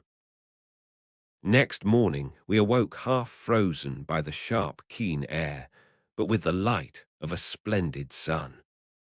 I rose from my granite bed and went out to enjoy the magnificent spectacle that lay unrolled before me. I stood on the very summit of the southernmost of Snæfell's peaks. The range of the eye extended over the whole island. By an optical law which obtains at all great heights, the shores seemed raised and the centre depressed. It seemed as if one of Helbesmer's raised maps lay at my feet. I could see deep valleys intersecting each other in every direction, precipices like low walls, lakes reduced to ponds, rivers abbreviated into streams. On my right were numberless glaciers and innumerable peaks, some plumed with feathery clouds of smoke. The undulating surface of these endless mountains, crested with sheets of snow, reminded one of a stormy sea. If I looked westward, there the ocean lay spread out in all its magnificence, like a mere continuation of those flock-like summits. The eye could hardly tell where the snowy ridges ended and the foaming waves began. I was thus steeped in the marvelous ecstasy which all high summits develop in the mind, and now without giddiness, for I was beginning to be accustomed to these sublime aspects of nature. My dazzled eyes were bathed in the bright flood of the solar rays. I was forgetting where and who I was, to live the life of elves and sylphs, the fanciful creation of Scandinavian superstitions. I felt intoxicated with the sublime pleasure of lofty elevations, without thinking of the profound abysses into which I was shortly to be plunged. But I was brought back to the realities of things by the arrival of Hans and the professor, who joined me on the summit. My uncle pointed out to me in the far west a light steam or mist, a semblance of land, which bounded the distant horizon of waters. "Greenland," said he. "Greenland," I cried. "Yes, we are only 35 leagues from it, and during thaws the white bears, borne by the ice fields from the north, are carried even into Iceland. But never mind that. Here we are at the top of Snæfell, and here are two peaks, one north and one south. Hans will tell us the name of that on which we are now standing." The question being put, Hans replied, "Skartaris." My uncle shot a triumphant glance at me. "Now for the crater," he cried. The crater of Snæfell resembled an inverted cone, the opening of which might be half a league in diameter. Its depth appeared to be about 2,000 feet. Imagine the aspect of such a reservoir, brim full, and running over with liquid fire amid the rolling thunder. The bottom of the funnel was about 250 feet in circuit, so that the gentle slope allowed its lower brim to be reached without much difficulty. Involuntarily, I compared the whole crater to an enormous erected mortar, and the comparison put me in a terrible fright. What madness, I thought, to go down into a mortar, perhaps a loaded mortar, to be shot up into the air at a moment's notice. But I did not try to back out of it. Hans, with perfect coolness, resumed the lead, and I followed him without a word. In order to facilitate the descent, Hans wound his way down the cone by a spiral path. Our route lay amidst eruptive rocks, some of which, shaken out of their loosened beds, rushed bounding down the abyss, and in their fall awoke echoes remarkable for their loud and well-defined sharpness. In certain parts of the cone there were glaciers. Here Hans advanced only with extreme precaution, sounding his way with his iron-pointed pole to discover any crevasses in it. At particularly dubious passages, we were obliged to connect ourselves with each other by a long cord, in order that any man who missed his footing might be held up by his companions. This solid formation was prudent, but did not remove all danger. Yet, notwithstanding the difficulties of the descent, down steeps unknown to the guide, the journey was accomplished without accidents, except the loss of a coil of rope, which escaped from the hands of an Icelander and took the shortest way to the bottom of the abyss. At midday we arrived. I raised my head and saw straight above me the upper aperture of the cone, framing a bit of sky of very small circumference, but almost perfectly round. Just upon the edge appeared the snowy peak of Saris, standing out sharp and clear against endless space. At the bottom of the crater were 3 chimneys, through which, in its eruptions, Snæfell had driven forth fire and lava from its central furnace. Each of these chimneys was 100 feet in diameter. They gaped before us right in our path. I had not the courage to look down either of them, but Professor Lidenbrock had hastily surveyed all 3. He was panting, running from one to the other, gesticulating and uttering incoherent expressions. Hans and his comrades, seated upon loose lava rocks, looked at him with as much wonder as they knew how to express, and perhaps taking him for an escaped lunatic. Suddenly my uncle uttered a cry. I thought his foot must have slipped, and that he had fallen down one of the holes. But no, I saw him, with arms outstretched and legs straddling wide apart, erect before a granite rock that stood in the center of the crater, just like a pedestal made ready to receive a statue of Pluto. He stood like a man stupefied, but the stupefaction soon gave way to delirious rapture. "Axel, Axel," he cried, "come, come." I ran. Hans and the Icelanders never stirred. "Look," cried the professor. And sharing his astonishment, but I think not his joy, I read on the western face of the block, in Runic characters, half mouldered away with lapse of ages, this thrice accursed name. "Arne Saknussemm," replied my uncle. "Do you yet doubt?" I made no answer, and I returned in silence to my lava seat in a state of utter speechless consternation. Here was crushing evidence. How long I remained plunged in agonizing reflections I cannot tell. All that I know is that on raising my head again, I saw only my uncle and Hans at the bottom of the crater. The Icelanders had been dismissed, and they were now descending the outer slopes of Snæfell to return to Stapi. Hans slept peaceably at the foot of a rock, in a lava bed, where he had found a suitable couch for himself. But my uncle was pacing around the bottom of the crater like a wild beast in a cage. I had neither the wish nor the strength to rise, and following the guide's example, I went off into an unhappy slumber, fancying I could hear ominous noises or feel tremblings within the recesses of the mountain. Thus the first night in the crater passed away.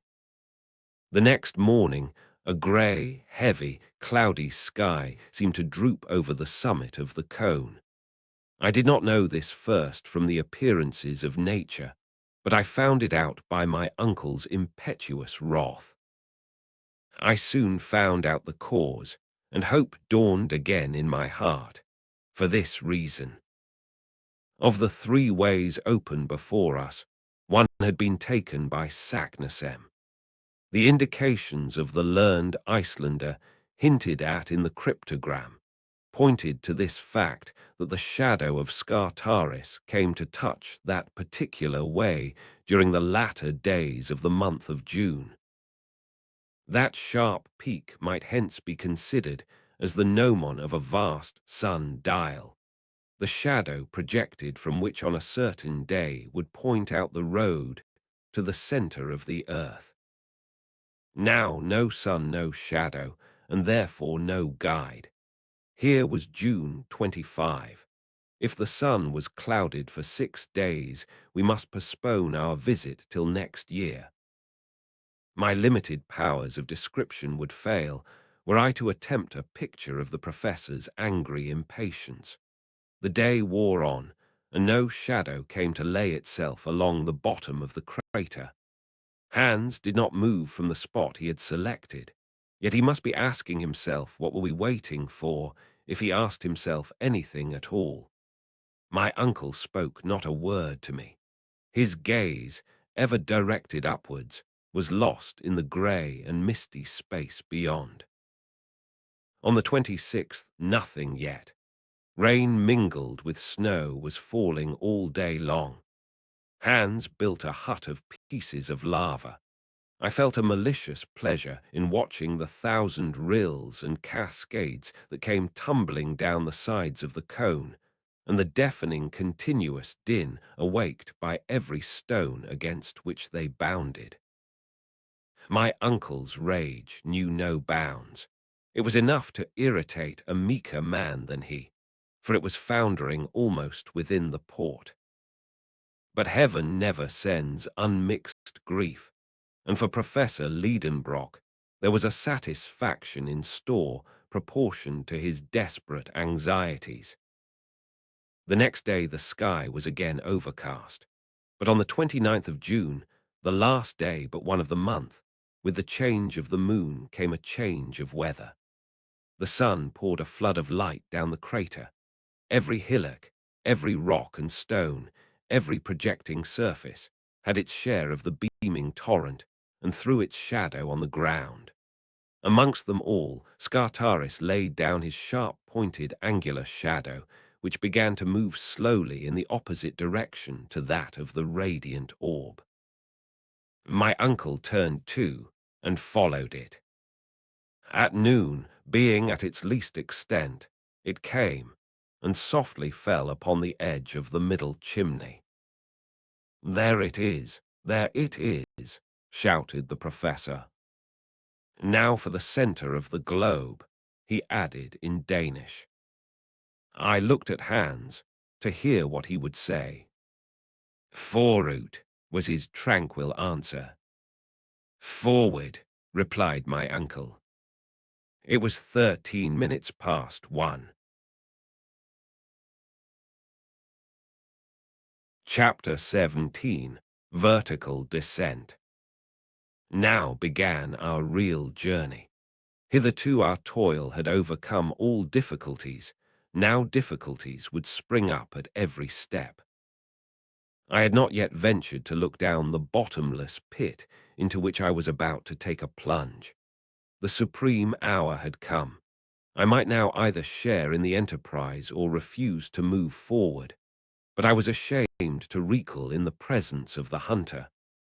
Hans accepted the enterprise with such calmness, such indifference, such perfect disregard of any possible danger, that I blushed at the idea of being less brave than he. If I had been alone, I might have once more tried the effect of argument, but in the presence of the guide, I held my peace. My heart flew back to my sweet Verlan days, and I approached the central chimney. I have already mentioned that it was 100 feet in diameter and 300 feet round. I bent over a projecting rock and gazed down. My hair stood on end with terror. The bewildering feeling of vacuity laid hold upon me. I felt my center of gravity shifting its place, and giddiness mounting into my brain like drunkenness. There is nothing more treacherous than this attraction down deep abysses. I was just about to drop down when a hand laid hold of me. It was that of Hans. I suppose I had not taken as many lessons on Gulf exploration as I ought to have done in the Frelsers at Copenhagen. But however short was my examination of this well, I had taken some account of its conformation. Its almost perpendicular walls were bristling with innumerable projections which would facilitate the descent. But if there was no want of steps, still there was no rail. A rope fastened to the edge of the aperture might have helped us down. But how were we to unfasten it when arrived at the other end? My uncle employed a very simple expedient to obviate this difficulty. He uncoiled a cord of the thickness of a finger and 400 feet long. First he dropped half of it down, then he passed it round a lava block that projected conveniently and threw the other half down the chimney. Each of us could then descend by holding with the hand both halves of the rope, which would not be able to unroll itself from its hold. When 200 feet down, it would be easy to get possession of the whole of the rope by letting one end go and pulling down by the other. Then the exercise would go on again ad infinitum. "Now," said my uncle, after having completed these preparations, "now let us look to our loads. I will divide them into 3 lots. Each of us will strap one upon his back. I mean only fragile articles." Of course, we were not included under that head. "Hans," said he, "will take charge of the tools and a portion of the provisions. You, Axel, will take another third of the provisions and the arms, and I will take the rest of the provisions and the delicate instruments." "But," said I, "the clothes and that mass of ladders and ropes, what is to become of them?" "They will go down by themselves." "How so?" I asked. "You will see presently." My uncle was always willing to employ magnificent resources. Obeying orders, Hans tied all the non-fragile articles in one bundle, corded them firmly, and sent them bodily down the gulf before us. I listened to the dull thuds of the descending bale. My uncle, leaning over the abyss, followed the descent of the luggage with a satisfied nod, and only rose erect when he had quite lost sight of it. "Very well, now it is our turn." Now I ask any sensible man if it was possible to hear those words without a shudder. The professor fastened his package of instruments upon his shoulders. Hans took the tools, I took the arms, and the descent commenced in the following order: Hans, my uncle, and myself. It was effected in profound silence, broken only by the descent of loosened stones down the dark gulf. I dropped, as it were, frantically clutching the double cord with one hand and buttressing myself from the wall with the other by means of my stick. One idea overpowered me almost, fear lest the rock should give way from which I was hanging. This cord seemed a fragile thing for 3 persons to be suspended from. I made as little use of it as possible, performing wonderful feats of equilibrium upon the lava projections, which my foot seemed to catch hold of like a hand. When one of these slippery steps shook under the heavier form of Hans, he said in his tranquil voice, "Gif act." "Attention," repeated my uncle. In half an hour, we were standing upon the surface of a rock, jammed in across the chimney from one side to the other. Hans pulled the rope by one of its ends, the other rose in the air. After passing the higher rock, it came down again, bringing with it a rather dangerous shower of bits of stone and lava. Leaning over the edge of our narrow, standing ground, I observed that the bottom of the hole was still invisible. The same maneuver was repeated with the cord, and half an hour after we had descended another 200 feet. I don't suppose the maddest geologist under such circumstances would have studied the nature of the rocks that we were passing. I am sure I did trouble my head about them. Pliocene, Miocene, Eocene, Cretaceous, Jurassic, Triassic, Permian, Carboniferous, Devonian, Silurian, or primitive was all one to me. But the professor, no doubt, was pursuing his observations or taking notes, for in one of our halts he said to me, "The farther I go, the more confidence I feel. The order of these volcanic formations affords the strongest confirmation to the theories of Davy. We are now among the primitive rocks, upon which the chemical operations took place, which are produced by the contact of elementary bases of metals with water. I repudiate the notion of central heat altogether. We shall see further proof of that very soon. No variation, always the same conclusion. Of course, I was not inclined to argue. My silence was taken for consent, and the descent went on. Another 3 hours, and I saw no bottom to the chimney yet. When I lifted my head, I perceived the gradual contraction of its aperture. Its walls, by a gentle incline, were drawing closer to each other, and it was beginning to grow darker. Still we kept descending. It seemed to me that the falling stones were meeting with an earlier resistance, and that the concussion gave a more abrupt and deadened sound. As I had taken care to keep an exact account of our maneuvers with the rope, which I knew that we had repeated 14 times, each descent occupying half an hour, the conclusion was easy that we had been 7 hours, plus 14 quarters of rest, making 10 hours and a half. We had started at 1. It must therefore now be 11 o'clock, and the depth to which we had descended was 14 times 200 feet, or 2,800 feet. At this moment, I heard the voice of Hans. "Halt!" he cried. I stopped short, just as I was going to place my feet upon my uncle's head. "We are there," he cried.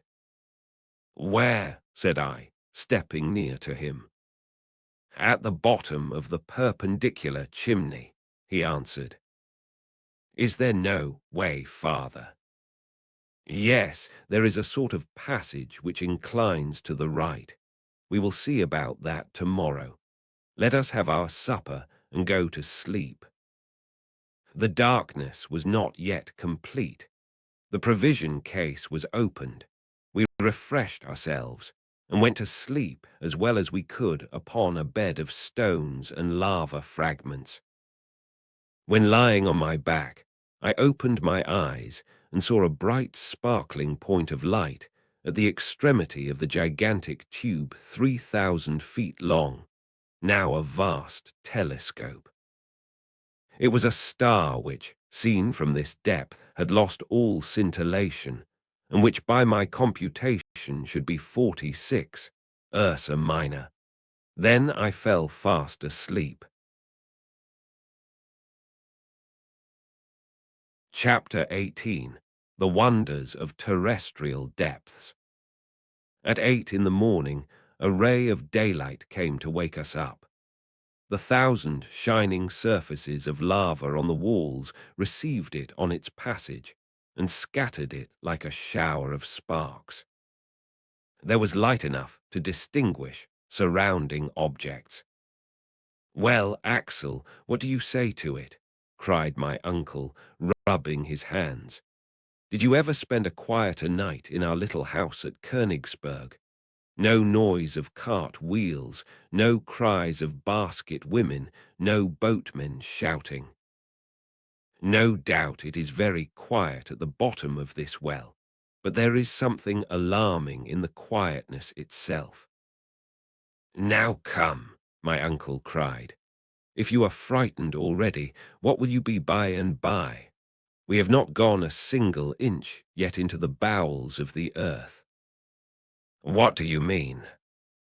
"I mean that we have only reached the level of the island, long vertical tube, which terminates at the mouth of the crater, has its lower end only at the level of the sea." "Are you sure of that?" "Quite sure. Consult the barometer." In fact, the mercury, which had risen in the instrument as fast as we descended, had stopped at 29 inches. "You see," said the professor, "we have now only the pressure of our atmosphere, and I shall be glad when the aneroid takes the place of the barometer." And in truth, this instrument would become useless as soon as the weight of the atmosphere should exceed the pressure ascertained at the level of the sea. "But," I said, "is there not reason to fear that this ever-increasing pressure will become at last very painful to bear?" "No, we shall descend at a slow rate, and our lungs will become inured to a denser atmosphere. Aeronauts find the want of air as they rise to high elevations, but we shall perhaps have too much. Of the two, this is what I should prefer. Don't let us lose a moment. Where is the bundle we sent down before us?" I then remembered that we had searched for it in vain the evening before. My uncle questioned Hans, who, after having examined attentively with the eye of a huntsman, replied, "There up there." And so it was. The bundle had been caught by a projection 100 feet above us. Immediately the Icelander climbed up like a cat, and in a few minutes the package was in our possession.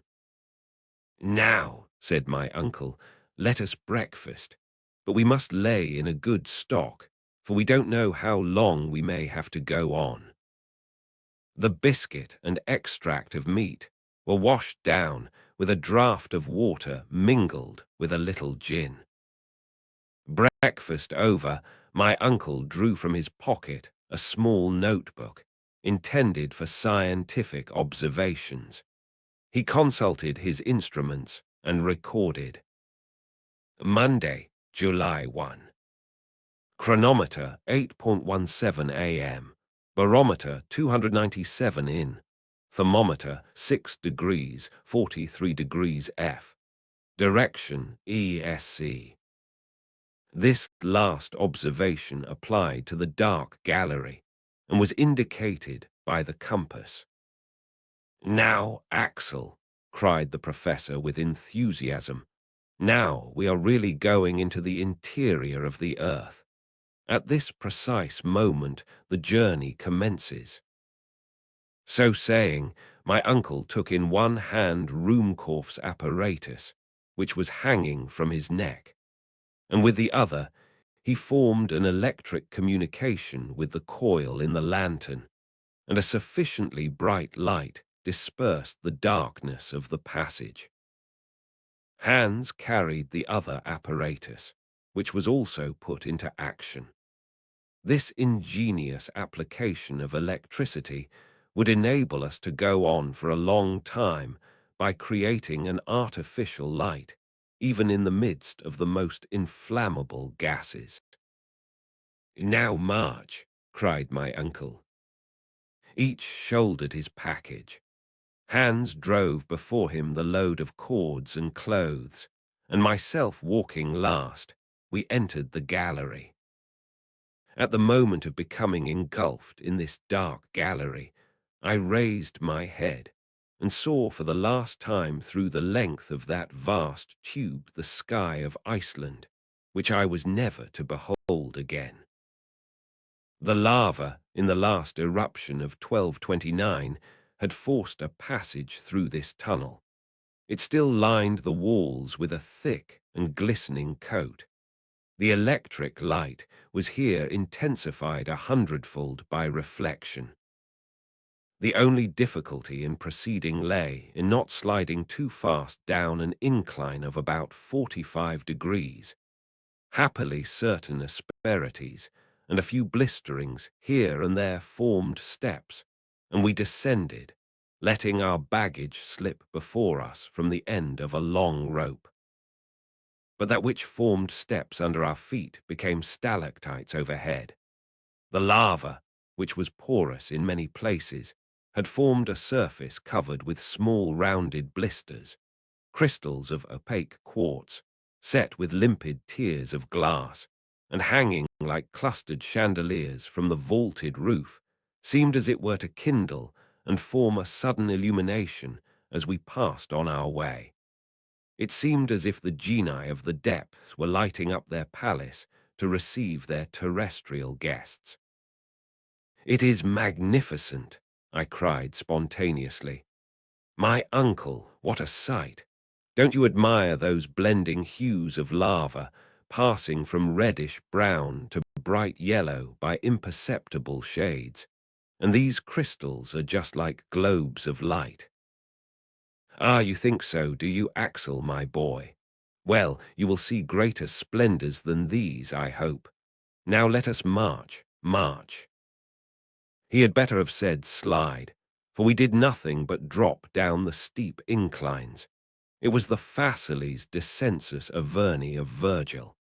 The compass, which I consulted frequently, gave our direction as southeast with inflexible steadiness. This lava stream deviated neither to the right nor to the left. Yet there was no sensible increase of temperature.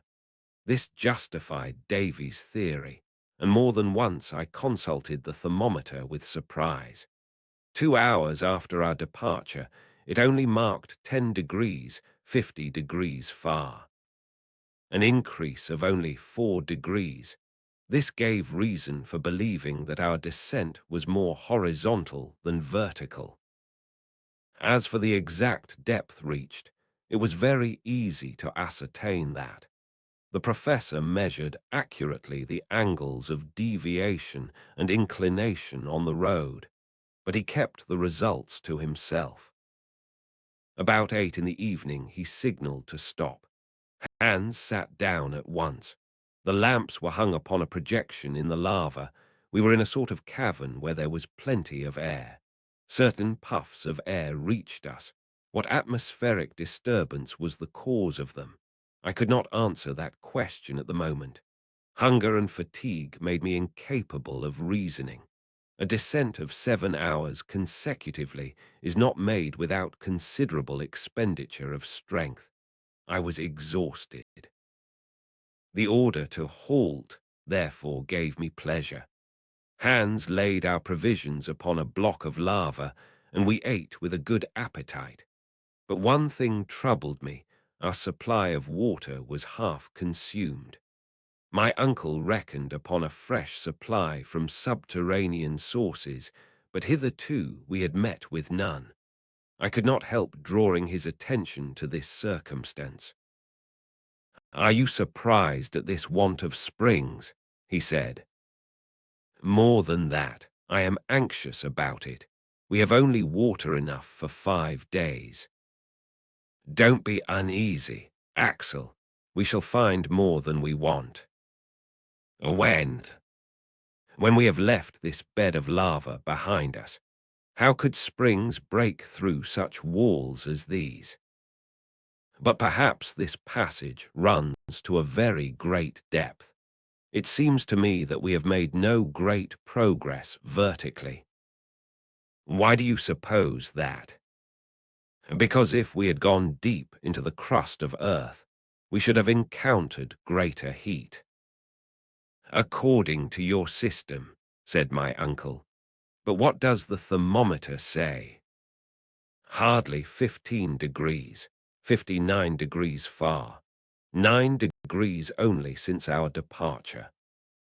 Well, what is your conclusion? This is my conclusion. According to exact observations, the increase of temperature in the interior of the globe advances at the rate of 1 degree, 145 degrees far, for every 100 feet, but certain local conditions may modify this rate. Thus at Yakutsk in Siberia, the increase of a degree is ascertained to be reached every 36 feet. This difference depends upon the heat-conducting power of the rocks. Moreover, in the neighborhood of an extinct volcano, through Nice, it has been observed that the increase of a degree is only attained at every 125 feet. Let us therefore assume this last hypothesis as the most suitable to our situation, and calculate.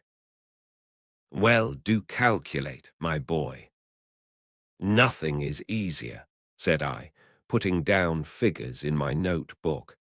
9 times 125 feet gives a depth of 1,125 feet. Very accurate indeed.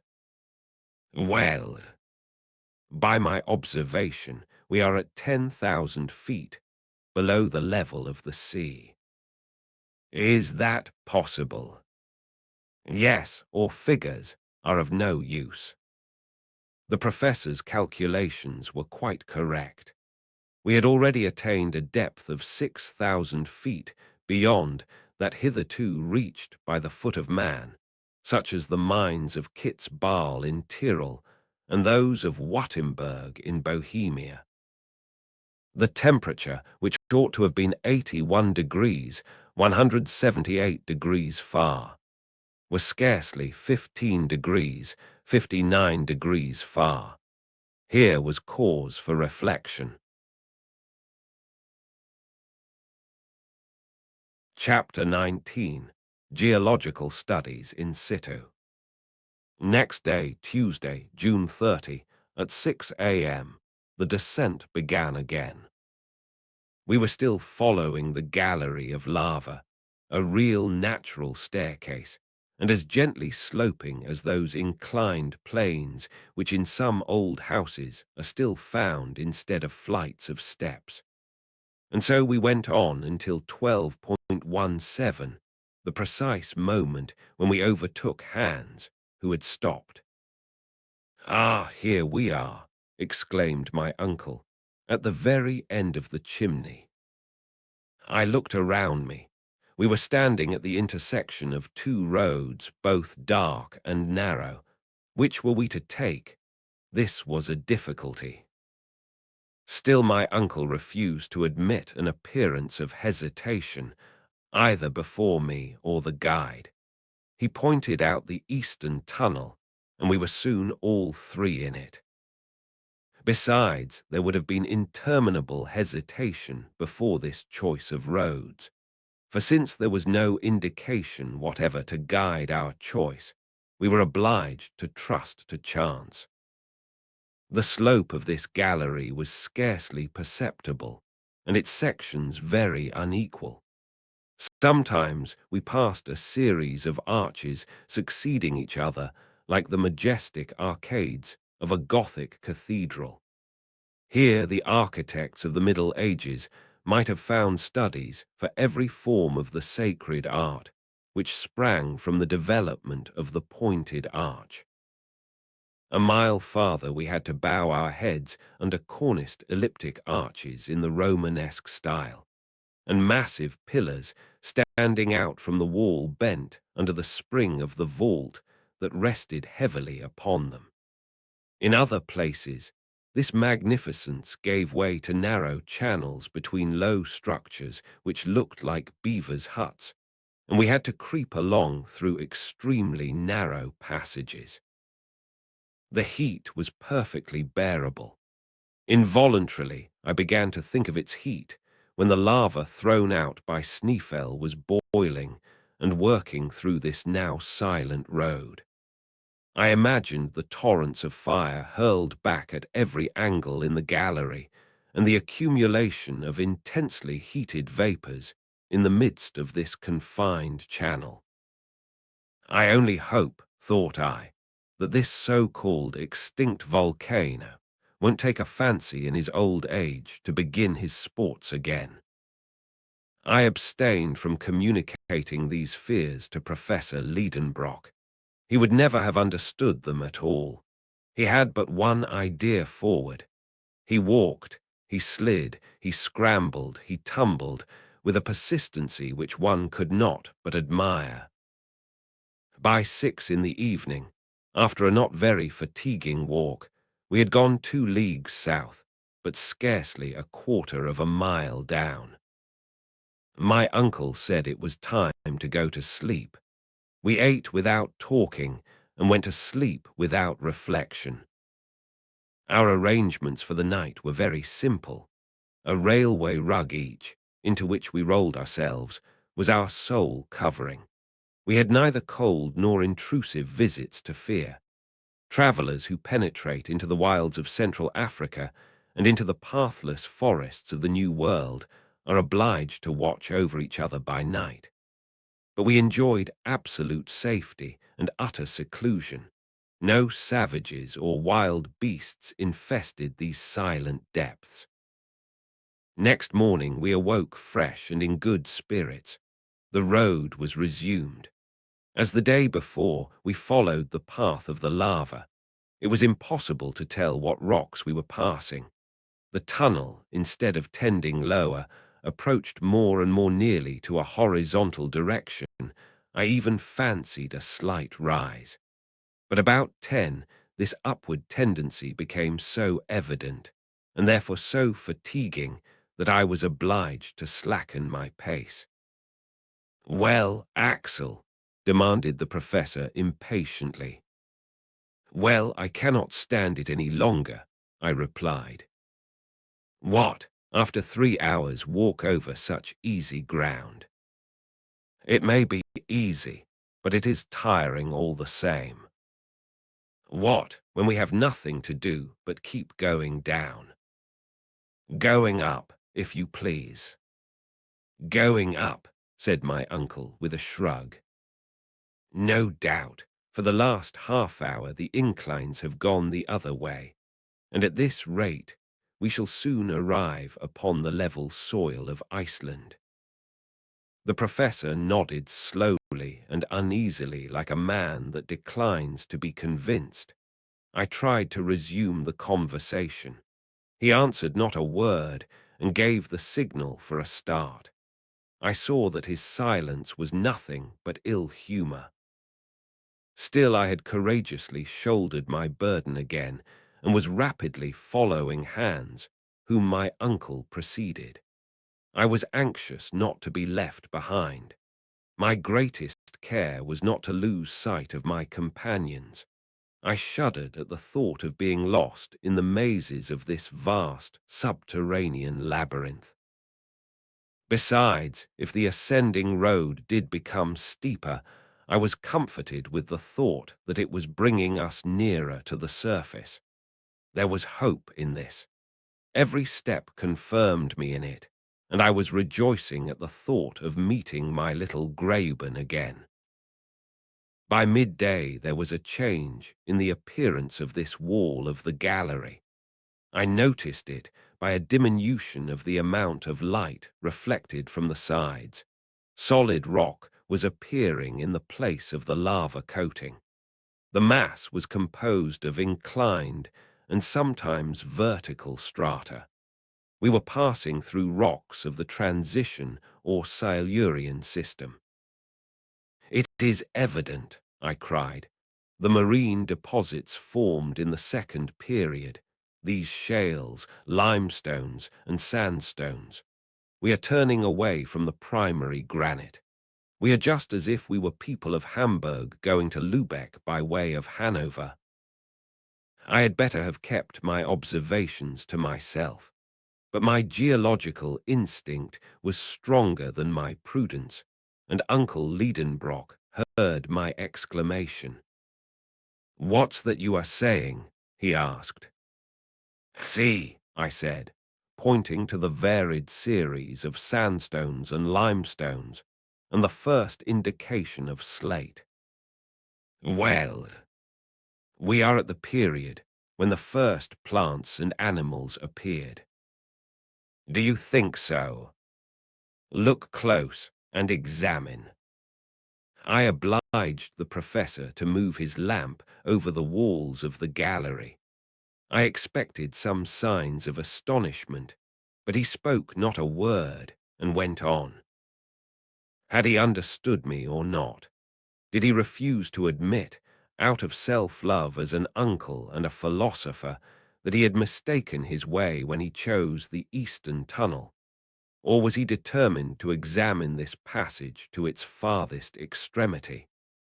It was evident that we had left the lava path, and that this road could not possibly lead to the extinct furnace of Snæfell. Yet I asked myself if I was not depending too much on this change in the rock. Might I not myself be mistaken? Were we really crossing the layers of rock which overlie the granite foundation? If I am right, I thought, I must soon find some fossil remains of primitive life, and then we must yield to evidence. I will look. I had not gone 100 paces before incontestable proofs presented themselves. It could not be otherwise, for in the Silurian age the seas contained at least 1,500 vegetable and animal species. My feet, which had become accustomed to the indurated lava floor, suddenly rested upon a dust composed of the debris of plants and shells. In the walls were distinct impressions of fucoids and lycopodites. Professor Lidenbrock could not be mistaken, I thought, and yet he pushed on, with, I suppose, his eyes resolutely shut. This was only invincible obstinacy. I could hold out no longer. I picked up a perfectly formed shell, which had belonged to an animal not unlike the woodlouse. Then, joining my uncle, I said, "Look at this." "Very well," said he quietly. "It is the shell of a crustacean, of an extinct species called a trilobite. Nothing more." "But don't you conclude?" "Just what you conclude yourself. Yes, I do perfectly. We have left the granite and the lava.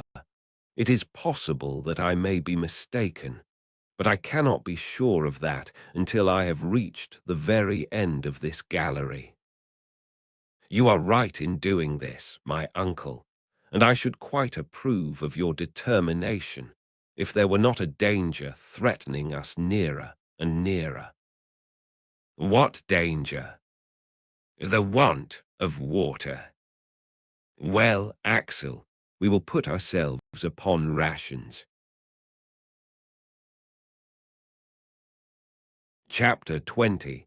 The First Signs of Distress. In fact, we had to ration ourselves. Our provision of water could not last more than 3 days. I found that out for certain when supper time came, and to our sorrow, we had little reason to expect to find a spring in these transition beds. The whole of the next day, the gallery opened before us its endless arcades. We moved on almost without a word. Hans' silence seemed to be infecting us. The road was now not ascending, at least not perceptibly. Sometimes, even, it seemed to have a slight fall. But this tendency, which was very trifling, could not do anything to reassure the professor, for there was no change in the beds, and the transitional characteristics became more and more decided. The electric light was reflected in sparkling splendor from the schist, limestone, and old red sandstone of the walls. It might have been thought that we were passing through a section of Wales, of which an ancient people gave its name to this system. Specimens of magnificent marbles clothed the walls, some of a greyish agate fantastically veined with white, others of rich crimson or yellow dashed with splotches of red.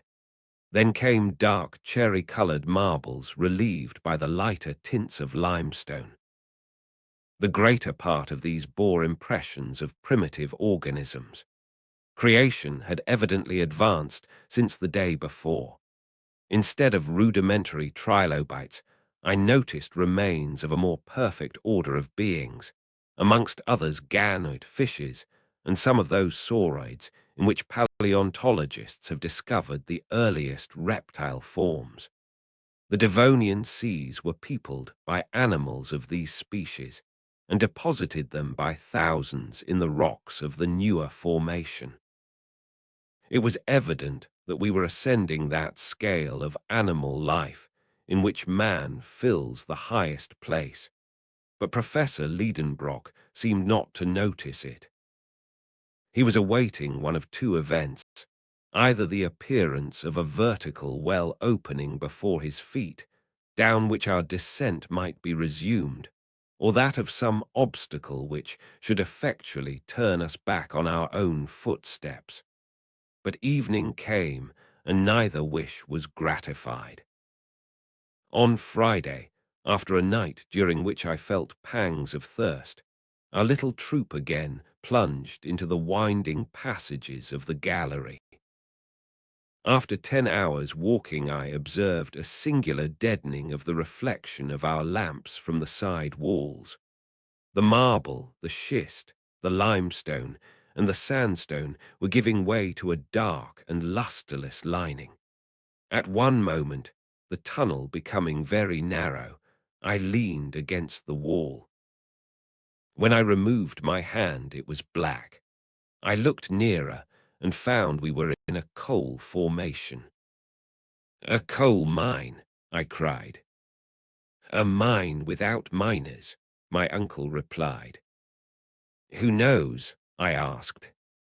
"I know," the professor pronounced decidedly. "I am certain that this gallery driven through beds of coal was never pierced by the hand of man. But whether it be the hand of nature or not does not matter. Supper time is come. Let us sup." Hans prepared some food. I scarcely ate, and I swallowed down the few drops of water rationed out to me.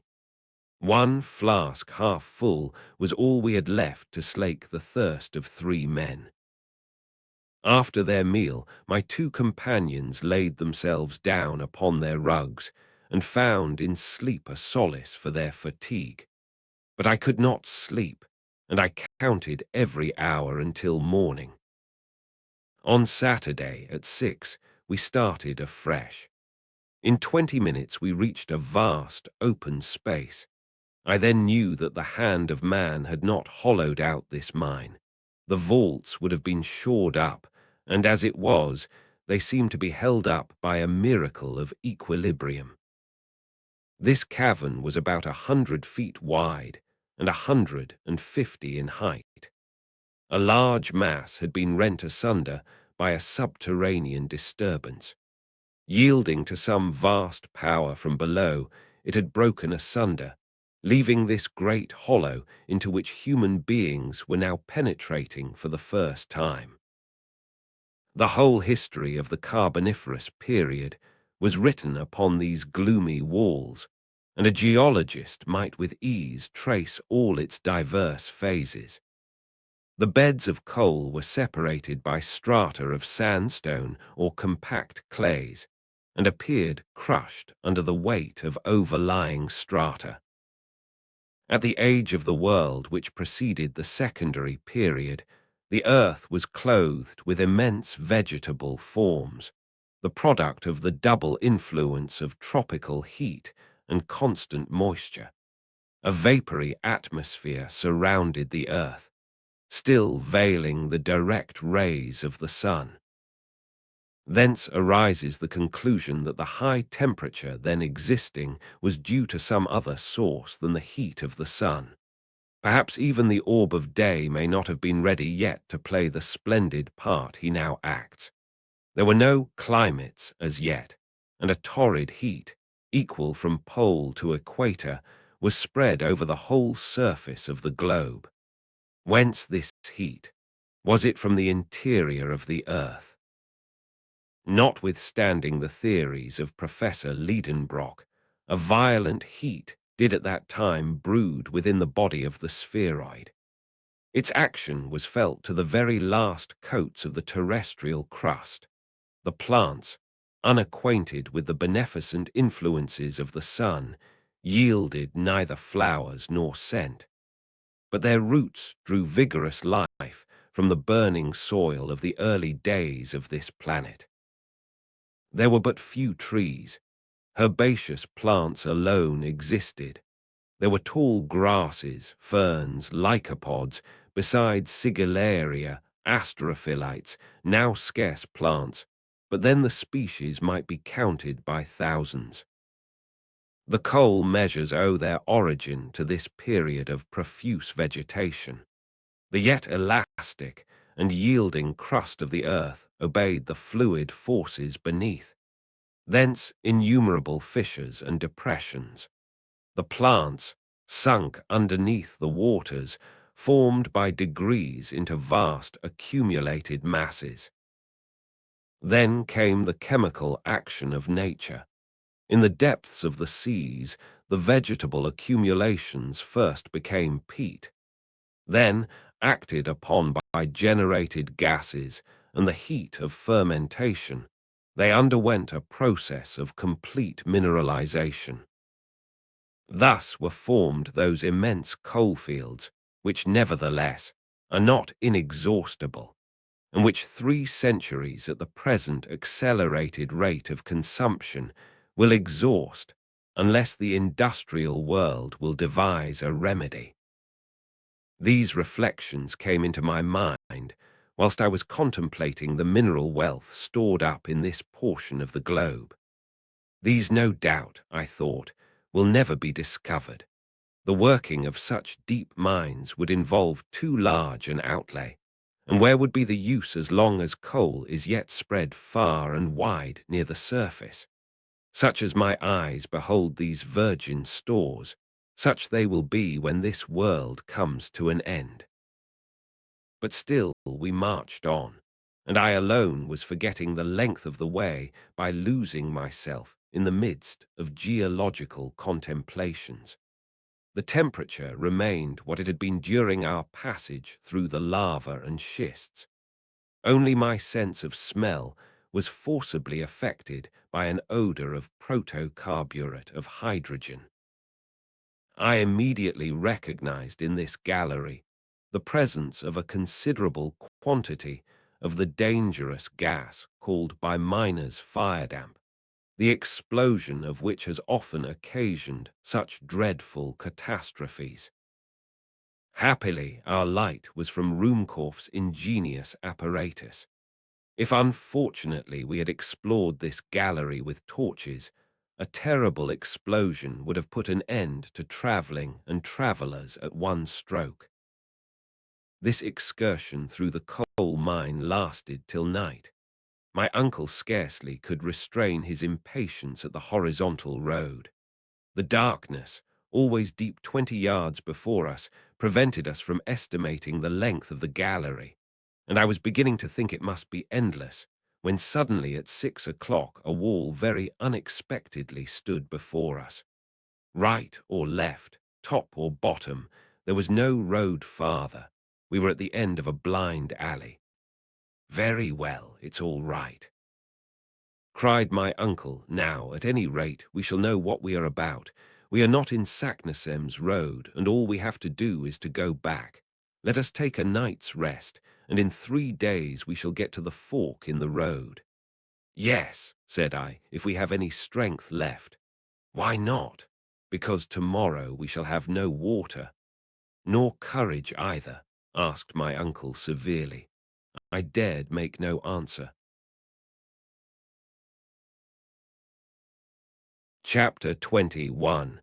Compassion fuses the professor's heart. Next day we started early. We had to hasten forward. It was a 3 days' march to the cross roads. I will not speak of the sufferings we endured in our return. My uncle bore them with the angry impatience of a man obliged to own his weakness, Hans with the resignation of his passive nature, I confess, with complaints and expressions of despair. I had no spirit to oppose this ill fortune.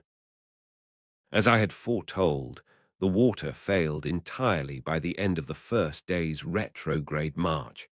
Our fluid aliment was now nothing but gin, but this infernal fluid burned my throat, and I could not even endure the sight of it. I found the temperature and the air stifling. Fatigue paralyzed my limbs. More than once I dropped down motionless. Then there was a halt, and my uncle and the Icelander did their best to restore me. But I saw that the former was struggling painfully against excessive fatigue and the tortures of thirst. At last, on Tuesday, July 8, we arrived on our hands and knees and half dead at the junction of the two roads. There I dropped like a lifeless lump, extended on the lava soil. It was 10 in the morning. Hans and my uncle, clinging to the wall, tried to nibble a few bits of biscuit. Long moans escaped from my swollen lips. After some time, my uncle approached me and raised me in his arms. "Poor boy," said he, in genuine tones of compassion. I was touched with these words, not being accustomed to see the excitable professor in a softened mood. I grasped his trembling hands in mine. He let me hold them and looked at me. His eyes were moistened. Then I saw him take the flask that was hanging at his side. To my amazement, he placed it on my lips. "Drink," said he. Had I heard him? Was my uncle beside himself? I stared at him stupidly and felt as if I could not understand him. "Drink," he said again. And raising his flask, he emptied it every drop between my lips. Oh, infinite pleasure! A slender sip of water came to moisten my burning mouth. It was but one sip, but it was enough to recall my ebbing life. I thanked my uncle with clasped hands. "Yes," he said, "a draught of water, but it is the very last you hear, the last." I had kept it as a precious treasure at the bottom of my flask. 20 times, nay, 100 times, have I fought against a frightful impulse to drink it off. But no, Axel, I kept it for you. "My dear uncle," I said, whilst hot tears trickled down my face. "Yes, my poor boy, I knew that as soon as you arrived at these cross roads, you would drop half dead, and I kept my last drop of water to reanimate you." Thank you, I said. Although my thirst was only partially quenched, yet some strength had returned. The muscles of my throat, until then contracted, now relaxed again, and the inflammation of my lips abated somewhat, and I was now able to speak. "Let us see," I said. "We have now but one thing to do. We have no water, we must go back." While I spoke, my uncle avoided looking at me. He hung his head down. His eyes avoided mine. "We must return," I exclaimed vehemently. "We must go back on our way to Snæfell. May God give us strength to climb up the crater again." "Return," said my uncle, as if he was rather answering himself than me. "Yes, return, without the loss of a minute." A long silence followed. "So then, Axel," replied the professor ironically, "you have found no courage or energy in these few drops of water." "Courage? I see you just as feeble-minded as you were before, and still expressing only despair." What sort of a man was this I had to do with, and what schemes was he now revolving in his fearless mind? What, you won't go back? Should I renounce this expedition just when we have the fairest chance of success? Never. Then must we resign ourselves to destruction. No, Axel, no, go back. Hans will go with you. Leave me to myself. Leave you here. Leave me, I tell you. I have undertaken this expedition. I will carry it out to the end, and I will not return. Go, Axel, go. My uncle was in high state of excitement. His voice, which had for a moment been tender and gentle, had now become hard and threatening. He was struggling with gloomy resolutions against impossibilities. I would not leave him in this bottomless abyss, and on the other hand, the instinct of self-preservation prompted me to fly. The guide watched this scene with his usual phlegmatic unconcern. Yet he understood perfectly well what was going on between his two companions. The gestures themselves were sufficient to show that we were each bent on taking a different road. But Hans seemed to take no part in a question upon which depended his life. He was ready to start at a given signal, or to stay, if his master so willed it. How I wished at this moment I could have made him understand me. My words, my complaints, my sorrow would have had some influence over that frigid nature.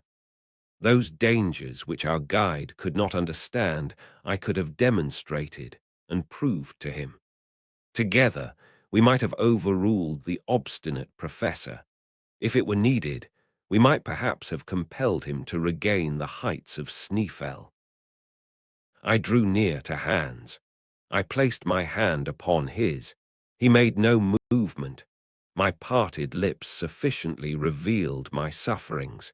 The Icelander slowly moved his head and calmly pointing to my uncle said, "Master." "Master," I shouted. "You madman. No, he is not the master of our life. We must fly, we must drag him. Do you hear me? Do you understand?" I had seized Hans by the arm. I wished to oblige him to rise. I strove with him. My uncle interposed. "Be calm, Axel. You will get nothing from that immovable servant. Therefore, listen to my proposal." I crossed my arms and confronted my uncle boldly. "The want of water," he said, "is the only obstacle in our way. In this eastern gallery made up of lavas, schists, and coal, we have not met with a single particle of moisture. Perhaps we shall be more fortunate if we follow the western tunnel." I shook my head incredulously. "Hear me to the end," the professor went on with a firm voice. "Whilst you were lying there motionless, I went to examine the conformation of that gallery. It penetrates directly downward, and in a few hours it will bring us to the granite rocks. There we must meet with abundant springs. The nature of the rock assures me of this, and instinct agrees with logic to support my conviction. Now, this is my proposal. When Columbus asked of his ship's crews for 3 days more to discover a new world, those crews, disheartened and sick as they were, recognized the justice of the claim, and he discovered America. I am the Columbus of this nether world, and I only ask for 1 more day. If in a single day I have not met with the water that we want, I swear to you we will return to the surface of the earth. In spite of my irritation, I was moved with these words, as well as with the violence my uncle was doing to his own wishes in making so hazardous a proposal. "Well," I said, "do as you will, and God reward your superhuman energy. You have now but a few hours to tempt fortune. Let us start. Chapter 22. Total Failure of Water. This time the descent commenced by the new gallery. Hans walked first, as was his custom. We had not gone 100 yards when the professor, moving his lantern along the walls, cried, "Here are primitive rocks. Now we are in the right way. Forward." When in its early stages the earth was slowly cooling, its contraction gave rise in its crust to disruptions, distortions, fissures, and chasms. The passage through which we were moving was such a fissure, through which at one time granite poured out in a molten state. Its thousands of windings formed an inextricable labyrinth through the primeval mass. As fast as we descended, the succession of beds forming the primitive foundation came out with increasing distinctness. Geologists consider this primitive matter to be the base of the mineral crust of the earth, and have ascertained it to be composed of 3 different formations: schist, gneiss, and mica schist, resting upon that unchangeable foundation, the granite. Never had mineralogists found themselves in so marvelous a situation to study nature in situ. What the boring machine, an insensible, inert instrument, was unable to bring to the surface of the inner structure of the globe, we were able to peruse with our own eyes and handle with our own hands. Through the beds of schist, coloured with delicate shades of green, ran in winding coarse threads of copper and manganese, with traces of platinum and gold. I thought, what riches are here buried at an unapproachable depth in the earth, hidden forever from the covetous eyes of the human race. These treasures have been buried at such a profound depth by the convulsions of primeval times that they run no chance of ever being molested by the pickaxe or the spade. To the schists succeeded gneiss, partially stratified, remarkable for the parallelism and regularity of its lamina, then mica schists, laid in large plates or flakes, revealing their lamellated structure by the sparkle of the white shining mica. The light from our apparatus, reflected from the small facets of quartz, shot sparkling rays at every angle, and I seemed to be moving through a diamond, within which the quickly darting rays broke across each other in 1,000 flashing coruscations. About 6 o'clock, this brilliant fate of illuminations underwent a sensible abatement of splendor, then almost ceased. The walls assumed a crystallized though somber appearance. Mica was more closely mingled with the feldspar and quartz to form the proper rocky foundations of the earth, which bears without distortion or crushing the weight of the 4 terrestrial systems. We were immured within prison walls of granite. It was 8 in the evening. No signs of water had yet appeared. I was suffering horribly. My uncle strode on. He refused to stop. He was listening anxiously for the murmur of distant springs. But no, there was dead silence. And now my limbs were failing beneath me. I resisted pain and torture that I might not stop my uncle, which would have driven him to despair, for the day was drawing near to its end, and it was his last. At last I failed utterly. I uttered a cry and fell. "Come to me, I am dying." My uncle retraced his steps. He gazed upon me with his arms crossed. Then these muttered words passed his lips. "It's all over." The last thing I saw was a fearful gesture of rage, and my eyes closed. When I reopened them, I saw my 2 companions motionless and rolled up in their coverings. Were they asleep? As for me, I could not get one moment's sleep. I was suffering too keenly, and what embittered my thoughts was that there was no remedy. My uncle's last words echoed painfully in my ears. "It's all over," for in such a fearful state of debility, it was madness to think of ever reaching the upper world again. We had above us a league and a half of terrestrial crust. The weight of it seemed to be crushing down upon my shoulders. I felt weighed down, and I exhausted myself with imaginary violent exertions to turn round upon my granite couch. A few hours passed away. A deep silence reigned around us, the silence of the grave. No sound could reach us through walls, the thinnest of which were 5 miles thick. Yet in the midst of my stupefaction, I seemed to be aware of a noise. It was dark down the tunnel, but I seemed to see the Icelander vanishing from our sight with the lamp in his hand. Why was he leaving us? Was Hans going to forsake us? My uncle was fast asleep. I wanted to shout, but my voice died upon my parched and swollen lips. The darkness became deeper, and the last sound died away in the far distance. "Hans has abandoned us," I cried. "Hans, Hans." But these words were only spoken within me. They went no farther.